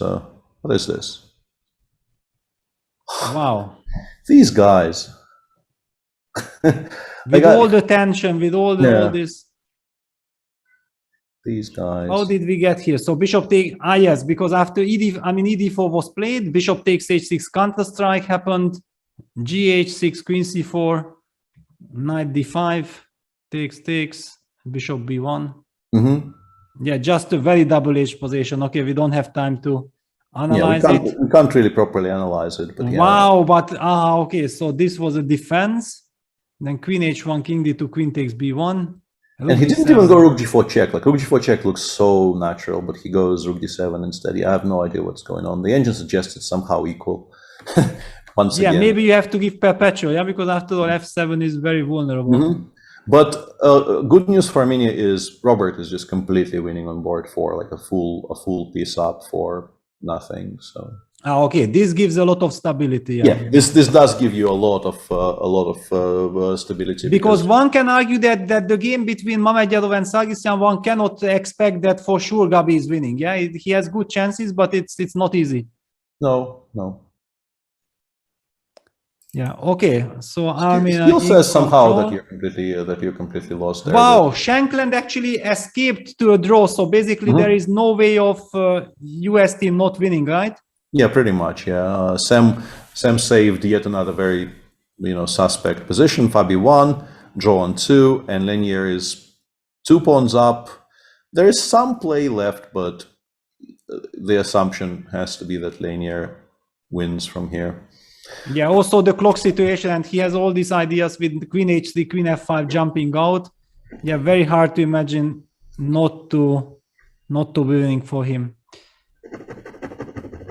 Okay, and I heard that Prague has gone for this line. It's on the board. What we have been discussing. All of this stuff is on the board, and the point, of course, being that bishop takes g4, we have to play f4, but we're reasonably happy to play f4 because there are just to highlight that after eg, then you can unpin yourself. Yeah, king e6, and black probably is immediately completely fine. At least we do have an extra pawn. Maybe black starts playing for a win, And f4 is just completely unstoppable. Somehow you don't have resources that help you stop that. Yeah, and move. then for example, GF, and bishop gets back to e6. Yeah, I'm guessing. And then rook e5, and the problem is we can't even trade queens. We get kind of mated. This is a huge problem. Yeah. But then hang on. What am I supposed to do? You're lost probably. Yeah. Probably I'm lost. Yeah, this is what I... Or can I play h5 here after... You're supposed to play bishop f5, queen c2 check, give up the pawn on b5. And then... How easy is that? Some of those endgames are a bit tricky, but probably not this one, right? Queen c2, we take on b5, gf, gf probably, yeah? And we play like king g6, f6. Yeah, but I mean, the king is marching, yeah? Yeah, some of them are a bit tricky, but I don't think this one is. Yeah, this one should be relatively easy. Yeah, bishop g4 on the board. Wow, Adiban game ended in a draw, so f6 was accompanied by a draw offer. Okay. I think it's a solid choice by the beast. Yeah, just ask his opponent what he thinks. Yeah, of course. I mean, okay, first of all, yeah, that's it. He cannot really be better. And we have seen that all these forced lines are ending in the draw. Kind of understandable. This means that Nodiebek Yakuboev on board 2 has to win at all costs, but I mean, now it's very drawish. Okay, he won a pawn. I mean, what happened here? Bishop e6, king f8, g3, knight e8. Rook e4, knight d6, rook e2, bishop f6. It apparently, I mean, it looks to me like Yakuboev blundered knight d6 because he stepped into something. King g2. Yeah, I don't know. Yeah, he hasn't actually even won the pawn because GF Nihal calmly just takes on the. Black is just fine now, right? Yeah, should hold this. Yeah. Yeah, just completely fine. Rook d2, bishop f6, of course, and yeah. Yeah, and then you just hold them. No problems for... Wow, okay, but this is then lovely news for India because then they only have good boards in progress. Yeah, seems like it. Yeah, knight takes e5, bishop c8, king e1 on the board. Yeah. Should we then quickly jump to the women's section? Sure. Yeah. Let's take a look. Yeah. As I mentioned, India is winning very comfortably, but Georgia, Poland is where all the intrigue is. Yeah. I mean, just to understand. Yeah. So Hampi is basically winning. Yeah. There is no way not winning with this construction. Yeah, it's a bit too much. Vaishali is better with. The safer king means that despite white having two rooks for the queen, the king on f1 is so vulnerable that if anyone wins this, it's black. Yeah, and the queen knight combo. Yeah, the queen knight combo is very dangerous. If anyone the weak king, Tanya is now winning completely winning now. Yeah. I mean, it just looks winning. I don't even think we need to calculate something specific. Just, I don't know, takes, play queen f4 or something. Yeah, just also maybe 96 just wins. Maybe 96 wins, yeah. Maybe 96 just wins now. And rook takes and crash through. Yeah. But even if it doesn't, I think after bishop takes e7, we're much better. Yeah, and the board 4 also. I think India is 4 piece up, yeah? Yeah, this one is over. Yeah, this one has been over for a while. Yeah. So I mean, I don't know why. India in total control. Yeah. And the drama is here, right? Yeah, the drama is here. I think the first board will be quite comfortably drawn by Kashlinskaya and Zagnidze. Black is a pawn up, but you can't really win these types of endgames. Not enough material, and also your pawns on a7 and b6 are kind of under the microscope. So this is a draw. This is completely winning for Nino. Despite being an exchange down, there's just too many enemy. You start pushing d5, c4, and so on. Something kind of fell apart for Monica in time trouble. And then all eyes on Olivia, yes? Yeah, Olivia is better again. Yeah, she somehow managed to. But I think also, if we take a look at what Lela was doing from that position we were discussing, move 17, we were very much in favor of just simplifying everything, putting that on d3, like old school Ulf type of approach to to the Catalan. And instead, she started putting her pieces on, pseudo-active squares. Like she got her knights to c6. Also looks quite pleasant. But then I guess she started losing control. This also, honestly, this looks very nice. Knight c6, queen f5, rook c1, knight e4. This looks very nice. Yeah, it looks like some desperate attempt for black to find some counterplay. Yeah, but then I guess she lost track because she traded queens. King takes f3, f5, rook d5. I mean, also this looks very good. Yeah. Yeah. But then things started going in the wrong direction. Yeah. F6, king g2. Yeah, this knight basically I'm not liking already. Yeah. And suddenly knight ba5, knight c4, you suddenly find yourself in this situation where you pinned yourself along the c file. And now, black is taking over. Yeah, I wouldn't be surprised if white had a very big advantage there. Let me just check briefly. Yeah, it looked like a very big advantage. So in fact, what she was doing at the beginning looked good, but was fine. Yeah, I was kind of slandering her for no reason. But I mean, now also ideas like rook b5 somewhere are possible, but maybe you can just take on b2 and on a2. No need for at least you have rook b2, rook a2. Yeah, yes. At the very least. And shockingly to me, at no point was Lela more than like 0.60 up. It really looked like it was more than that, but she wasn't so much better at any point in the game. And now she clearly has to struggle for a draw. And importantly, Poland is also completely winning on board 4. Yeah, this is very important. Basically, I mean, what does it mean? Yeah, that board 4 is clear win. Board 3, it's a chance, but it's not so clear. And Georgia is compensating with the board 2 position. So it all comes down, I believe, that Olivia will win or not, yeah? Once again, yeah. And you were absolutely right. Rook b5 is the best move in the position, which leads to a lot of trouble for white. Rook b2 somehow whenever you have this rook b5 option that you are forcing the opponent to take, and then you get a b5 and the knight gets stuck on a5. And then you just very slowly bring the king in, like king f7, king e6, and the knight continues being on a5. It's very difficult to rescue. It's forever, yeah. Very strong move. So yeah, looks like once again the match will depend on whether Olivia, and she played rook b5. I am more and more impressed by by how she is playing in this Olympiad. This is just very, very good stuff by her. Yeah, takes. Well, I have seen her game against Vincent in the Julius Baer Challenge. And I was heavily worried for Vincent during the game. So finally Vincent managed to win at the end. But I understood that, okay, come on, this girl is incredibly dangerous. So what do we have? I mean, Ukraine against Germany, how important is that for our standing? Okay, this is a draw. Reasonably, yeah, this is one of the 3 matches between teams on 14. Yeah, this is probably a draw. Board 4 is already a draw, but Anna is pressing a bit. It's not much, though. Yeah, with the 2 bishops, of course, you should be pressing. But black also got some kind of fortress-ish position. Yeah. Draw on board 4, and yeah, on board 3, Anna Osenina just through her, I think, experience and better. Yeah, this is a shocking. Yeah, this is quite nice. Yeah, we know we double on the C file. We have all the play. White is very, very far away from creating anything on the king side. Yeah, but look at this. After rook d8, suddenly engine jumps for white. Is f4 f5 coming or what? Whoa, I didn't even notice. Yeah. It really hates. I mean, it looked like, yeah, it's wonderful for black. I mean, black is probably winning strategically, and then suddenly maybe f4, f5 is coming, changing everything.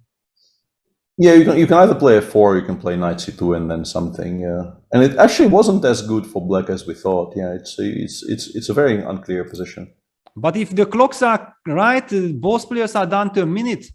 Yeah, this will be highly dramatic then. Yeah, there was one specific moment in that game where if the boards are correct, black was just completely winning. But actually very interesting that she didn't do it. Move 23. It's a kind of a shocking moment for me that a player of Osenina's strength did not move 23. h4, queen c6, bishop a6 here, which is a very, very strange move. And she didn't take on f3 here. Wow. This looks very, very odd to me. GF and just bishop takes e5, for instance, or something, you know, queen takes f3 even, but bishop takes e5 in particular. Like, looks like you just do it and then you calculate. Anyway, so this is the Germany match. Then we have Armenia, Azerbaijan in the women's, which is also, as we keep on mentioning, very, very. Yeah, I saw that on board 4 and 3 actually already the Azeris have won their game. Ah, okay. So Azerbaijan is leading by 2 points, which means that, okay, Elina needs to win, but it doesn't look like she's. Yeah, how? I mean, basically fighting for survival, which means that the match is lost already, and also on board 2, white is winning. Yeah. Yeah, so, but I think the way the current sort of balance of power is, I think the Azerbaijani team is just also on paper just stronger than the Armenian women. So they were, I think, favorites. Yeah, they were favorites. Yeah, of course. Yeah, they were favorites. So, all right. I mean, a lot of tension, especially in Georgia versus. And by the way, one match down from that, there's also a match between the United States and Indonesia. And Indonesia is actually in the tie for well, not second, from 5th to 9th, and doing quite well. Yeah, Iren Sukandar on board 1 has a decent position. I'm guessing it's probably around equal, but kind of a mess. But actually, already Americans have won. The US team has won, yeah, because Irina has won. Irina won on 2. Irina Karash won on 2, and Kari Saip has also won her game. Yeah, and draw by Tatev on board 4, just a solid draw by Tatev securing the win. So yeah, the US will be on 15 points and sort of in the mix for maybe medals if they win the last round. Yeah, also it's a very strong team. Yeah, it's they had some unlucky match or something. Yeah, I think they were definitely not performing to how I, for instance, personally would have expected them. I think they're a very strong team in general. So let's go back to Prague versus Sindarov. Yeah, what is happening there after Bishop G4? Yeah, we have that endgame. And we have Prague, that endgame. Yeah, and Sindarov decided not to go G takes F when he had the chance, and he is trying to. So he thinks this one has better drawing chances. I'm a little bit surprised. I would have actually split the pawns up when I still had the moment to do it, because now he might not actually be allowed to do it anymore. I will say though that these types of endgames are a lot trickier than they might look from the outside. Yeah, exactly. I mean, probably Sindel is also hoping that whenever white king suddenly starts going towards the queen side, then some bishop f1 touching the h3 pawn forces white to make some unpleasant decision. Yeah, but it should win. In general, it should win. Actually, I'm a little bit. No, it's probably still fine, right? Okay, it's a different match. Okay, so okay, I mean, Nihal Sadin game should end in a draw, I believe, this pretty should be soon. a draw, yeah, this should be a draw. Yeah, so it means that we already will have then 2 draws. Prague has a technically winning position, but not that simple, not automatic. Still some work to be done. And the a pawn disappeared somehow, like, but we can win the.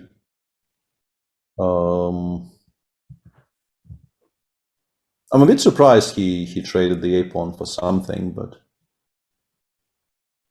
So bishop f5, he went a5, a6 here, and after bishop c8, I guess he found himself without a clear way to proceed. And we're being told that our friend Tanya Sajdev did win her game, but that match did seem like it's completely over.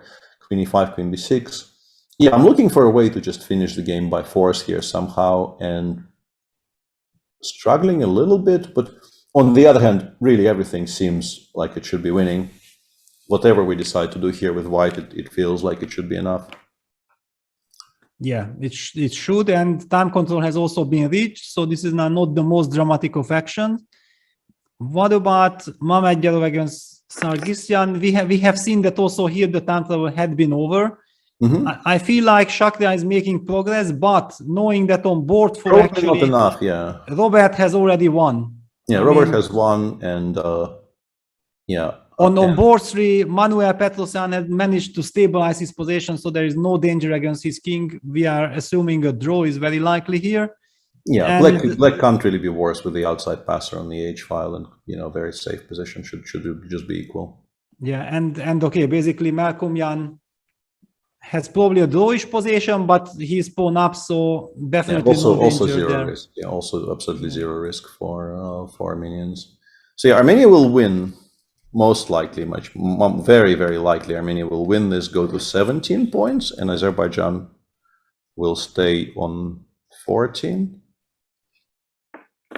Well, to be honest, I checked the tiebreak system, and the Armenians playing against the strongest opposition actually not gathering a lot of board points.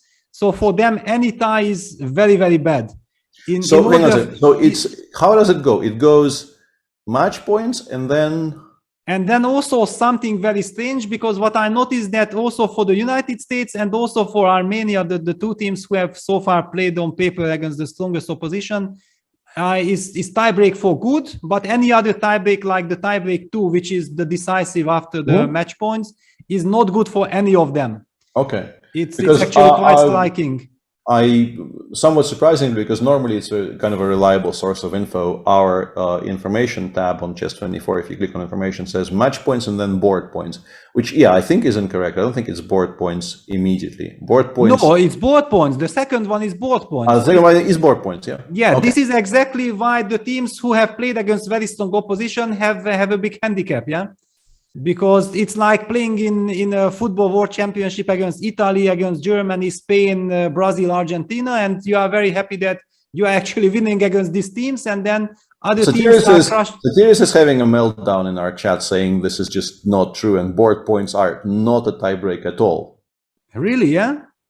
Then this progressive stuff, they are multiplying. I mean, there is some completely incredible, very strange, stupid system that many teams had actually fallen victims of already in the history. It is match points, and then the Olympiad Zoniborn Burger, which good luck calculating. It's always a lot of fun if there is a big tie at the end of the Olympiad and everybody has to sit down and start, tallying up the results against other teams.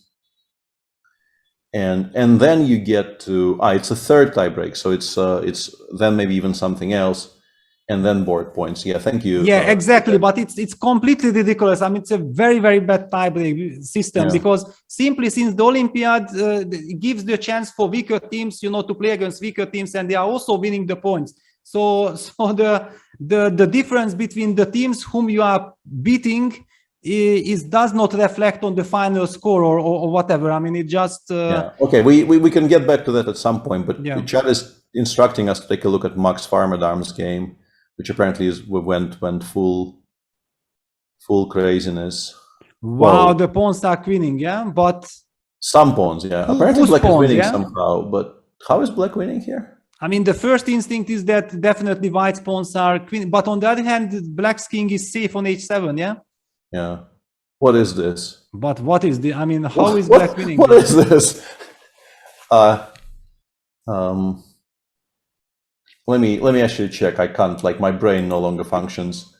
I need to check because there's no way I will. And look at this now. ECFE white is completely winning. That's it. Please. That's what you get in this position. Yeah. Okay. So. So our instinct was actually right that white is the one pushing in a human game. So Max was completely winning earlier, and then he went for this combination, and it was zeros and then zeros after. So he was supposed to go, whoa. He was supposed to go d3, bishop c3, f4, and continue creating more and more passers somehow.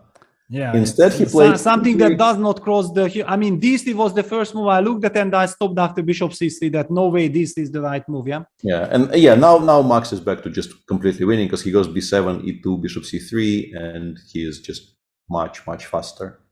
It's not even tricky anymore. But yeah, like d3, bishop c3, I think you stop. You just kind of don't calculate any further from there.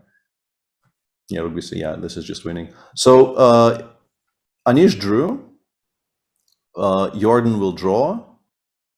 But they're losing on board 3. Benjamin Bok is getting destroyed by Robert Marcus. So it's a hugely important game on board 4. And the match will be 2-2 on my screen as I see it, yeah? Yeah, 2-2, which Max will not win. make any of the teams happy. Yeah, it will be just one of those where like you just hate everything after this happens. Yeah, you just hate absolutely everything. Yeah, because both teams were hoping that, okay, if we win, we will get a chance to fight for anything. But after the draw, you know exactly that maybe getting into top 10 or guaranteeing top 10 or like if everything goes your way, maybe top 5. But yeah, you're not running for medals anymore. Anish's draw also obviously very important in that respect because he had a very good position, but not easy. Also, I mean, the Serbian team, huge respect for them. And of course, Markus Robert is doing some magic. I mean, incredible. Yeah. You know, he had been the Hungarian captain before, the Hungarian national team captain, and now he decided to play again and crushes the field in the Olympics. I mean, incredible. Yeah, it's quite impressive. Incredible. Quite impressive. So India won. Hari was at some point completely lost. If he's still completely lost, okay, it's less now. I think at some point the engine was giving white like it's almost. Hari is just so resilient. Yeah, unbelievable. Being 2 pawns down, but now with the knight on e6, actually he's dominating the knight on h4, and he has this very, very powerful queen on white managed to kind of +4 at some point. Move 37. Instead of knight takes h4, if you go king h1 here, engine says game over, everybody go home. Hang on, how?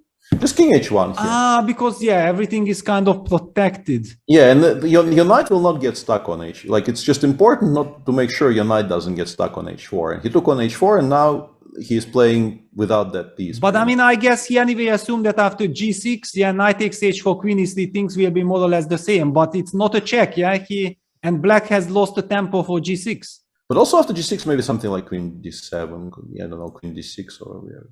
I don't know. Maybe some intermediate, Yeah, queen could easily be. 1 In any case, very important. Yeah, what is the overview of this match? So actually, Hari is fighting for survival, and he might. Vidit is putting pressure. I mean, I would almost say like this should be kind of almost a win, but black does have rook h3 or what? How on earth is this? You just take on g5 in the final position, and apparently it's not that bad. It looks unbelievably scary, but I mean, the black. I mean, white rook gets to but you block on a5 and okay. We block a5, yeah. If you got a5 rook a4, I wouldn't really be. Yes. Yeah. But this is the point that suddenly In fact, white's rook is not detective at all. Yeah, you can't actually go king g6. You have to go king g8. But even that, for some reason, the engine doesn't hate all that much. King g6, rook g4, you resign. Ah, so wow, yes, pardon me. You have to go back. And somehow, after rook h1, yeah, I don't know. This looks very bad to me, but maybe somehow this is... Yeah, why on earth is this not losing? I don't know. And look at this. Black, of course, plays the move rook h3. It's kind of the human understandable move, that you feel like you want to get king g6 in, and you are relying on rook h2, rook a2 ideas to defend. You just never want to let white's look behind the pawn. I mean, that you told me, because I was thinking on general terms, that okay, what will happen, but that you have to go king g8. This is a completely. It's just very difficult to decide to go for this, for sure. Yeah, and Sunil Dutt on board 4 is much better. I don't know if just outright winning, but looks like probably winning, because the pawns on f6 and h6 are still and he's alive. Also pawn up, because he still has the other f2 pawn as well. Pawn up, and a7 is probably dead. Like you assume that white, if white wants to win the a pawn, white will win the a pawn. So yeah, this looks kind of gone. So they are virtual +1 on board 4. Vidit is better, but Harry is worse. But Harry is not as doing as poorly as he was earlier. Yeah, he might hold, and if he holds them, they will probably win the match. Yeah, it would be so important for India to win that match. Oh yeah, the US will. I mean, I've already. Yeah, Lanier has won, so its match is over 3-1. This is over. We don't have to go back there anymore. So yeah, the top 2 matches are what we should be discussing there. Yeah, the kids against the kids. Nihal made a draw. This is the position here. Engine continues saying completely winning, like nothing to play for. I'm guessing now something like knight d7 maybe wins by force or something. I don't know. And don't be fooled by the clock situation, because move 40 had been reached, so Gukesh will get the 30 minutes extra on his clock. No, and actually, I think we probably go queen e8, queen e4 just to put this to bed. Yeah, we can go queen e8, queen e4, and if you play king g8. How happy are you about this? Queen a8, knight takes a6. Do you do this in a practical game? Exactly. Do you want to do this or not? Yeah.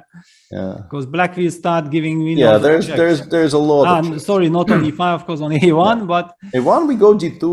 No, e2 first. E2 first. I think queen b2. We go. I don't know. E3. Queen. I don't know. Takes b3, king g4. You can also play now. Also king f4, yeah, but I mean, just to highlight that, always if honestly, I'm a bit worried about this endgame. I'm always a bit worried about these types of endgames, like takes b3. Yeah, but the knight gets to d3, yeah. Does it? King g6? It doesn't, yeah. Not in time, no. Yeah, no, but knight c5 first, yeah. King f5. But then I'm coming. Then you can take. Yeah, then you can take, and you run to f1. Yeah, okay. Then it's winning, yeah. Then it's winning. Yeah, and just to highlight the other one, that if king d3, king g6, knight c5, black pushes b2, then after king c2, king f5, knight d3 is the stabilizer. Yeah, this is a very good setup, making absolutely sure that the king never crosses. But the reason we kind of both chuckled with Peter, that like it feels like you don't have to. It feels like you can play, I don't know, king f1, king f2, g1, h2, and just win quietly without all of these checks at all. Like you can do so many other things, like knight d3 right now, or knight d7 right now. All of those things look very attractive. So he will think. He has now half an hour to think about things. Exactly, yeah. I think if it would have been time trouble, he would have simply not, he would have just ignored this option. Because, I think so. Yeah, but now after move 40, you can win a piece by force. Definitely you have to calculate it till the end. And in the Prague's game, nothing much is happening yet. The big question is, white will have to find the right way to activate the king, because white definitely wants to eventually get his king to e7, target the f6 pawn, and then play rook b6 and hit the pawn on f6. But in the meantime, black is hoping that whenever you go with the king too far, then maybe a bishop c8 or bishop f1, timely attack on the h3 pawn will force white to play h4, when black takes, and then tries to get active with his king, with king h5. So you have to be very, very careful. Yeah, in the meantime, sort of breaking news, Olivia did not win. Hugely important result for that match between Georgia and Poland. Olivia finally drops half a point. Completely, you know. Shockingly, yeah. Yeah, washed, must retire. As we all know, the moment somebody like that drops the first half a point, they are already yesterday's news, and only 9.5 out of 10, right? Only 9.5 out of 10. Disgraceful result. Yeah, no good. No good. But yeah, somehow the knight got away from a5. I don't quite understand how. I just want to have an overview of the match. So Maria still seems to be winning. So one victory for Poland seems certain. Monica is fighting, but this position, as you already said, that it looks hopeless for white. To save simply the structure. Yeah, and the bishop on h2. The bishop on h2 is just, you know, such a horrible piece that you expect this to be lost.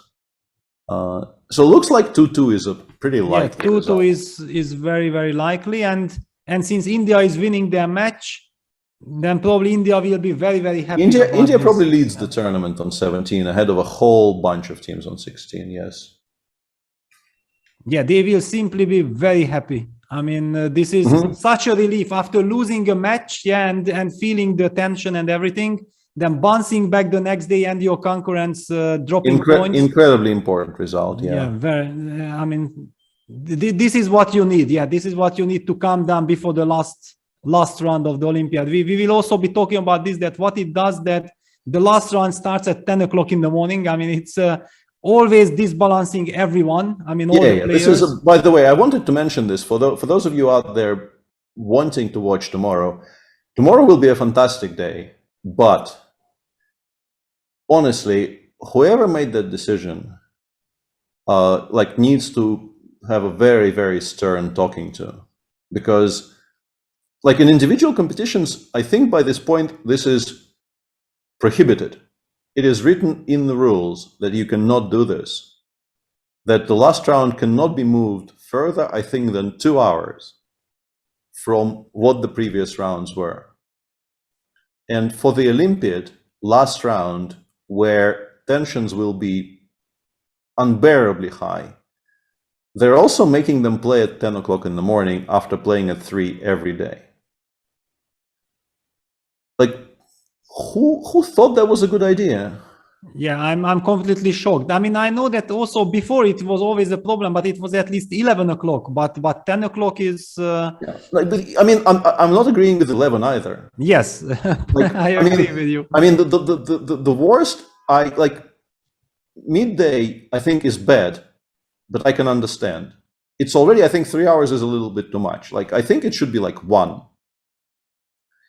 But 10 in the morning, like, who thought that was a good idea? Like, how do you come to that decision? This is like, I mean, this is a feed the time control. The games, we've been doing this every day. We know exactly how long the round lasts. If we get a queen ending that goes on forever, the round lasts 6 hours. It still doesn't last 8 or 9 or anything. It lasts 6 hours. So if we start at 1, by 7, we can be expected to be done. I understand that the Olympic tie breaks are tricky and there will be some calculation, and like they want the closing ceremony to start on time. But can I just rant for a bit longer about this, because it really annoys me? And it also allows me to promote something that I very much like promoting. There is this blog about cricket called King Cricket. I mean, if you want the address, it's kingcricket.co.uk. And he published a blog post recently on the topic of cricket administration, which basically made the argument that the people in charge of organizing world cricket, they are optimizing everything apart from caring about the players. And without the players, there is no game. The players aren't one part of the game. The players are the entire game. Without them, there is no Olympiad. Without, like, it applies to pretty much every sport. if you're trying to make sure your opening ceremony starts on time, but you completely ignore like the well-being and the readiness of the players who are providing you with the spectacle that you're watching, you're not optimizing the right things. You're optimizing something that really is not that important. And it just kind of boggles the mind, honestly, that they do this. Because, like, yes, it might run a bit long, but alternatively, for a lot of people, playing at 10 o'clock in the morning is a big problem.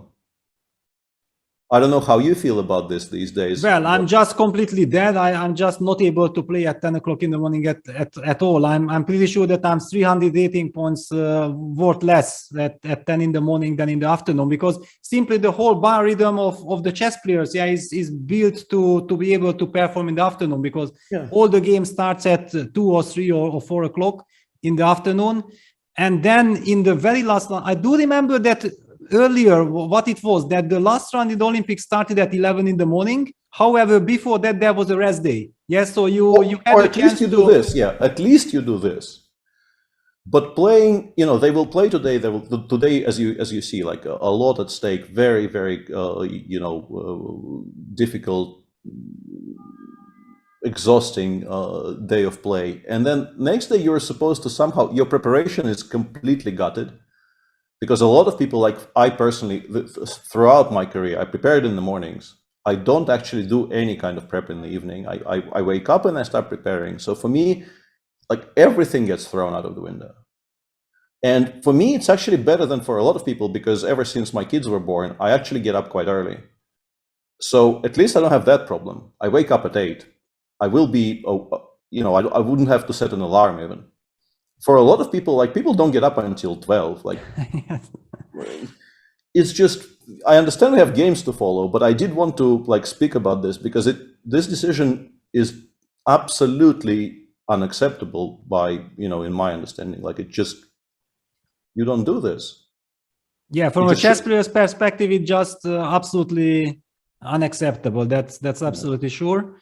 I mean, I feel like, okay, FIDE has to think about this, because this is always the FIDE regulation. They have to understand how to deal with. But if we are not speaking about it and everybody keeps silent about it, then maybe nothing will. Nothing ever gets changed. Yeah, but like I just don't understand this decision at all. Yeah, and it's obviously it's slightly informed also by the fact that tomorrow, like, and I have it better than Peter. I will have to get up at 7. Peter tomorrow will have to get up at 6 to do this, and for me, I will be slightly, I will drink a lot of coffee during the broadcast, so I will have to get up and make myself more and more coffee, but we're not playing. And it's really not about the comfort. I mean, okay, we don't care, but for the players with all the tension and then deciding the Olympic gold basically by playing on survival mode, because you can't really expect to perform at your maximum after playing 10 incredible runs of this very tense Olympics, and then being basically almost without any sleep, without any preparation, performing at your best, the most important game of your life, kind of. Exactly, yeah. It's like, they're playing chess for 10 rounds, and then basically for the last round, they're introducing like a new element. Like you're playing chess, but you're playing chess standing on one leg. And the entire round, like you can't sit down. And like what they're doing is sort of equivalent to that. I think it's not very different, honestly. The amount of disruption a 5-hour difference creates is pretty close, I think, to just, playing a game of chess as if you are Ian Anderson. Okay, I'm done. Back to chess. Look at this. There is a big difference. I mean, a big change in Prague versus Sindarov game. Actually, Prague opted for, and then finally opted for g4, allowing g takes f4, rook f4, h5, takes. Okay, we do know that with the pawn on h3 or h2, and this is kind of a win. But this is still winning. But I will be very curious to see. I will be very curious to see if he actually wins it. Yeah, because this is one of the trickiest, supposedly easily winning endgames in chess. It is winning, but I have actually even at some point studied how, and I still don't remember, and I probably would not win it in a practical game. Yeah, I mean, one thing we definitely know that it's very important that the white pawn did not advance. If the white pawn is on h5, it's a draw. Yeah, for example. Yeah, I think that's kind of the general rule, that you will need to have rook h4 check at the end of the day. It's one of the key things in all these Zugzwang positions and so on, but definitely not trivial. On the other hand, since Plug opted for it, I somehow have the feeling that he might know. I think he went for it so confidently. Yeah, that does indicate that, it could indicate one of two things: he knows how, or he's not aware how difficult it is, and then he's in for a surprise. If he thinks this is just trivial and you don't have to think anymore, he's in for a surprise here. Yeah, I mean, I wouldn't really dare to put all my money on the white side. Yeah. Mm-hmm. Yeah, for sure. We'll continue watching this. Gukesh is still winning. Let's take a look. People are asking why is Schach so completely lost? And actually, this is kind of everything got simplified, and the material is even equal. But the h4 pawn will fall. Like black just goes like knight c4 check, knight e3, knight f5, knight takes h4, or knight g2, knight takes h4. And once the h pawn goes, you kind of get torn apart. You need to pay attention to the h4 pawn while also somehow not losing the d4 pawn. You eventually, things just fall apart.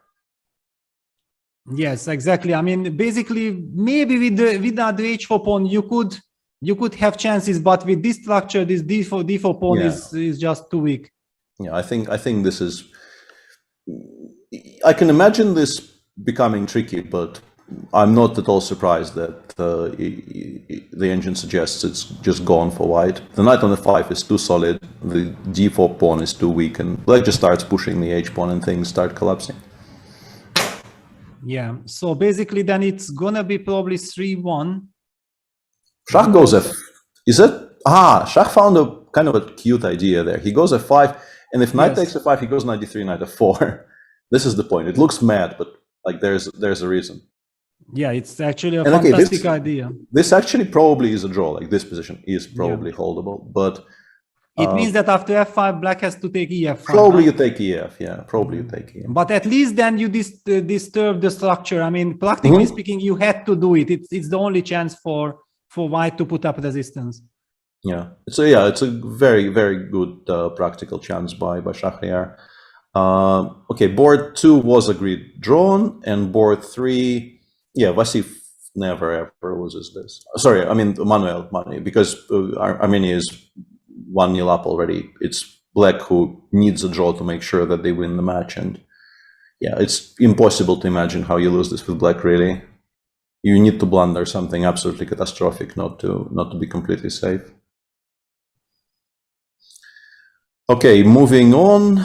We have US won against Turkey, Iran, India won. How's Harry doing? The big question, yeah. Yeah, Harry is going to be defending 4 against 3, but once again, the knight has no moves. Feels like it's defendable now. It should be defendable, yeah. Yeah, even if the queens come off, it's not that bad. But obviously, you don't actually want to play 4 against 3 knight endings. Have you ever had it in a practical game? No, always knight rook versus knight rook and 3 versus 2 or something, but just clean knight endgame, no, I can't recall. I think I had it, and I got a lot of flack for that game, and I think deservedly so. I had it against Hikaru in the Moscow candidates on the stronger side, my 4 against his 3, and I didn't even get close, frankly. I felt like it was a very, very underwhelming effort in terms of actually asking any questions. We just did not play that endgame well at all. But in my defense, I will say that common wisdom sort of suggests it's very easily winning. Even if it is winning, it's not as easy as you might think. It still requires a lot of work. Yeah, I wanted to jump into this Vidit versus Tabatabai game because this rook end game is incredible. I mean, full of incredible twists. So after rook h3, what we did was g6 check. I mean, now if you take king g6, then rook g4 check. Yeah. Okay, let me even show this. Rook g4 check, king moves somewhere, then king g2 traps the rook or forces the trade of rooks, which is an elemental win. So of course, after g6, black was anticipating the move king h6. The pawn on g6 will be lost anyway sooner or later.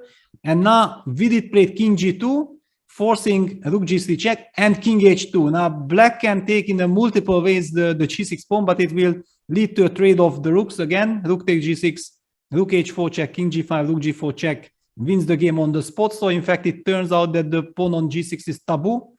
And black, of course, played the move king h5. Now already black is threatening to take rook g6, but this is the moment when white pushes the pawn to a5. And after rook takes g6, we might be in for this endgame that we talked about, rook a4, rook a6, but now with the perfect rook on a4. Black's rook on a6 is of course terrible, and slowly black runs the risk of being zugzwanged.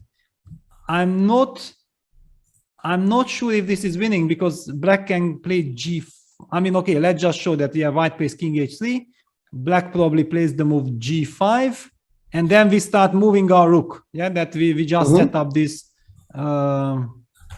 this kind of zugzwang stuff. King g6, then we move the rook again. And then the big question is that where is the win? Can black actually just sit tight? Yeah, I think we probably just continue passing, right? We never move the rook away. Yeah, and sorry, I got slightly distracted because there was a question in chat, and how's your memory? Because I very, very confidently lied to the chat and then checked and realized I was lying. Has India 1 played against India 2? Sorry, I didn't hear. Has India 1 played against India 2? Wow, it's a good question. Hang on. No, I don't think, because then Hari Gukesh would have been. I was so sure. I was so sure they did. I was absolutely certain they did, but they haven't, because at the time where it was about to happen, India 1 suddenly lost a couple of matches and dropped down. And I mean, sorry, because what you indicate, it's very interesting, but I just realized that actually white is probably playing rook f5 check after rook g6, king h6, and then rook b5. Ah, yeah, this way, but still rook g3 and then rook b3. Yeah. No, wow. King h7? No. Sorry? King h7, I thought. King h7, you can. But then rook h5, rook h4, and rook a4. Yeah, it's a. Yeah, and then it's already I mean, very delicate endgame. I mean, incredible. I wouldn't be surprised if it would be. Yeah, rook g6 on the board, and rook f5 might be the move. Not the thematic rook a4, but in fact now rook f5 check might be the move. Wow, but what you are indicating that if India wins and India 2 wins, then actually we might be seeing them. They might play each other in the last round, which is, talk about pressure. Eh? Yeah, incredible. I mean, and round. Whom to root for then also. Yeah, I mean, India, how do you decide what to do? Very tough. Yeah, extremely tough. Yeah, very tough. And Gabriel actually did something. Look at what Gabi did. It's quite clever. Yeah, this is very clever, because of course you don't want to spoil your structure f5, definitely not. So he'll get the king to h6, and then he'll bring the knight back to f5 and force white to defend passively. And then how do you win? Like king d3 to king g7. You can't like I go. You can't even come closer. Yeah? We just go like white isn't. I want to make a waiting come closer. So okay, let me play, I don't know, king c3, king h6, king d3, knight f5, knight g2. How do you win this with black exactly? I mean, it looks completely winning, but how? I mean, what about knight takes h4 at some point? Is that an idea or not? It is. Probably not. I mean, it is, but how brave are you? Like, yes, I mean, I don't. I mean, without calculation, definitely, I don't feel like. I just wanted to mention it. Yeah. No, insane. Yeah, it's not by far not. I mean, when somebody looks at the engine evaluation and thinks like the game is over, no, the game is probably lost for white, but it's by far not over. Yeah. And of course, our chat is now having a lot of fun discussing, shenanigans. Like they're now discussing whether India 1 should actually be allowed to play India 2 in the last round. I don't think there's anything in the regulations. Well, I mean, if somebody, thinks like there could be any kind of manipulation, they are completely wrong. I mean, it would be the most bloody match that could ever be played. I mean, it's clear that both teams wants to win the Olympics. On the other hand, the pairing might guarantee then a gold medal for India, right? That's kind of the trick. But okay, first we have to wait for the run to be over before we can speculate. Absolutely. And people are saying Gukesh made they're calling it a blunder, but yeah, I don't know. I mean, blunder because he is not winning on the spot, or? I don't know. Our screen says completely winning. I don't know. Stop freaking us out, chat. We're too tired. Yeah, we can't handle all those emotions anymore. I mean, if somebody is winning, we already think like he wins. We can't handle this kind of incredible turnarounds. We can't but the move King B2 is slightly mysterious. I mean, what is this move King B2, to be honest? I don't know. Because it feels like the king wants to make sure that black is not able to enter. By the way, yeah, I mean, sorry, I'm just too much. Yeah, let me actually look at Gukesh and then I'll tell you what I wanted to.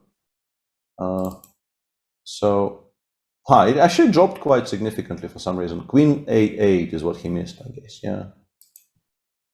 He King B2, Queen A8. Yeah, he King B2 specifically because Queen A8 exists is not as clean as some other choices. Yeah, he was more winning before, and the reason I kind of was very rude to you and interrupted what you were saying was I had the tab open on Bluebaum's game, and Matthias is now winning, so Germany will finally have a good day. What? Actually, well, it's also very important for them to make a big jump forward. Yeah, because. He is just a rook up now. Something has gone kind of pear-shaped there for Tamir. Not entirely sure exactly what happened there, but... And Vincent is completely winning on board 1, so yeah, they're doing well. Yeah, and the last 2 boards ended in a draw, yeah. So, okay, Germany is bouncing back. I mean, not bouncing because yesterday made a draw, but yeah, they are making step forward to fight for some top places at least in the very last round. So, yeah, Hungary lost on board 4. This equalized the win on board 1, so the match is tied, and everything depends on this on this grand 3 versus 2, rook knight and rook, I mean double rook endgame and knight versus total nightmare for black. On the other hand, white's pawn is already committed to f5. The knight on e5 is a very, very nice piece. It makes black's life obviously a lot more comfortable that you have this very, very solid defender. And again, we are talking about this, that the 2-2 is a nightmare result for any teams, but on the other hand, much better than losing. That's for sure. Yeah, you still of course prefer a draw to losing. Breaking news. Not losing better than losing. What does it mean? Who is it? That was okay. I thought that something happened to someone. No. Just a general remark. Yeah. Yeah. No, it's correct. Yeah. Just a general remark. Yes. Yeah, he found Queen A8. So now Gukesh will have to not begin again from scratch, but yeah, it's suddenly it's a bit tricky. And he's down to 12 minutes. I mean, yeah, there is huge tension. At the same time, Prague is doing very, very nicely. Yeah, I think this may have everything as in the books, yeah, because he used the h4 square for his king to make sure that he is forcing black's king all the way down. He's also cutting the king then on the g file. Maybe I should have bet all my money on Prague. I'm a bit surprised. Am I? But still, it continues, yeah. Yeah, it very much continues, yeah, and I mean, the fact that the pawn is still on h3, I think, is very, very good indication that he knows exactly what he's doing. And the plan here for the viewers who maybe don't know, and maybe we can already do it even, the plan here is to play rook g5, and then go king h5, king g4, and keep the king on f8, cut off from, like, if it gets back to h8, you start from scratch. But if you can keep it on the f file, then you can just go h4, h5, h6, and you win very, very comfortably. Like this is now, you just go h4 here. You don't even. I mean, I just wanted to get my king to f6 first. Yeah, but I don't think you need to. Okay, but just to avoid any king f7, bishop g6 in long. But king e5 anyway, you're gonna play king f7, so it doesn't matter. But we can already start pushing, yeah. Yes. So in the position they have on the board right now, after rook g5, yeah, just go h4, h5, king f6, h6, bishop g6. And you just spend the tempo. You go king f4, and then you go rook g7, and then yeah, the game ends. So this is the end. But how to get there is the trick. And I'm wondering if we can just go back for a second there. Am I losing my mind or not? Move 57. Rook g7 check. Why do we not play king h8 here?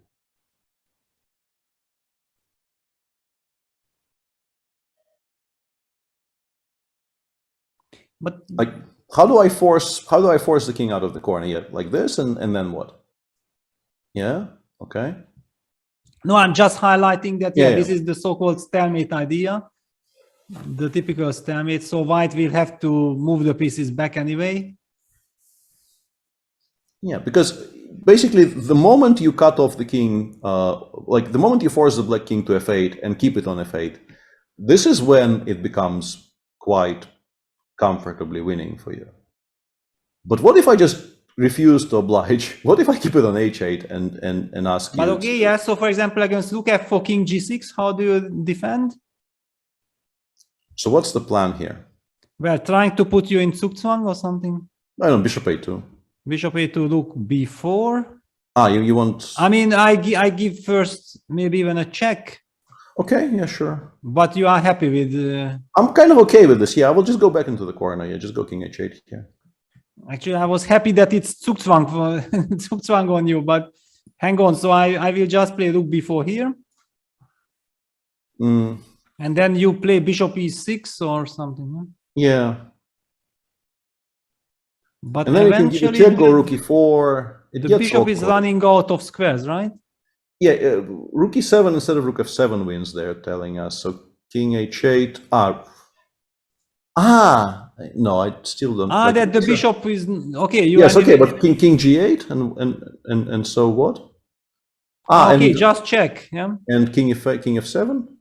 And then rook e3, I guess. But I want to go back into the corner straight away, like king g8 here. And obviously, like what we're doing here is kind of stupid because we can switch the table base on and just find out how it's winning. But I wanted to do without the table base just to show the viewers that even though, you know, I sort of understand what we should be aiming for, in some positions you kind of get confused. You feel like you've already won the game, but no, it still continues. And it's not so straightforward at all. Yeah, but now in the game he got everything. And now he has to find this last touch, yeah, with rook g5 and then the king coming back. Yeah, this is the standard position. But now all my attention is on the Gugesh game after people are telling that this is some kind of a turnaround or it might not be so easy. I mean, what do we see here after queen a3 check? It's already so difficult to concentrate or to understand, to calculate.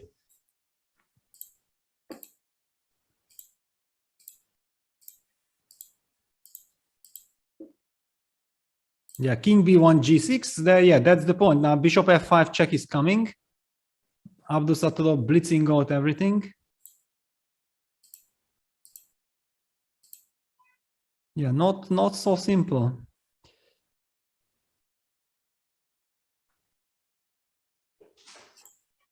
I think not so simple for sure.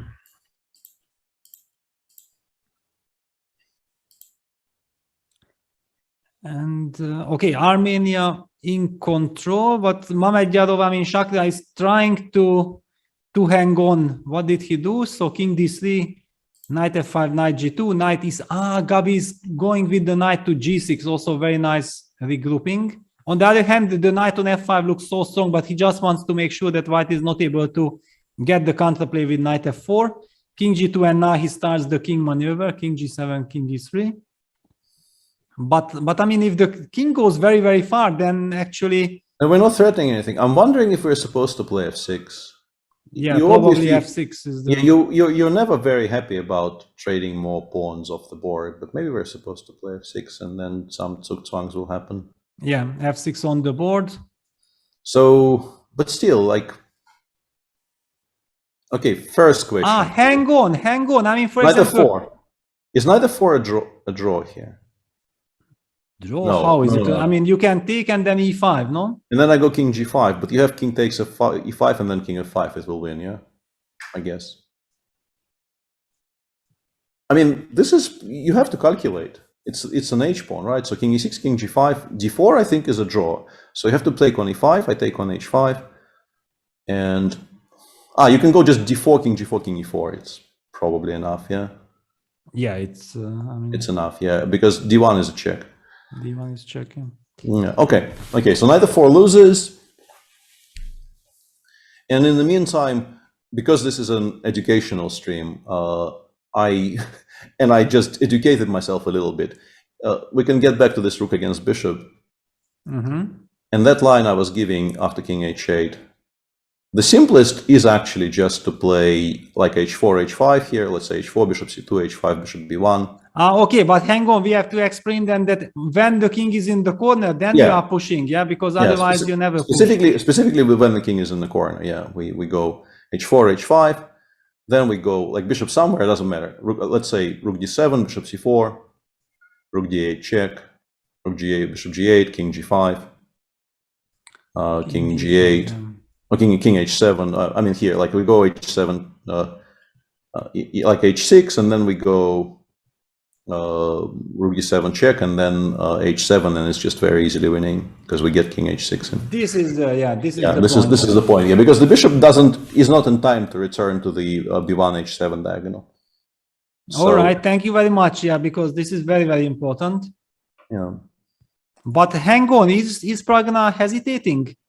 I mean, look at this in the game. He played rook g3, bishop c2, rook g2. Yeah, he's trying some kind of weird triangulation, and yeah, let me hang on. So he had a rook on g3, right? Yeah, he had the rook on g7 first. Yeah, so he's trying to set up some kind of a zugzwang or something, but zugzwang does not exist here. Yeah, I think with the king on f8 there is not zugzwang, right? So he went rook g3. He went rook g3, black played bishop c2, and you can already play h4 here for some reason, which is kind of surprising to me. But yeah, rook g5 is winning. Yeah, so rook g5, king f7, and king h5. But then bishop d1 check, bishop does it d1, make a king h4, king f6. Yeah, we're still, yeah, I'm actually not making enough progress. I thought this was winning, but it's not. Yeah, I mean, it's still winning, but it's not coming closer. It still says win in 26. Yeah, I mean, you probably have to play rook g1 again and so on, yeah. It's interesting that h4 is winning. So h4, king f7, and now king h5. This is very confusing. So pardon me, after h4, what did black play?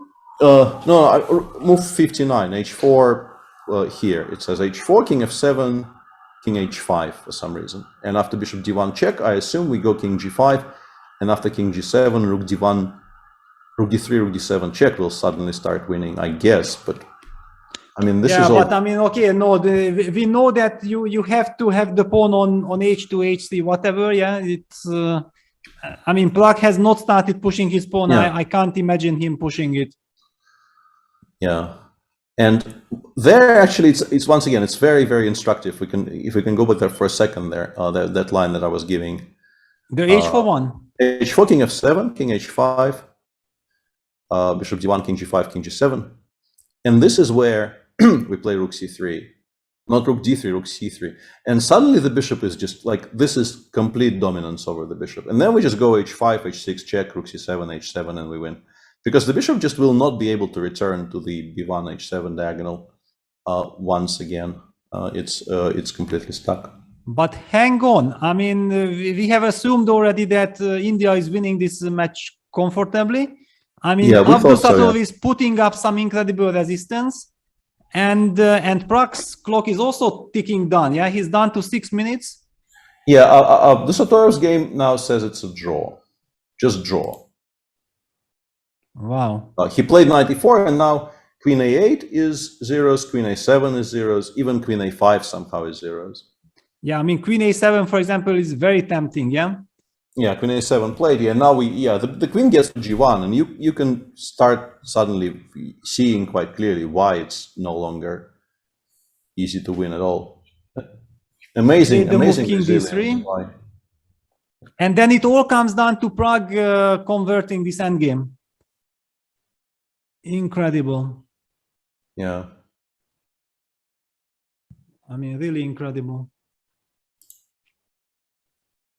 But okay, still, it's not given that Abdusatov, just because he got counterplay, will also make a draw. Yeah. I want to show you one specific position in this game, though, which is kind of shocking to me now that I look at it. Move 44. Prag didn't play knight d3 here. So not Prag, Gukesh, yeah. This is not Prag's game. This is very, very confusing to me. I mean, he was definitely worried of g6, yeah, anyway. Yeah, but knight g6, bishop f5. Yeah, but king c3, knight d5, like, what is there to be? A queen d1, yeah, but it's one check, normally. Knight c6. No, of course, now looking back, this is fantastic, of course, but... It's so shocking that you can take the b4 pawn off the board, giving your king all those squares, and you don't do it. Yeah, because now black anyway got the counterplay, and the pawn is still there, yeah. Still there, and the bishop is spinning. Of course, now white is trying to push the c pawn, but maybe after c5, then suddenly some bishop c8, bishop a6 ideas appear, making life not so easy. It's just tricky now for Gukesh. No, but probably that moment happened when I was doing my 5 minute rant on the topic that I care deeply about, so we missed it. But yeah, this is honestly some other forced wins he may have missed early in the game. Maybe are kind of a bigger swing in terms of an evaluation. But yeah, I'm just so surprised he did not just pick up that pawn. It just feels like your life becomes so much easier once that pawn is gone. I'm very surprised by this. Yeah, wow. I mean, okay, the tension, it's basically the first moment during the whole tournament, the whole Olympiad, that we feel that maybe Gukesh is a human after all, yeah? Because his performance so far had been so incredible.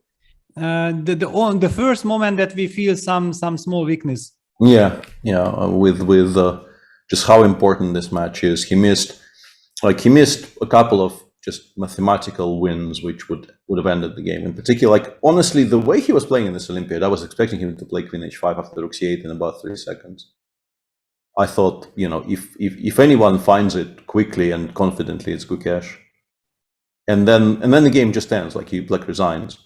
There's no way to continue. Yeah, but at that point, as you also highlighted, that basically the endgame is always winning, and black was the one who didn't want to go for this terrible endgame. So there was that was a psychological moment. Yeah, I feel like he was just thinking that, how do I trade the rooks? How do I force the trade of rooks? And then I simply gonna win. But then finally in this endgame, to let black get all this incredible counterplay, all this activity, this is very unfortunate. This should have not happened. And Prag is just going up and down. I mean, I'm very worried for him. He is just moving his rook up and down without apparently any clear idea. Okay, he's getting the 30 seconds extra, but Ah, wow, we are told that something happened or not. Ah, wow. That apparently he touched the bishop and he is now very unhappy that I don't know what is happening, what is going on. We need a camera. Do we have a camera on it or can we? Yeah, this is the camera, yeah. Ah, that's the camera. You play bishop d3, yeah. Rook g7 check. Ah, hang on. Is he checking that maybe 3-4 repetition and in fact he needs to, he could have claimed or no, but I can't believe that Prague would give the chance for any 3-4 repetition. Probably not, yeah. But if there is already this one, then let me come back just to understand from where did we come from. So rook g7 check, king f8. This is the first moment, rook g3, bishop c2, rook g2. Bishop e4, rook g1, king f7. Well, the king is on a different square. Yeah, the king is on a different square. So there is nothing to talk about, yeah. Yeah, there is no threefold here, yeah. But rook g7 check now, so king f8 now it's back, but yeah, it's the one time, yeah. Yeah, okay, but nerve-wracking. Really nerve-wracking. Okay, but actually Prague has to. I mean, it might have not been important at the moment, but now that the king on f8 already reached 2 times, he will have to pay incredible attention not to run into some 3-4 repetition. Yeah, because apparently it's clear that Prague doesn't believe that pushing the h pawn is the right way. Yeah, he wants to keep but the h3. I think basically in every single position now, the winning plan is exactly what I showed. Like you play h4 and then you play king h5, not king g5 first, but you play king h5. You wait for bishop g1 check, and then you go king g5 and rook c3 if the bishop stays on d1. But it's so difficult. I mean, it's so difficult, unbelievable. This is not easy. Yeah, this is not easy at all. I mean, I really feel for Prague. I mean, how easy for him it would be if he would have known that Gukesh has already won. Yeah, and the match is in. Match has been won already. Now all the pressure is on him. Yeah. I mean, also on Gukesh, but I mean, Gukesh now doesn't feel that he's winning. I mean, he has to win the game again, but Prague knows that he's winning, but how? In other news, Magnus actually drew with the white pieces against Ivan Shitko, who is 24-90, and Norway is in trouble in that match because Jon Ludvig won on board 2. But Johann Sebastian is completely lost on board 3, and Orkidal is now seemingly lost on board 4. Something is just not right with the Norwegian team this Olympiad. And finally, Prague goes h4. So now the big question is, will he find this king h5 very important maneuver? Yeah, my question is, if I play king h5 here and you play, if you ignore it, if you go king f8 or king f6, how do we win this? It remains tricky. Like it's just such an annoying endgame. Yeah, what really happened? Yeah, but can you then do the same rook c3 business? I'm staying on this diagonal then. Ah, okay. So bishop b1. I'm trying to stay on this diagonal now. I guess maybe you don't let me.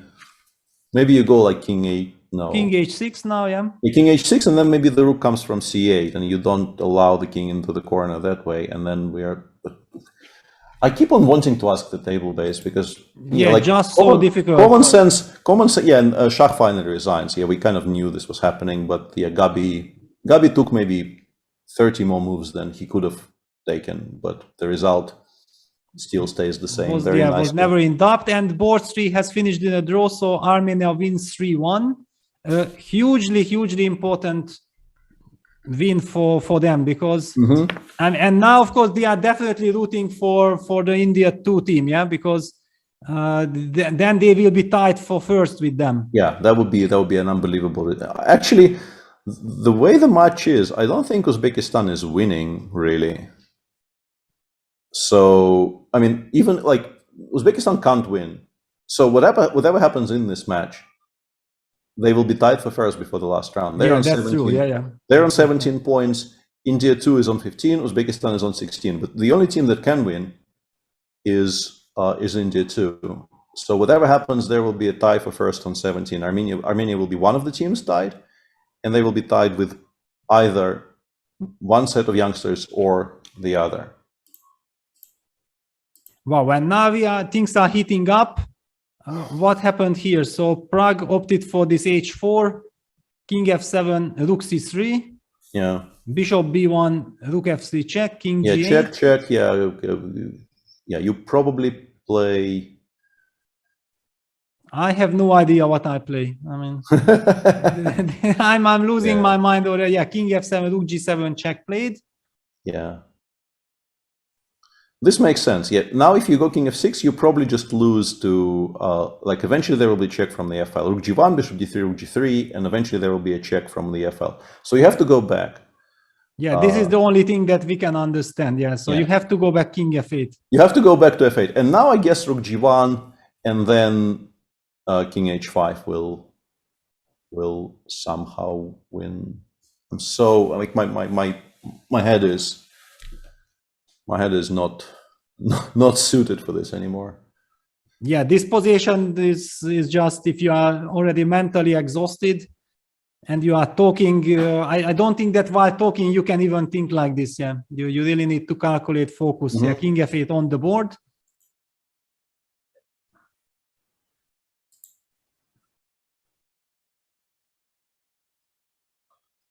Rook g5 is the choice. So he is now threatening king h5, king g4. The bishop has to move.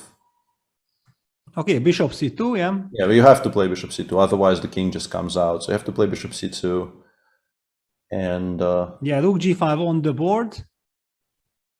I mean, bishop c2 is the only move that even I feel like as a commentator I can automatically make. Nothing else in this endgame.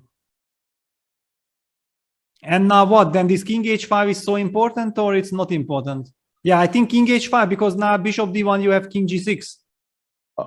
And king g8, rook c5, and you give mate or something. Yeah. Yeah. Okay. Yeah. Okay. So we finally won. Seems like. I think Prague finally.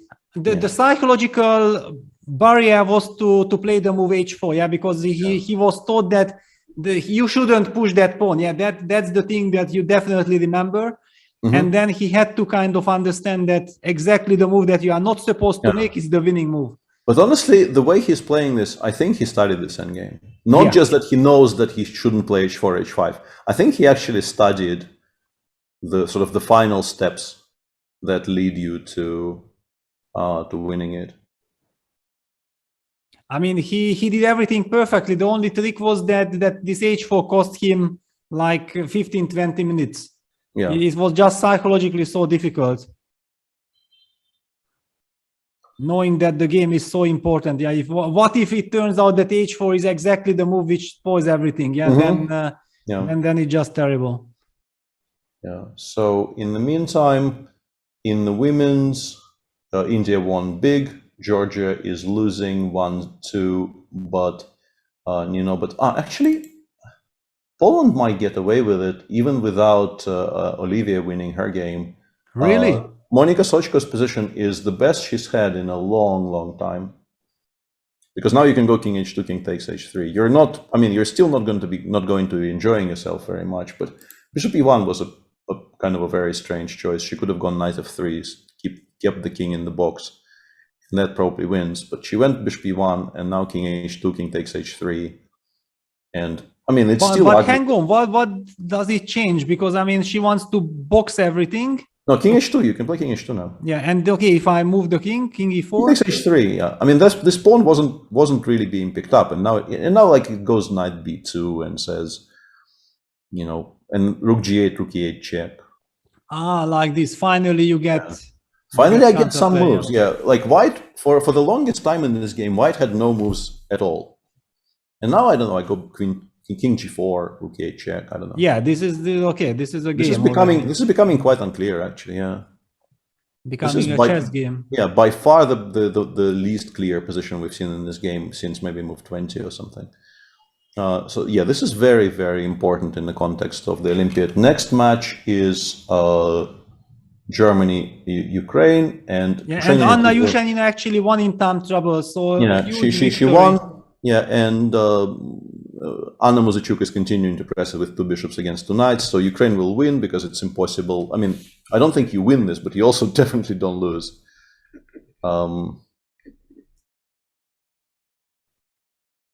Yeah, it seems like the Azeri women team wins comfortably, but I think for Armenia, of course, the men result is so much more important, winning that match 3-1. Yeah, Azerbaijan will win very big, and the US already won.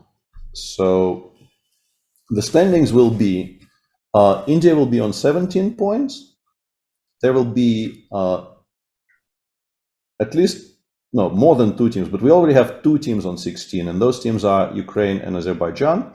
And then we're waiting for the result of the match between Georgia and Poland. Currently, it seems like Poland might actually get away with it, and with the last board, I mean. And then Poland wins and gets to 17, and Georgia falls all the way down to 15 and is basically out of contention. So it's either India in clear first and then 4 teams on 16, and everything to play for, or it's India and Poland on 17, 2 teams on 16, and I have no idea who plays who, because it feels to me that in the women's in particular, all the top teams have played against each other. Well, I think the big question is who will play against the United States, because the United States team can be very, very dangerous in the last round. Yeah, they have but they're on 15 points. They're not on 16 points. They're even no, further. I mean not for win, but to get a point against someone of the leaders. Yeah. Yeah, that is true. Yeah, they can actually make a big upset there. I don't think that you want to play against this US team in the very last round. That's a good point. Yeah. Yeah, so actually it continues. Yeah, white collected the pawn on h3. It's the line that we discussed. It looks very natural and tempting to go d5, but this knight b2 and then rook g8, rook e8 check created some kind of a counterplay. Yeah, no, this is huge improvement, obviously, for Monica, because the h3 pawn is gone. The king actually has squares now, which is unbelievable. It was on h1 forever, and yeah. Yeah, this is such a relief, and the bishop is in the game. Yeah, the bishop on h2 was dead. And the bishop at some point might actually start participating. Yeah, what's happening in Gukesh's game? Yeah, this is a very good question. That they're still shuffling. Yeah, the black queen, is very active. Yeah, and the b4 pawn is still alive. Yeah. Queen g1, queen c2. This is where we left. Queen c5 played. Yeah, blocking the pawn. So white had to do something strange. Queen d2, queen g1. King c2 and queen a1 back.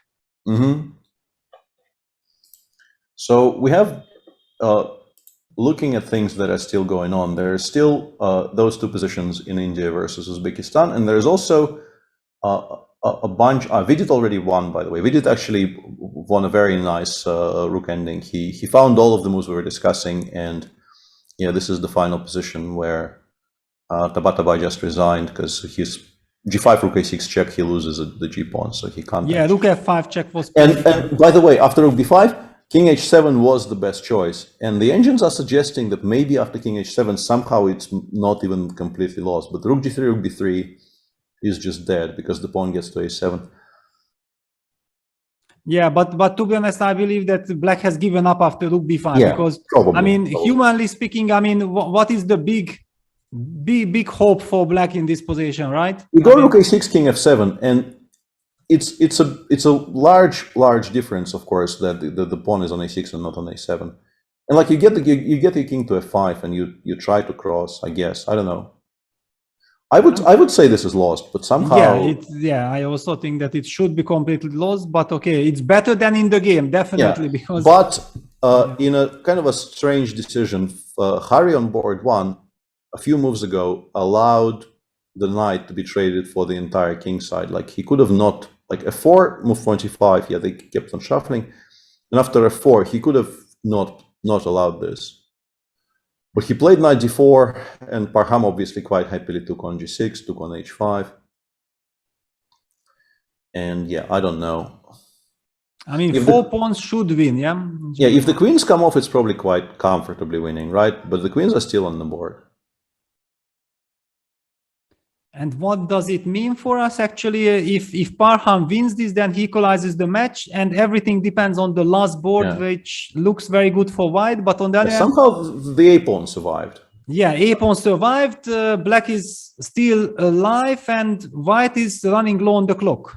I mean, it's down to his last 5 minutes.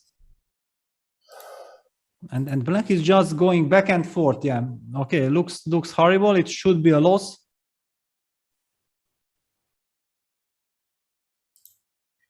Yeah.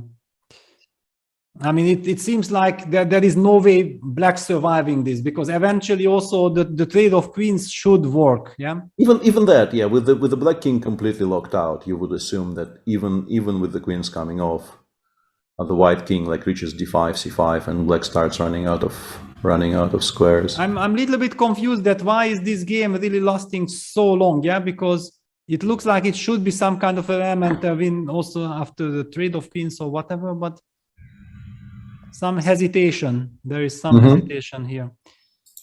Yeah, Parham opted for queen g6, trying to probably open up the way for the h-pawn. Also being able always to give queen f6 check, protecting the only weakness of f4. Yeah, kind of a nice square for the queen. The question is, can black go for some kind of immediate counterplay with like knight e2, queen d1? But I think another thing this move does is it allows white to meet knight e2 with e6, just sort of going for mate straight away and probably just winning the game on the spot with queen f7 check threats. Yeah, very nice spot. Yeah. Yeah. So he is, because it feels like if it goes slow, white just wins. So you have to pay attention to never allow some kind of sudden counterplay against your king. And he keeps it nicely in control here with queen g6.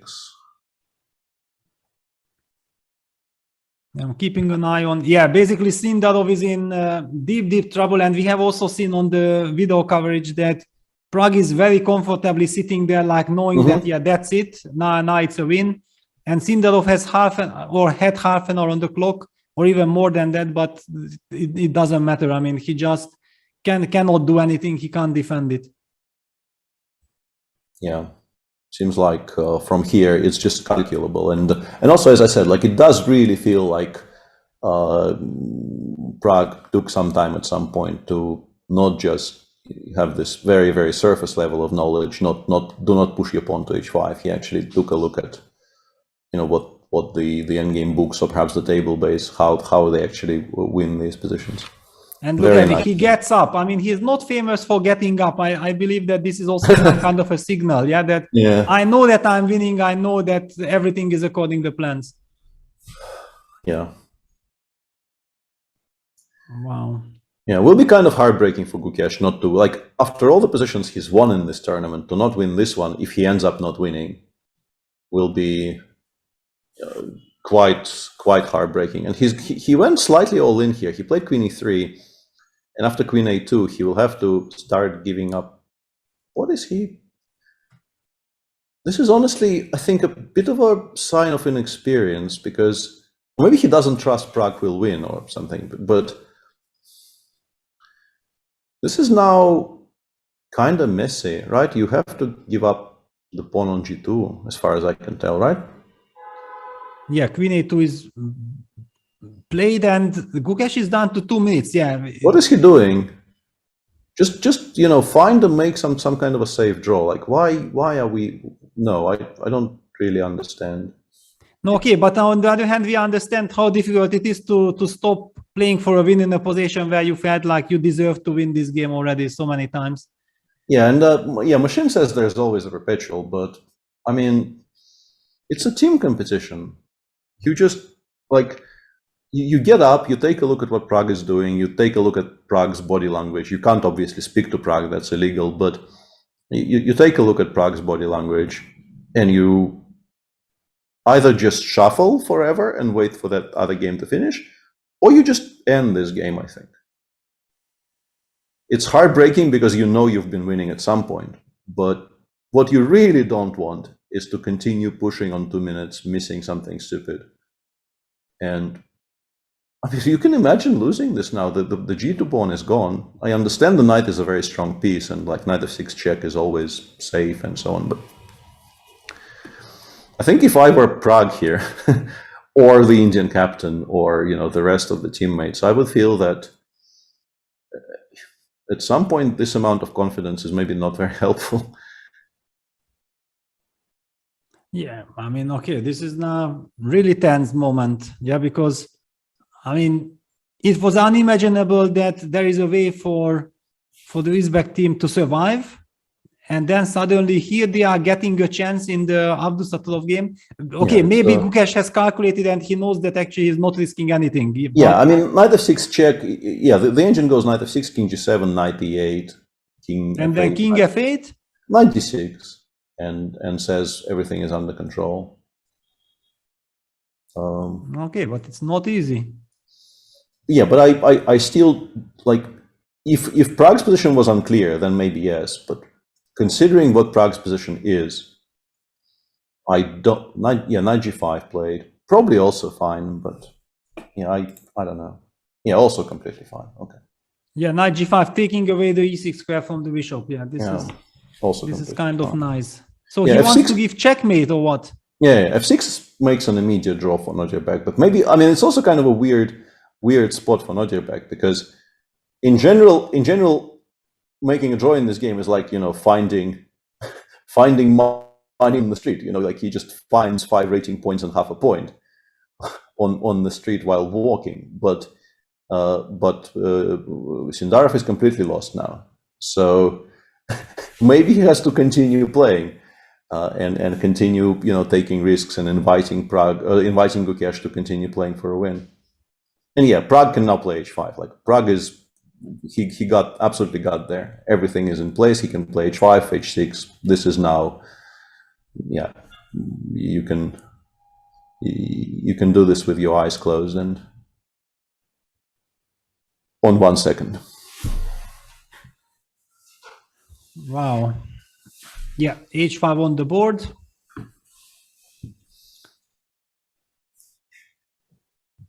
Yeah, very hard to find words. Yeah, because so much tension, so much dramas. Also, we kind of root for the India youngsters. We also root for the Uzbek youngsters to save the match. On the other hand, yeah, because it's amazing, but it does look like Prague knows what he's doing, and it shouldn't be able to. I mean, Sindarov is not able to save this.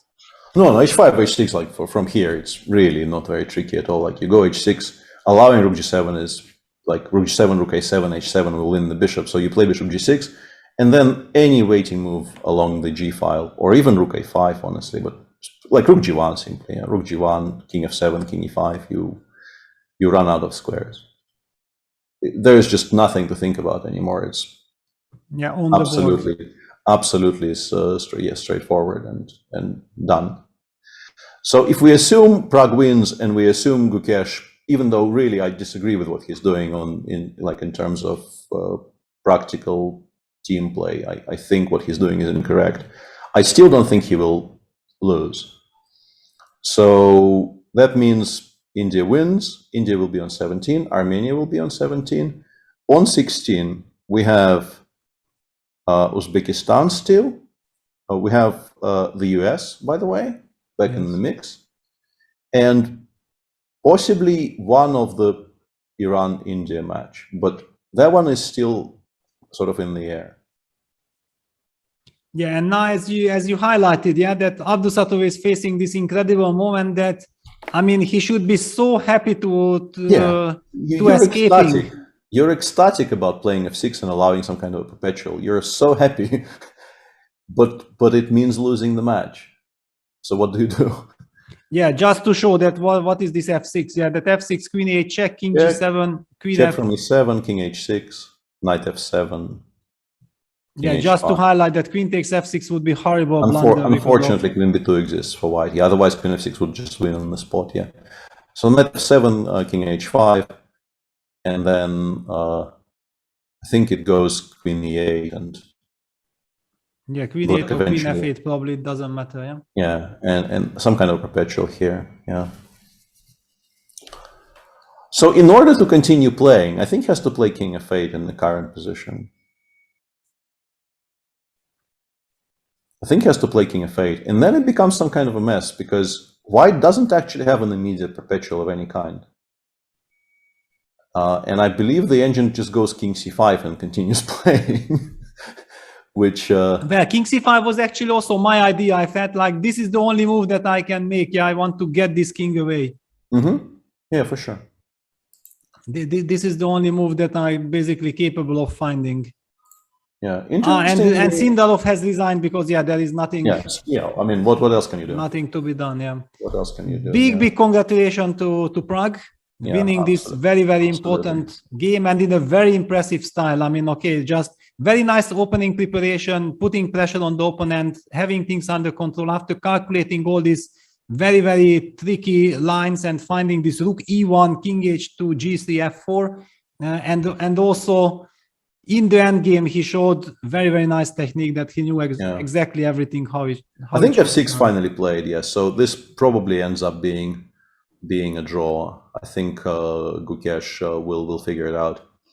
And they just made move 60. They are changing the they're changing the score sheet. I'm checking out. I'm trying to figure out what's happening in the run match. Harry, the engine says Harry should now save the game, but it's still not very easy. Vidit 1, draw on 3, and on board 4. Yeah, we have that position where India. I guess if we assume that Sunil Duth will win that endgame, then India just wins, right? And even Harry might not lose. So we have to kind of tentatively pencil in 16 points for India 1. So the way the positions are right now, we get Armenia and India 2 on 17, and then 3 teams on 16, Uzbekistan, the US, and India 1. Out of those teams, we have established that India 1 has not played India 2.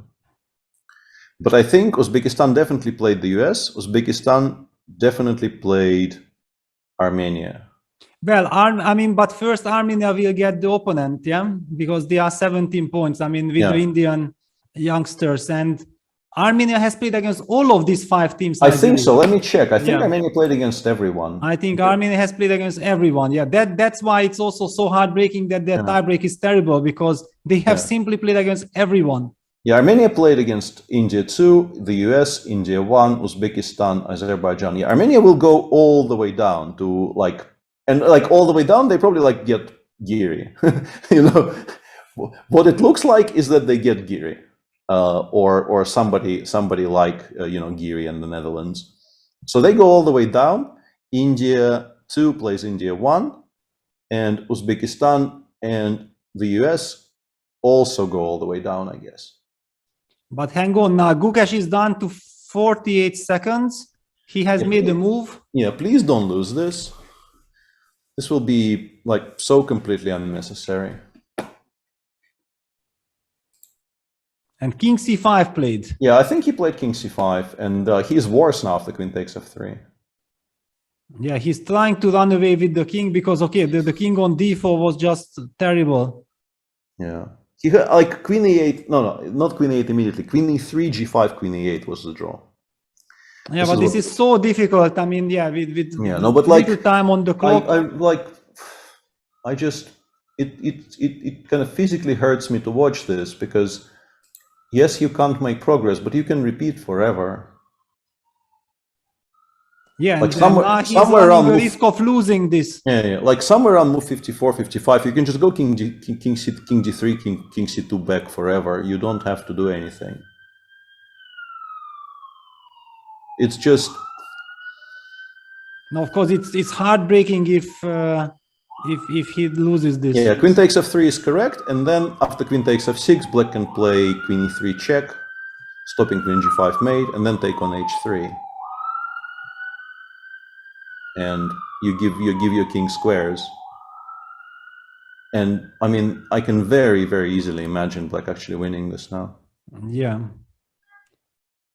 I'm also completely shocked, because on one side as commentators, of course, we try to be as neutral as possible. On the other hand, we feel for the players.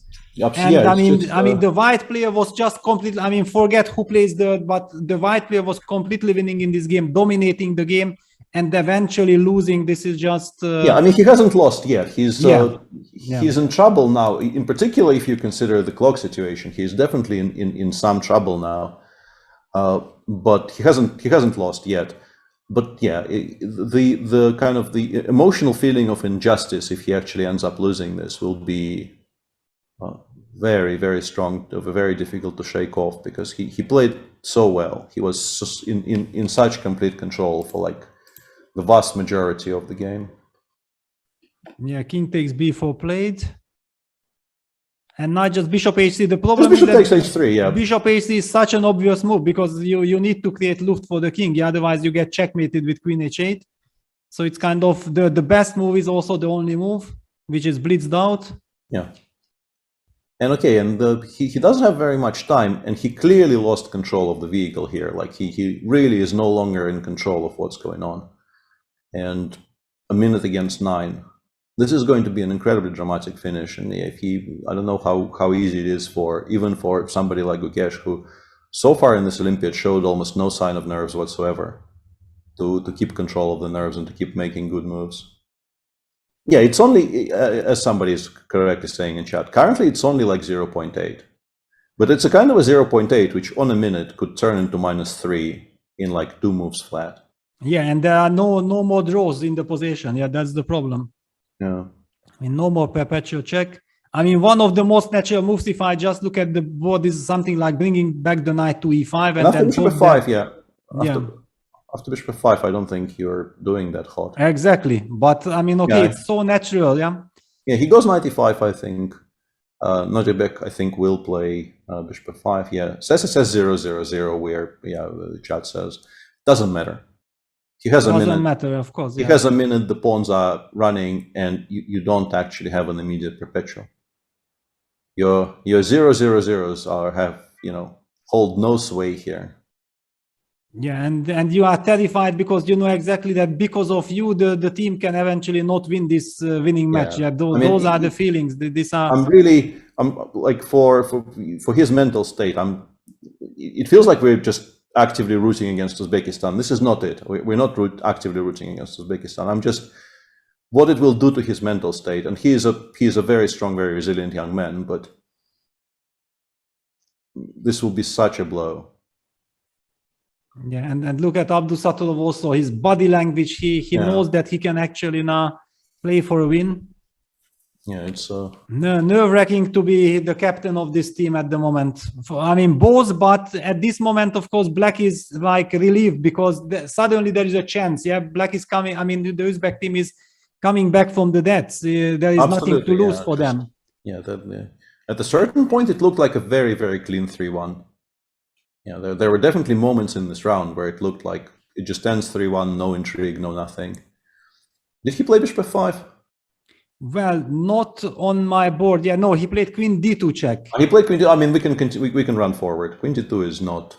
I think I know why he didn't play bishop f5 actually. No, that doesn't make it. No, I thought I calculated something, but it doesn't work.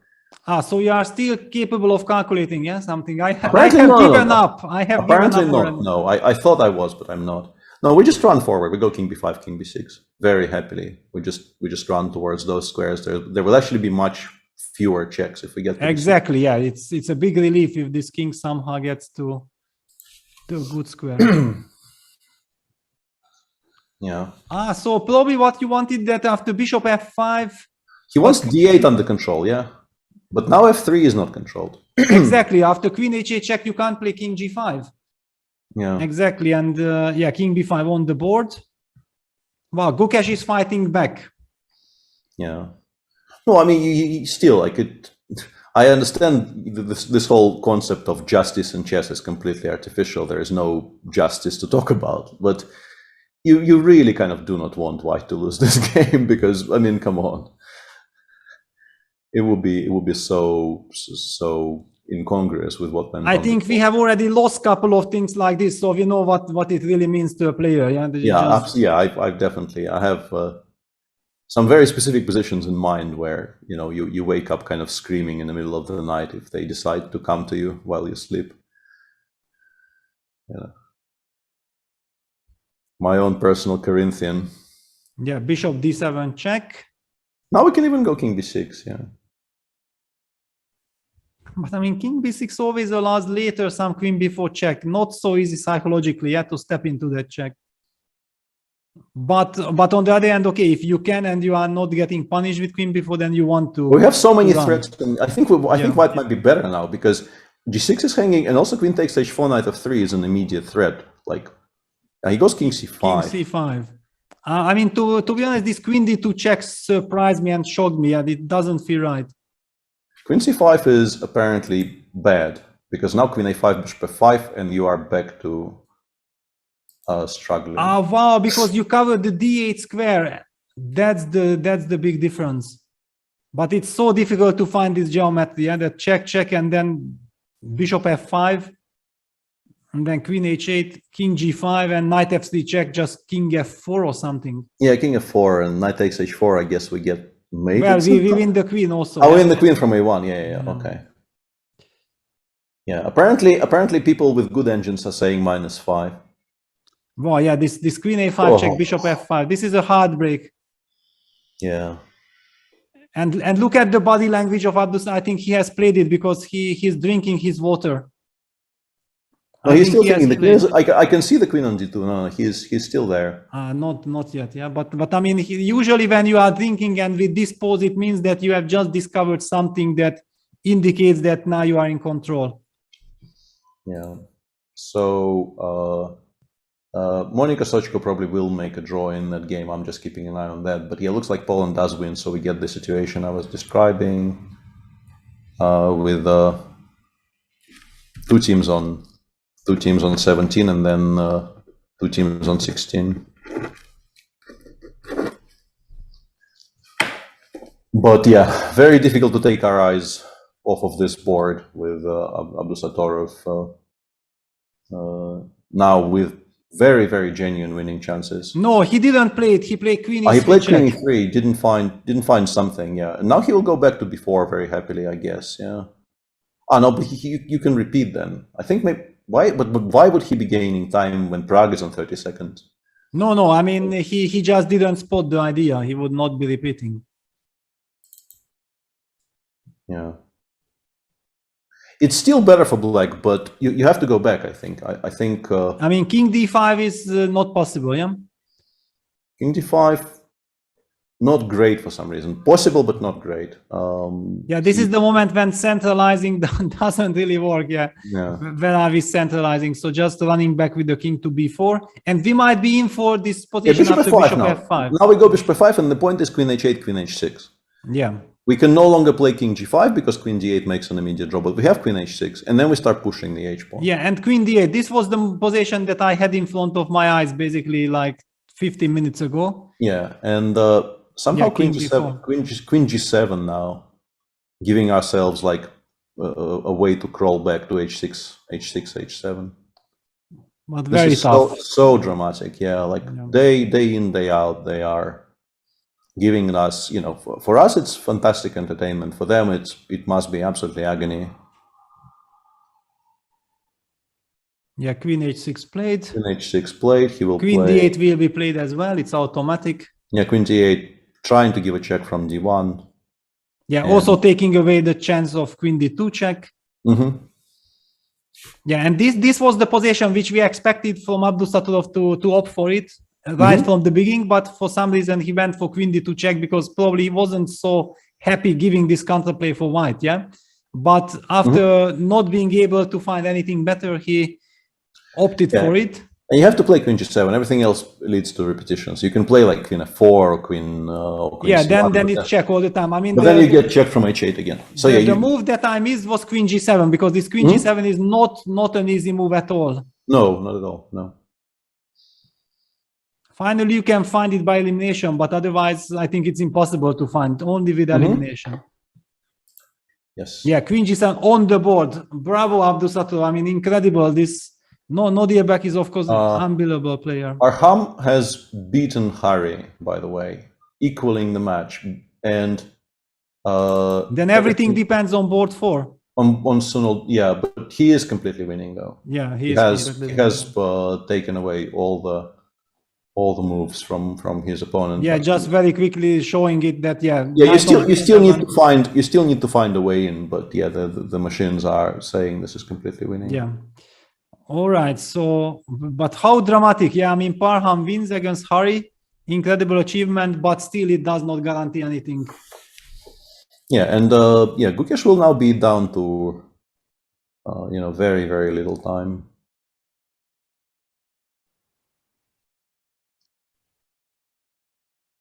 Yeah, Queen G7. Okay, basically Queen D1 check, King H6, and then King goes back to H7. Yeah, it goes back to H7, and then we go H3. And once it reaches H3, it really stops being fun, because you will have to start dedicating resources to just not allowing that pawn to queen. And yeah, as we all Knight know, F3 played. Queen B7 check. Queen B7 check. Yeah. What happened? Queen B7 check played, and that's it. Resigns. Oh my God! Look at Gukesh. Cannot believe. This is just heartbreaking. This is absolutely heartbreaking. So Armenia is tied with Uzbekistan instead of India too. I mean, I almost feel like it deserves a minute of silence or something. I mean, this is really unbelievable. Losing like this. Yeah, but I mean, it will sound harsh, but some of it is on him. And I don't just mean that, obviously he lost a game, it's on him. But the decision to not repeat moves around move 54, 55 when Prague has that endgame, I don't understand. Yeah, he resigned. I mean, he lost on time. His flag 4. I mean, he was just in state of, but there is just nothing to play for after Queen B7 check. You can only shake hands. That's it. And Uzbekistan makes the impossible, surviving this match, which was so completely lost. Yeah, and they keep the lead. Yeah, they keep the lead because they're tied with Armenia now. Yeah, so the situation, as we have it, there is still a game going on in that India-1 Iran match. Position is completely winning for White, but it's actually kind of tricky because at some point you will need to make progress. You have all of this beautiful setups, but eventually you have to do something, and it's unclear what it is. Maybe G6 will win somewhere, but I don't know. But if we assume White wins this, we have 17 points, Uzbekistan and Armenia, 16 points, India 2, United States, and India 1. And the pairings really stay the same because they all played against each other. The only pairing, I think, between those 5 teams that is still available to us is India 1 against India 2. Everybody else floats down to 15 points. Wow, but how heartbreaking. I mean, not winning this match and then also in the last round being paired against your own country. Yeah, it's just going to be such a state of shock. Yeah, basically state of shock for all of us. But first, Sunil needs to convert this. Yeah, he's also done to, okay, he's done to 2 minutes or 1.5, but he can always get the 30 seconds extra. Yeah. Not so dramatic. And it's kind of weird because on my screen, it says +4.5, but the line it shows while saying +4.5 is basically White shuffling forever without allowing the threefold because, we are completely dominating. Black only has King G8 and King H8. Black has no other moves. But that moral victory is not a victory. You still need to find a plan, and he has a minute. I don't know.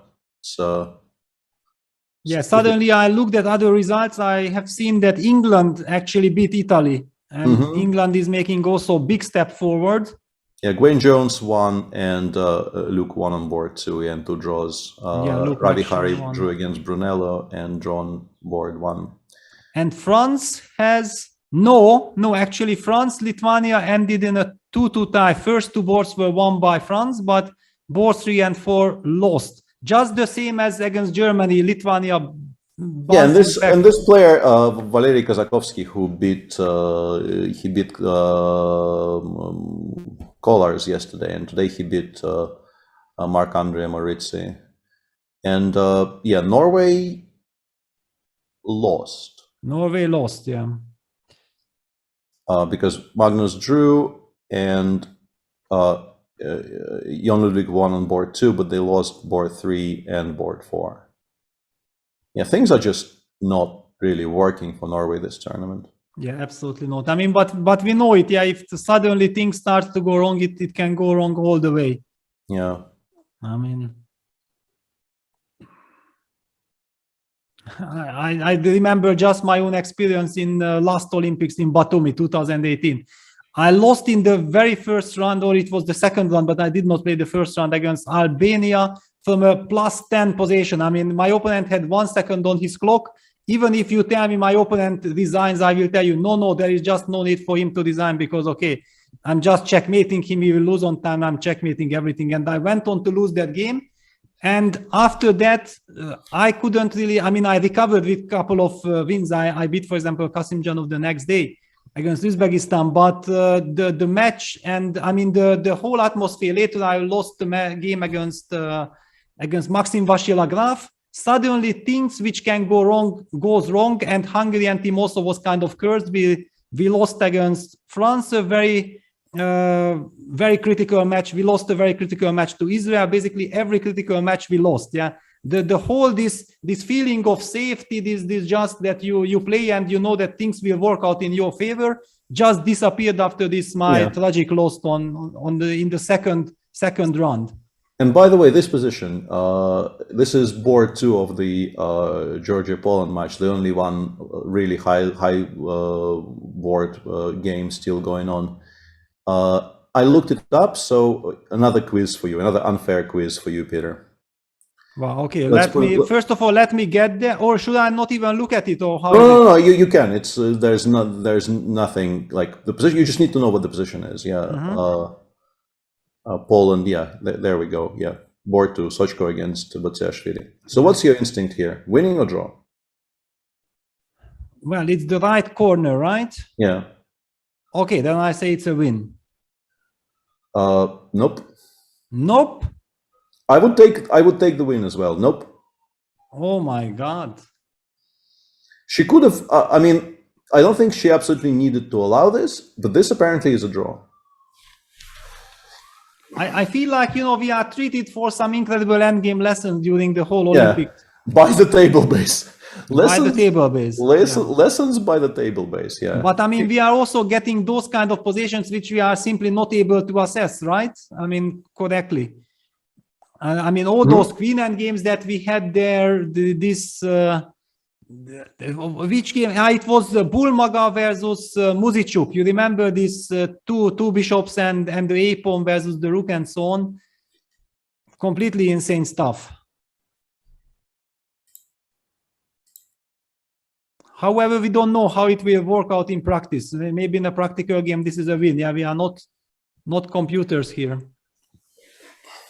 Yeah, obviously you can very, very easily lose this, and not even every single move draws, but most sensible moves appear to be drawing. I guess the point is you reach a3, and then you can't really make any further progress because your pieces get tied up protecting that pawn, and I'm starting to give checks from the side, I suspect. Well, very easy said. However, if we would be sitting on the defensive side, we would definitely feel like the defense does not work out. Yeah, I mean, a good friend of mine has already posted in chat that I would have resigned by this point, and I mean it's a joke, but there's definitely some truth to it. Like there's definitely a good layer of truth in that. I mean, I don't know if I dare to say or not, but I recall your game against Kramnik von Wijk, yeah? Yeah, of course. Yeah, that's sort of very much part of the joke. But honestly, like obviously you don't resign in a team competition, and maybe even in a personal competition, because I do know how difficult all of these positions are. Like, we have all seen people struggle to win rook and bishop in the h-pawn against rook, right? That one is winning. That one we know is winning. But we have seen people like struggle for half an hour to find the winning setup. And this is a knight instead of a rook. So I think you can guess that it's not easy. But you still assume that this is somehow winning, right? Like you can't really. No, here I think you missed a trick there. Like one move ago. Yes. I'm going to b2 here instead of a1, right? Going to beat, but does it make a difference? I will go rook takes d4 if you play a 3 check, right? Yes, that definitely. I mean, that makes a difference. That makes a difference. That's what we are dreaming of. Yeah. So, okay, maybe then thanks to this defense, actually, it might not even be so difficult for white. No, I can definitely imagine how this is a draw, but still, it's a little bit surprising that it's so obvious to the table basis. And it's so incredibly important, because if now it's winning. Hang on, let me make some moves. So she played. What did she play? Yeah, I guess without the table base, we would not be able to cover this at all. So she played rook h7, bishop c5. She played rook h4 check, bishop d4. She played king a2, a4, I think, and she played rook g4. Rook g4 loses in 51 moves. So actually, not such an easy endgame, because, like, how are you supposed to understand that rook f4 is a draw and rook g4 loses? Like, no way. I mean, you with white definitely gonna play rook g4, rook h4 all your life. Yeah, and also rook h3 is a draw, rook h1 is a draw, and rook h7 and rook h8. Oh no, not rook h8. So basically any move along the h file. Also, not any move along the h file. I mean, it's just so confusing. Yeah, no, I mean, in a practical game, white will just stick with this rook g4, rook h4 business. Yeah, so she's gone rook g4, black played a3. a3 is back to being a draw, very easy draw now. Yeah, rook h4. Okay, rook h4, she's lost again. No, but after rook h4, a3 happened. Yeah, we have this position. And this is now somehow lost. Why is this lost? What the hell? 92, knight c3, knight e2, knight c1. Okay, now I understand. So yeah, she thought it was too easy. She thought she can just pass forever, and then knight c3, knight e2 happened. Okay, and actually the game is just completely over now because knight e2 just ends it, because king b1, king b3 is also and knight e2 check on the board. Yeah. Okay.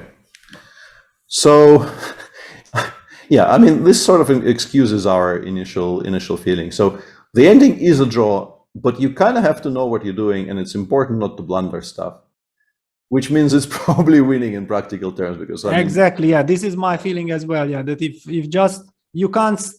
Yeah, did she resign? I mean, she will. I mean, not yet, but she will. No, suddenly, suddenly I saw some movement, but no. So and the problem is that king b1 runs into king b3, right? Yeah, king b1, king b3, and you don't have check. Even if you had the check, I would win with bishop c3, but you don't even have a check. You don't have a check. So we're back to watching the India-Iran game, I guess, in which no real progress has been made that I can see. Wow, but this is what we talked about. Yeah, that this is so important. Actually, the Indian team should be super happy that this match ended in a draw. Yeah. Or it gonna end in a draw, because Poland otherwise would have won, and Poland had the better tiebreak, I believe. This is a huge. Go on. Yeah, I mean, this is a very, very huge news for India. Absolutely, yeah, because this means that they will be leading. Yeah, this is 2-2. This is 2-2, and then we have India on 17, and 1, 2, 3, 4 teams on 16: Georgia, Poland, Ukraine, and Azerbaijan. Let me just briefly check. Where is it? I just want to check who they played already. Well, because it feels like we have witnessed Azerbaijan against India just 2 rounds ago or something. Yeah, so India played against Georgia, Azerbaijan, Ukraine, Poland, Kazakhstan today. So they can't play. Hang on a second. They can't play any of these teams. So they're going all the way down. Perhaps they actually get the US. Yeah, they probably will get the US. Yeah, they could get the US, and the US is a dangerous team. Yeah, they're not very stable, but they're very, very dangerous if they have a good day. Yeah. On the other hand, we have to mention one thing also. We spoke about the tiebreak system. And this case, the 3.5 half victory today of India might mean a lot. This is a giant step forward with this multiplying system.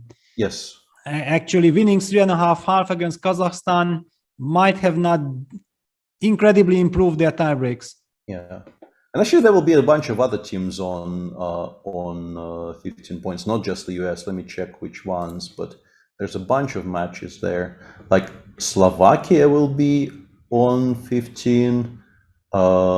India 3 will be on 15. Hungary maybe even will be on 15. Let me check. Yeah, I'm just looking. Yeah, Hungary actually also won. No, Hungary doesn't get there, but Slovakia and Netherlands, India 2, and India 2. So, you know, maybe we get actually India versus India in the last round on both tournaments, which will be quite. And she just resigned. She lost on time, but yeah, completely winning anyway. Doesn't matter. Wow, this is incredibly important. Yeah, and Sunil Dutt, yeah, he found the winning plan, which was to push d6 in a good moment, and now he goes like queen g7 check, queen h7 check. Yeah, bishop d2 is even stronger. Yeah, bishop d2, queen h7, queen takes g6, and eventually he gets to play f7, I guess, and it wins.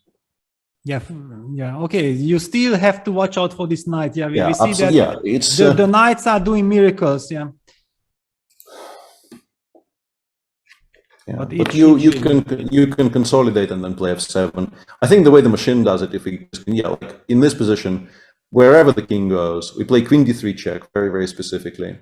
King queen d3, yeah, very nice. Yeah. Yeah, taking away d5 checks, d4 checks, taking away all of the checks, and then the king goes somewhere, and we just play quiet move f6, f7, and yeah, the position becomes very easily, obviously winning for Sunil Dutt. Yeah, I miss queen d3 check. Yeah, now. Yeah, it's a very nice touch. Yeah. Because I felt like, wow, yeah, queen d5 check, knight d4. I mean, suddenly two big counterplay options, but yeah, just one move takes care of all of this. Yeah, just give this check. We're paying no attention to the square black choose. We just go f7, bishop b4, and we just make a new queen. King fc on the board. Yeah. Not the only thing winning, but I'm pretty sure it's the cleanest. The cleanest, yeah. The cleanest solution. So, yeah, that's the situation. Two teams in the lead in the men's. Only one pairing appears to be clear. Our chat continues, very heatedly discuss the question whether teams from the same country should be allowed in the last round to play each other against each other in the last round. I understand the discussion, but if there's nothing in the rules, there's nothing in the rules. It's you like knowing these guys, knowing how they approach chess. There will be zero shenanigans. There will never be any kind of suspicion of anything untoward. But obviously, you don't even want to have the conversations we're currently having. So yeah, it's a bit weird, but. And White has won this. Yeah, White has won. Yeah, White has won. Yeah, wow. So India wins the match, a very hard-fought match, and this is what we talked about. Yeah, that incredible tension, incredible efforts, and then suddenly the very next day at 10 o'clock in the morning, you play the decisive match. It's very tough for all players. I mean, we really hope that everyone will be able to focus and perform at his best. We know that it's almost impossible, but we are, of course, hoping for all of them. Yeah, I think actually there's everything is completely finished. That was the last game. I'm scrolling down. The next game, which appears to still be going on, is match 21, so we don't really need that.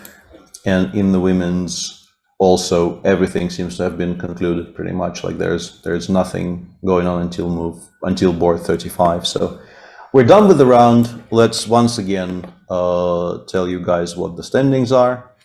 Do we have a graphic or not yet? Yeah, I'm not sure. There we have it. Is it okay, this is the women's, I think. Yeah. It's too small for me to read off the screen, but I can read it off my piece of paper. India on 17 points, Poland, Georgia, Ukraine, and Azerbaijan on 16. Most of them played against each other already, so perhaps they will find one pairing between those 5 teams, and everybody else will go all the way down to 15 points when where they will start looking for opponents. Everything still to play for. Obviously, India in a very good spot. They might be okay with the draw, but we don't know that for sure. You never actually know that for sure in Olympiads. And then we get to the men's standings, and there you have it. Yeah, Uzbekistan on 17, Armenia on 17. After that unbelievably dramatic conclusion to Gukesh versus Abdusatorov. And then on 16 points, India 2, USA and India 1. And as we keep on bringing it up, yeah, India 2 will have to play India 1 unless for some reason they decide that this is not something they want in the last round. But as far as I can tell, there is no provision for them to not allow that pairing. So it will happen because everybody else played against everybody else. And then people get downfloated towards teams like the Netherlands and some other. Also Spain and Germany, I believe. I mean, many very strong teams. England, yeah, actually, this is quite interesting. Yeah, that basically you won't be getting an easy pairing by. No, you're probably not getting a soft pairing there. The people winning in that group are. Spain beat Czech Republic +1 because Santos Latasha won last board. Then you have Germany. Then you have is England in the same group? I think so. Yeah. Yeah. So it's like the Netherlands, Spain, Serbia. I guess maybe if you want to pick. Okay, we have the full list here: Netherlands, Spain, England, Germany, Serbia, Moldavia. And that last one I can't read. Wow. I mean, of course, yeah, because Moldova beat Norway. Okay. Yeah. Moldova beat Norway, and then we understand because actually Norway had 12 points, but Moldova had 13 points. Yeah. Incredible. Yeah, of course, if somebody can get Moldova, that would be a very big present, to be honest. I mean, with all respect to Moldova, you can't be compared. Yeah, you can't be compared to the other teams. Yeah, Moldova is probably the quote unquote softest pairing you can get, but they probably don't have enough of the Moldova's own tiebreak probably makes them less likely to get upfloated, as far as I understand those rules. The system, they probably don't get uploaded, and there are some real monsters there, like getting the Netherlands in the last round, and Spain as well. Yeah, Spain, Netherlands, Germany, England. Yeah, all of those teams are like not a gift in the last round. And in the women's also everything to play for. Very, very exciting round, which will start 5 hours earlier. I'm not going to do the whole speech again, but really, this is a bit criminal. They should not be doing this to the players. They really should not be doing this to the players.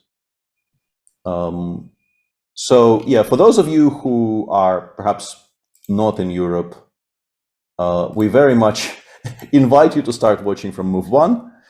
But if you are somewhere in Europe, perhaps wake up and watch the time scramble, because 6:30 Central Peter, European. let me ask you that. Did you ever watch any of some big sport event so early or middle in the night? I used to actually stay up for the Ashes. I remember I played there was one particular super final in Moscow where and that was in the years when the Ashes is in Australia, it's sort of never fun because we get completely destroyed. So what that did to my tournament was I had no sleep, and I would also somehow get to breakfast at 10 in the morning without having any sleep, and also in really, really horrible mood because I would once again watch my team get absolutely destroyed. So that wasn't very much fun. Yeah, I also had two experiences because for the very first time, I believe it was, it was Lennox Lewis versus Mike Tyson. I really wanted to see that box match, and it was right before the candidates in 2002, which I actually won. So I was heavily risking a lot, you know, spoiling my preparation and whatever to witness that fight. And it was, I was just unexperienced. I wanted to see so much, and it was written that it's 3 a.m. It starts, but in fact the whole gala started at 3 a.m. and then I was, you know, waiting, and it's 4 a.m., 5 a.m. and nothing is happening.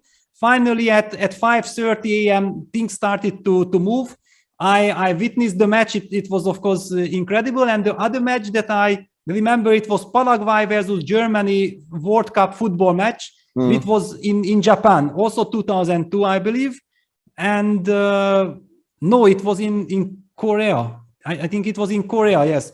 And also, you know, that match, and nothing happened. It was like 0-0 the whole match. And then finally in extra time, there was a header from Germany and they won 1-0 and qualified. I do remember. So there are fanatics out there. I really hope that you guys, you know, are fanatic enough and you will be joining us at what it will be 6:30 in the morning. It will be 6:30 for you, 7:30 for me. Yeah. Yes. And perhaps tomorrow, when you are, you know, good and soft, I will start asking you some, you know, Vince McMahon questions. It's time. It's time for us to discuss the Vince McMahon situation. We can't let you go without hearing your opinion on that topic. But we'll save it for tomorrow. You know, just as the last round reaches its proper climax, I will start asking you about the WWE. All right. Okay. Thanks everybody for tuning in. We'll see you tomorrow at whatever time that is. See you in the morning. Yes. Yeah. Good luck, all of us, and good luck to the players who. I mean, I'm not going to have too much fun waking up at 7, but I'm not going to be playing the game. They will actually play the most important game of their careers for some of them. Why is this being done is beyond me.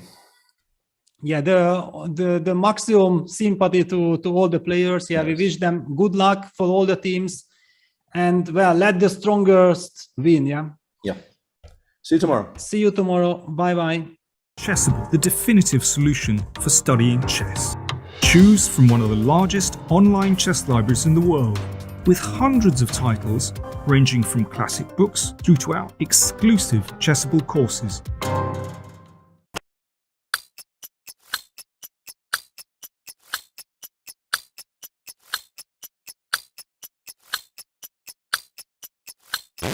You are witnessing greatness. This is Grandmaster Wesley So at his best. Rook takes e4. And this did not happen in the main game, D takes e4, but we have ourselves a sick forced checkmate here. Knight takes e4. Who needs rooks? Who needs queens? You can even have my knight too, because all I care about is headhunting, and that is checkmate.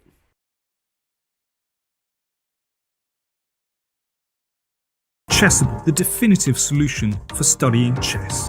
Choose from one of the largest online chess libraries in the world, with hundreds of titles ranging from classic books through to our exclusive Chessable courses.